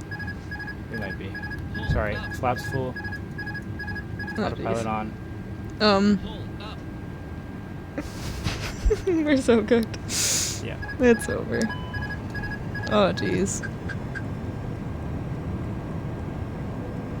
Not prep. I did not know how close this all was to that. That's very sketchy. Let's go around. We'll go around for a better landing. I did not realize how close that all was there. That was very... We're not paying attention to what we just did there. It was very close to not a good situation. So let's quickly go to nav. Set it to 200 knots. Set it to heading 320, 200 knots. Let's say 190. Let's get out of here. We're leaving. Gear up. Yeah, the problem is that I didn't realize how short that glide slope was. Usually have some time and I was gonna like kind of walk through things. I probably should have walked through it earlier. But I definitely thought I'd have time. That is 5 miles. So that is 5 miles right there. Mm-hmm. I don't know what I'm used to, but more than 5 miles. Like usually 10 miles you start to do other things we weren't doing. So I knew how I was paying attention so much to how close we were to INSAR, not how close the airport was to INSAR. So we just didn't have the time to do the rest of the things. So yeah, my bad, but like we, instead of trying to crash, we just went around. So we're not following like proper go around procedure of missed approach and all that stuff. We're just essentially gonna redo it like manually here. So yeah, my bad, but this is the fun of the Christmas special. I'm not already the best pilot, but also explaining it as I'm not even in control. It's a little bit more difficult. Not that you did anything wrong, I just didn't explain it well. But the things I can usually look around for without saying it loud and thinking, that I'm just looking for, I wasn't looking for. Like how far the airport was. So we will fly at, the runway heading is 204 degrees. So, well, the opposite of that, which I believe is 0 to, no, I don't know what happened to that. The opposite of something, I don't know, anyway. We'll fly this way, basically. Here's the airport, we're flying this way. This is where we were. The dot dot dot is like the missed go around approach. Basically, if you were to go in, you'd go that way, obviously past, and then around. We just turned early, and we're just turning around, and we're gonna like basically say, go directly to INSAR, which is gone now, but we can just say INSAR. We can type it in, and we'll do this again. So we'll just let it fly this way for a little bit, and we'll just prep things earlier, as we should have. Obviously the weather and everything, you can't see the airport, so this is not like, it's ideal situations for ILS to be used, but it's not ideal for me to like make sure it's working by seeing the airport, like look at the conditions. It's horrible. That's why the weather looks like that. And when you wouldn't always land in things like this if you could avoid it. So you can also see the snow is crazy. So I will let you take over in a moment.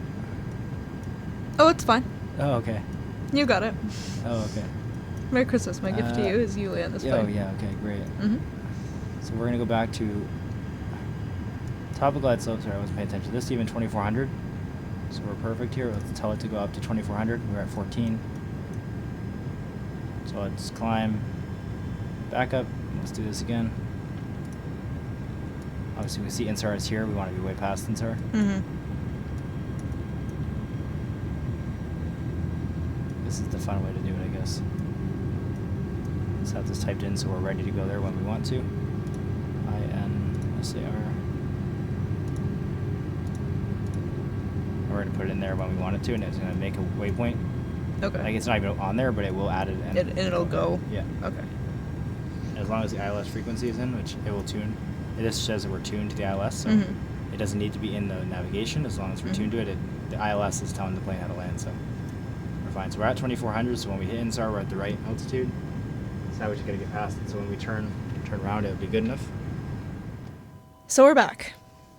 Yeah, so a lot has changed. So we obviously tried to go around. We went to come back in for another one, and of course the game crashed. So that sucks, but I'm like, oh, well, just load up. I'll do the flight plan.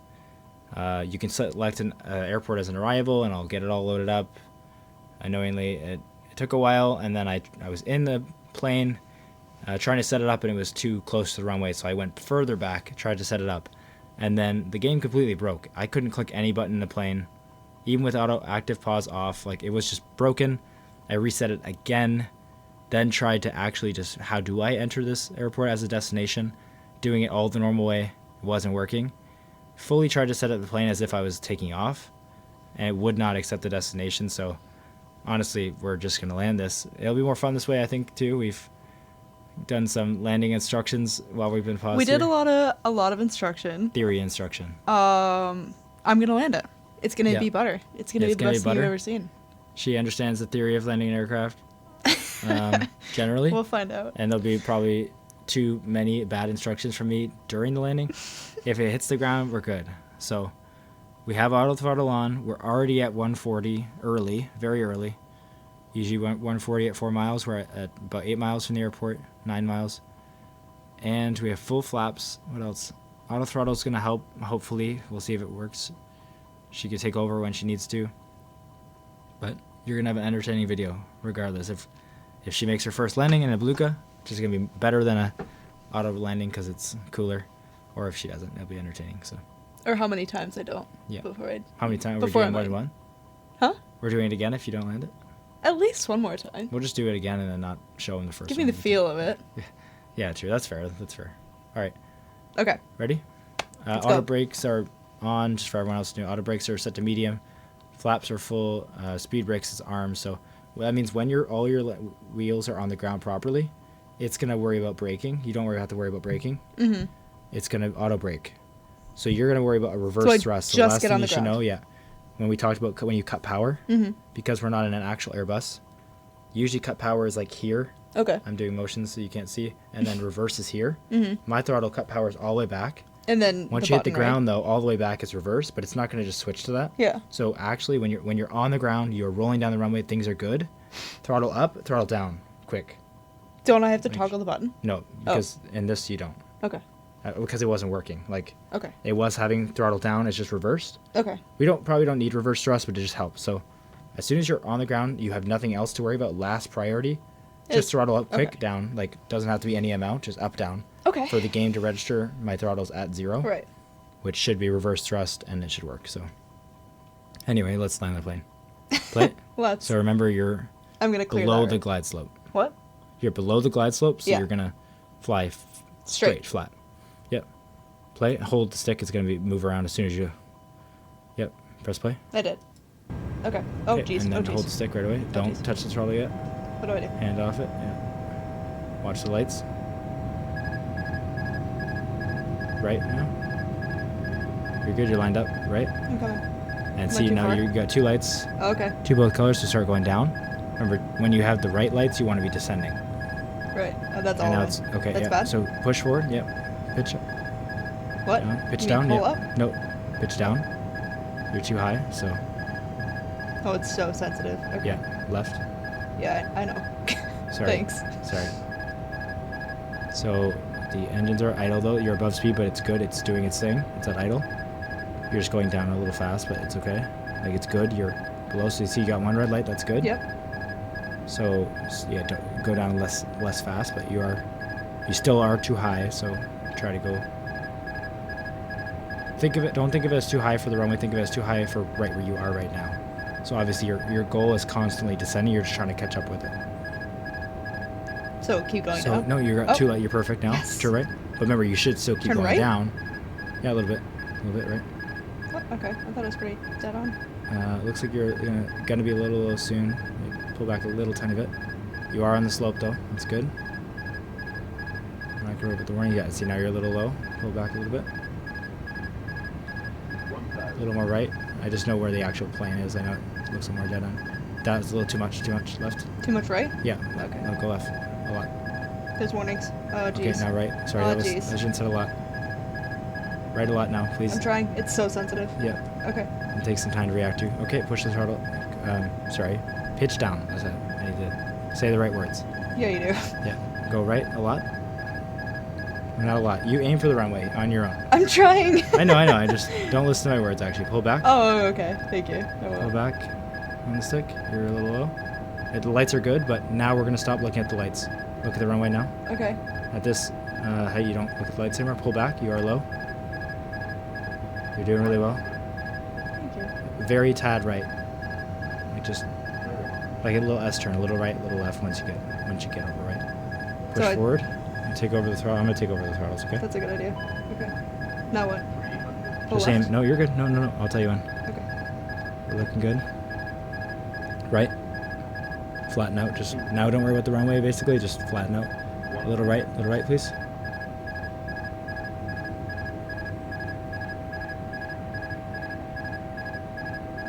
Start to flatten out now. Don't flare up, just flatten. Now flare up, Pull back. There we go. Could have flared a little bit earlier, but yeah. we're good. Yeah? We did it. Now remember, Okay. twist the sticks, stay in the middle. And now we're doing reverse thrust. Okay, look at Lots of us. space. Okay, I'm now- actually so proud of that. Good. I'm just going No to tap one. the brakes to Okay. turn off auto braking, because now we're actually going a little slow even. No, I can drive this now. Click the warnings. I know you don't see them, but click where the master warning. Here? Yep. That was And the one below it. I did. Okay. That did it through ground. Should I brake again? Okay. No, just now drive it like you would. Remember, 0 is like here. Okay. It's a little annoying. It should be like, oh, also look at the engine. See, this is rev. Yeah. That's how you can, no, that's reverse thrust. Okay. So this is like 0-ish. So see the white yellow line's telling you to get off? Wait till you see the next one and aim for that. Okay. It's going to be probably near the end at this point. I don't think there's That any more was so chances. good. Yeah, it was really good. I'm really proud of us. Yeah, you did really good. You landed This one? no, That I we're just going missed? left. Okay. Or I think anyway. So let's just stop here and let's learn. Just full brakes here. Yeah, the flare for like future reference a little sooner. I know I didn't say it sooner, but when I said roll out For my flatten first out- landing, no, it's I am perfect. taking no Amazing. criticism. Okay. Okay, I will. Perfect. Now No. we're stopped. Stop again because we're now going again. Parking brake. Let's do some basic things. So go to your flaps. Set your flaps to 0. Scroll wheel. It should work like that. It doesn't Okay. anymore. Disarm your speed brake. So pull it just down. Yeah. Okay. Lights. You're already on the runway still, but you can turn the landing lights off. Just the big one. That's it. Keep the other ones on. I don't know what any of the plane is set up, by the way, because of course I restarted the game multiple Yeah, times. the This is seatbelts all- were off. Yeah, this is all how Okay. I did it. It doesn't Yeah. matter. Okay, let's look forward. We don't have a flight plan, so I'm curious what's going to happen here. So tune ground. And then ground. Okay, they don't have a ground. You usually would say like, oh, taxi for... Click taxi for takeoff, but see if they have a taxi gate option. No, okay. You'd ask them like, how do I get to the gate? Okay. And they tell you, but they won't. So click the more apps at the bottom, Navigraph charts, and And then the 10, move over more. Yeah, scroll over to the right. Like This you already were, yeah. 10.9 Okay. it's called. And then hide the sidebar so we get more of a chart. And then click the little arrow at the top to turn on the movie maps feature. There you are. So, let's see. So we can go Where over does here. Santa live? Where? I don't know where Santa lives. Yeah, you can go. That's where you're going to be going off. Where Santa Alpha. lives. Well, yeah, we're delivering the toys, aren't we? That's true. I think he lives at HS3. Turn the parking brake off. And remember, idle, you're moving already, so Yeah. you could throttle a little if you want, but yeah. Just so Okay. you know, see the red and white lights on the runway? Yeah. That means they're all white until you get red and white. That means you're less than 1,000 feet left. Just some future Okay. reference. For when you're landing, if you see that, it's not good. Okay. Like my landing in Seattle, where I landed, where those started. Oh, I stopped it. it's a learning curve. Much smaller plane than this. So I think go to the bigger tarmac. This is obviously a huge plane. HS3 looks like the biggest area. Yeah. It's just a holding area. It's just for details, see parking stands. Oh, let's just, while you do that, they say they have another chart just for parking.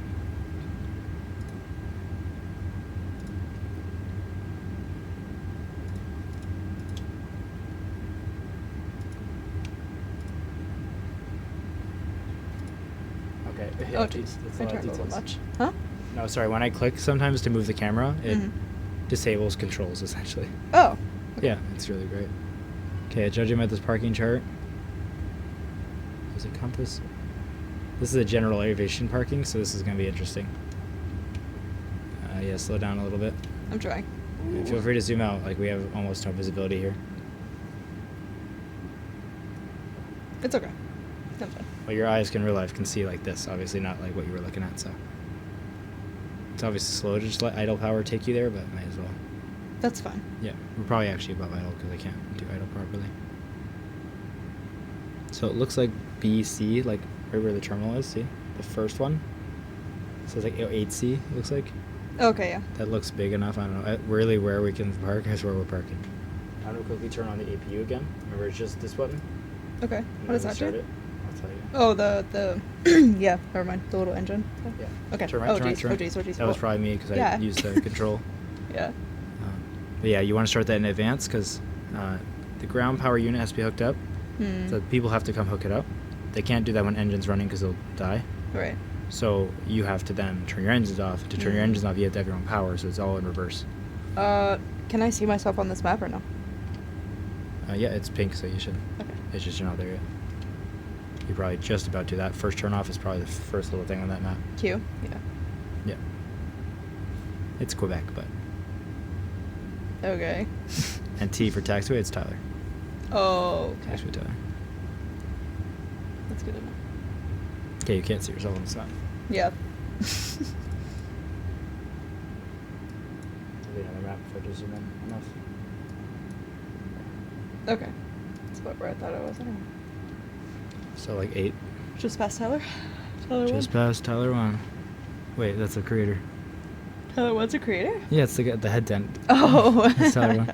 I forgot about that. I'm Tyler That's gonna two. be used so soon. Well. Oh my gosh, I know. Yeah. Already kind of there. So you're going for do 8, not 8B. It looks probably the same size, but 8B has a giant gate on it. It looks like. Again, well, this we have plane should planes not be. here.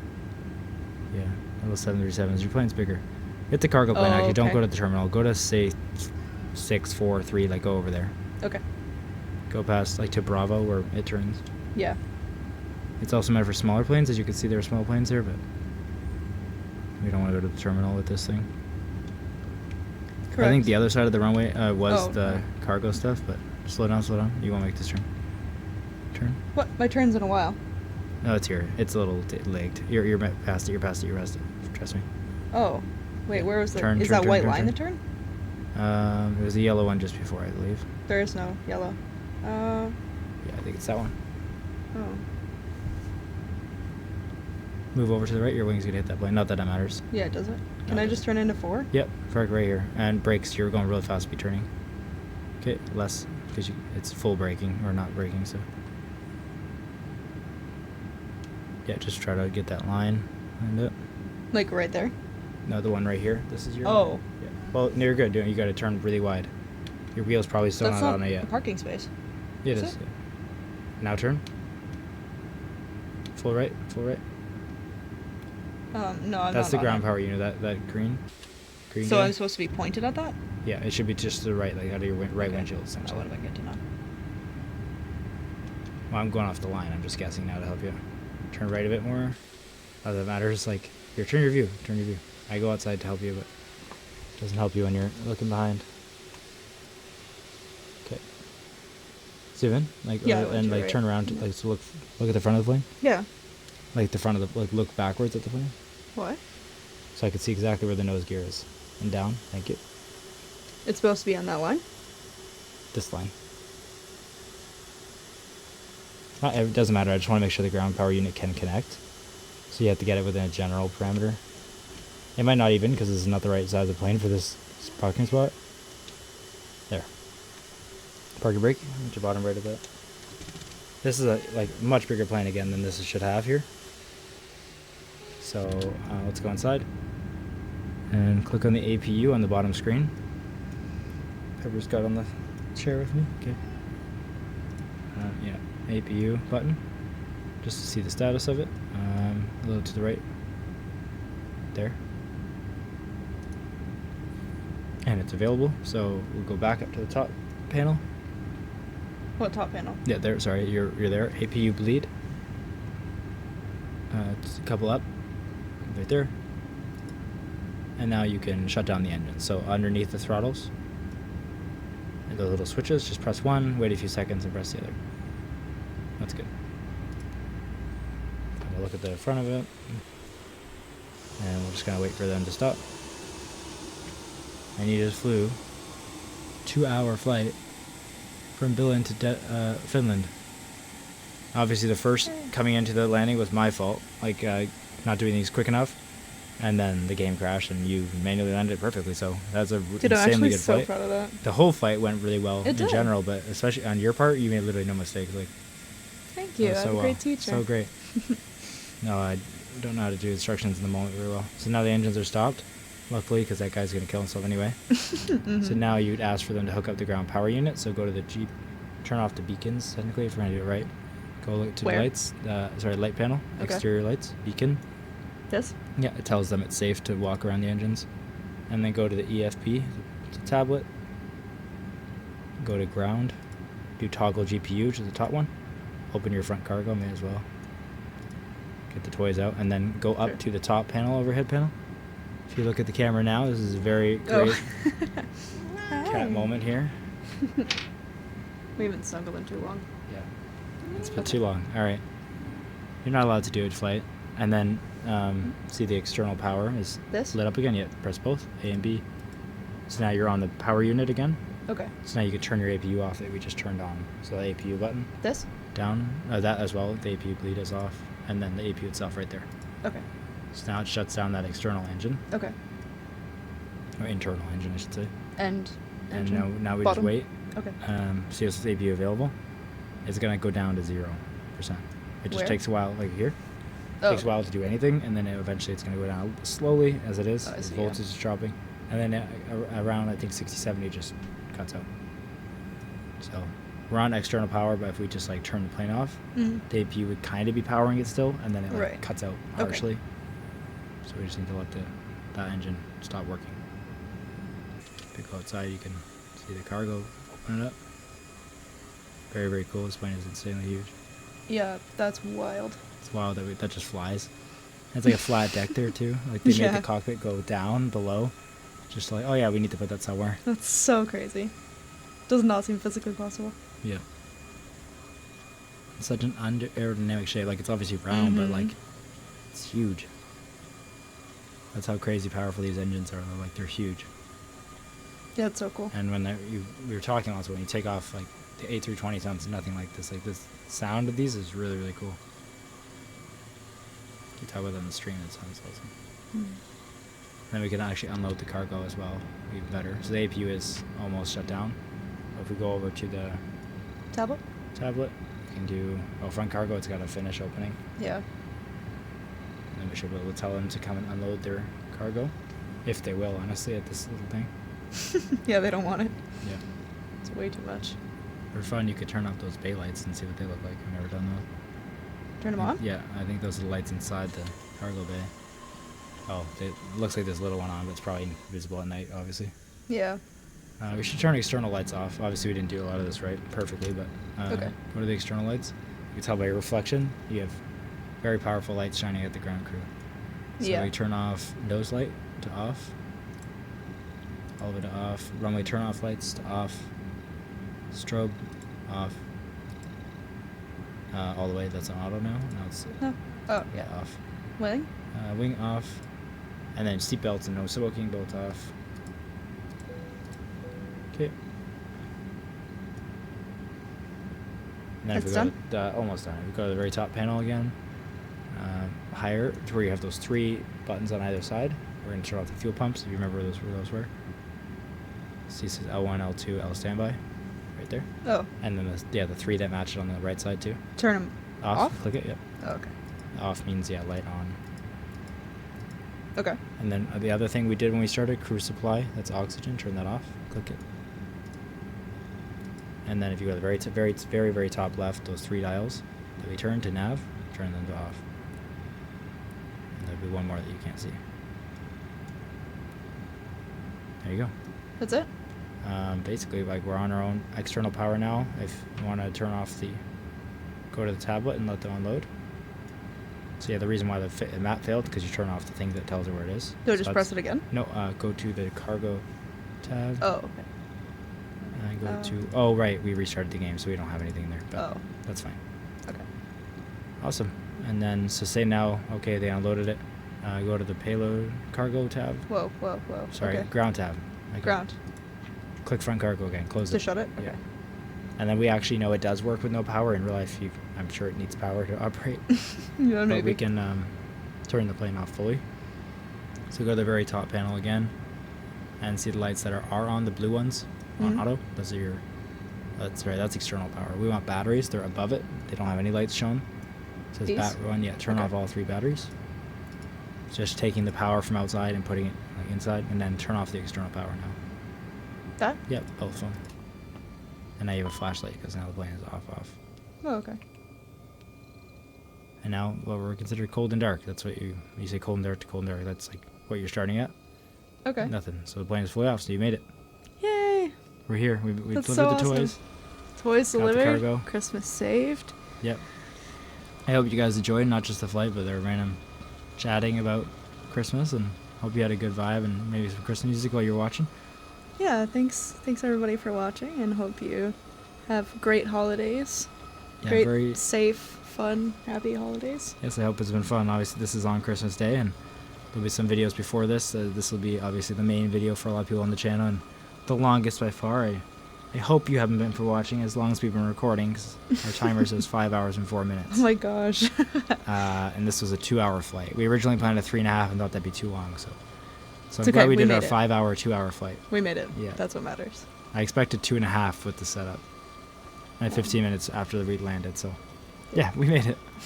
Obviously, that was all not all recorded, but yep, you know how long the video is. Anyways, Merry Christmas, everybody. Merry Christmas from us.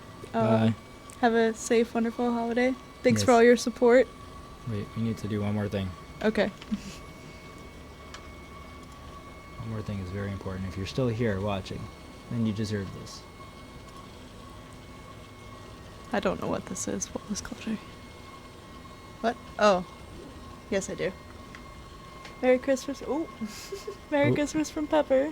He's not looking at Yes, you. he's not looking actually. That's okay. Merry Christmas, everybody. He means it. Merry Christmas. Bye. Bye.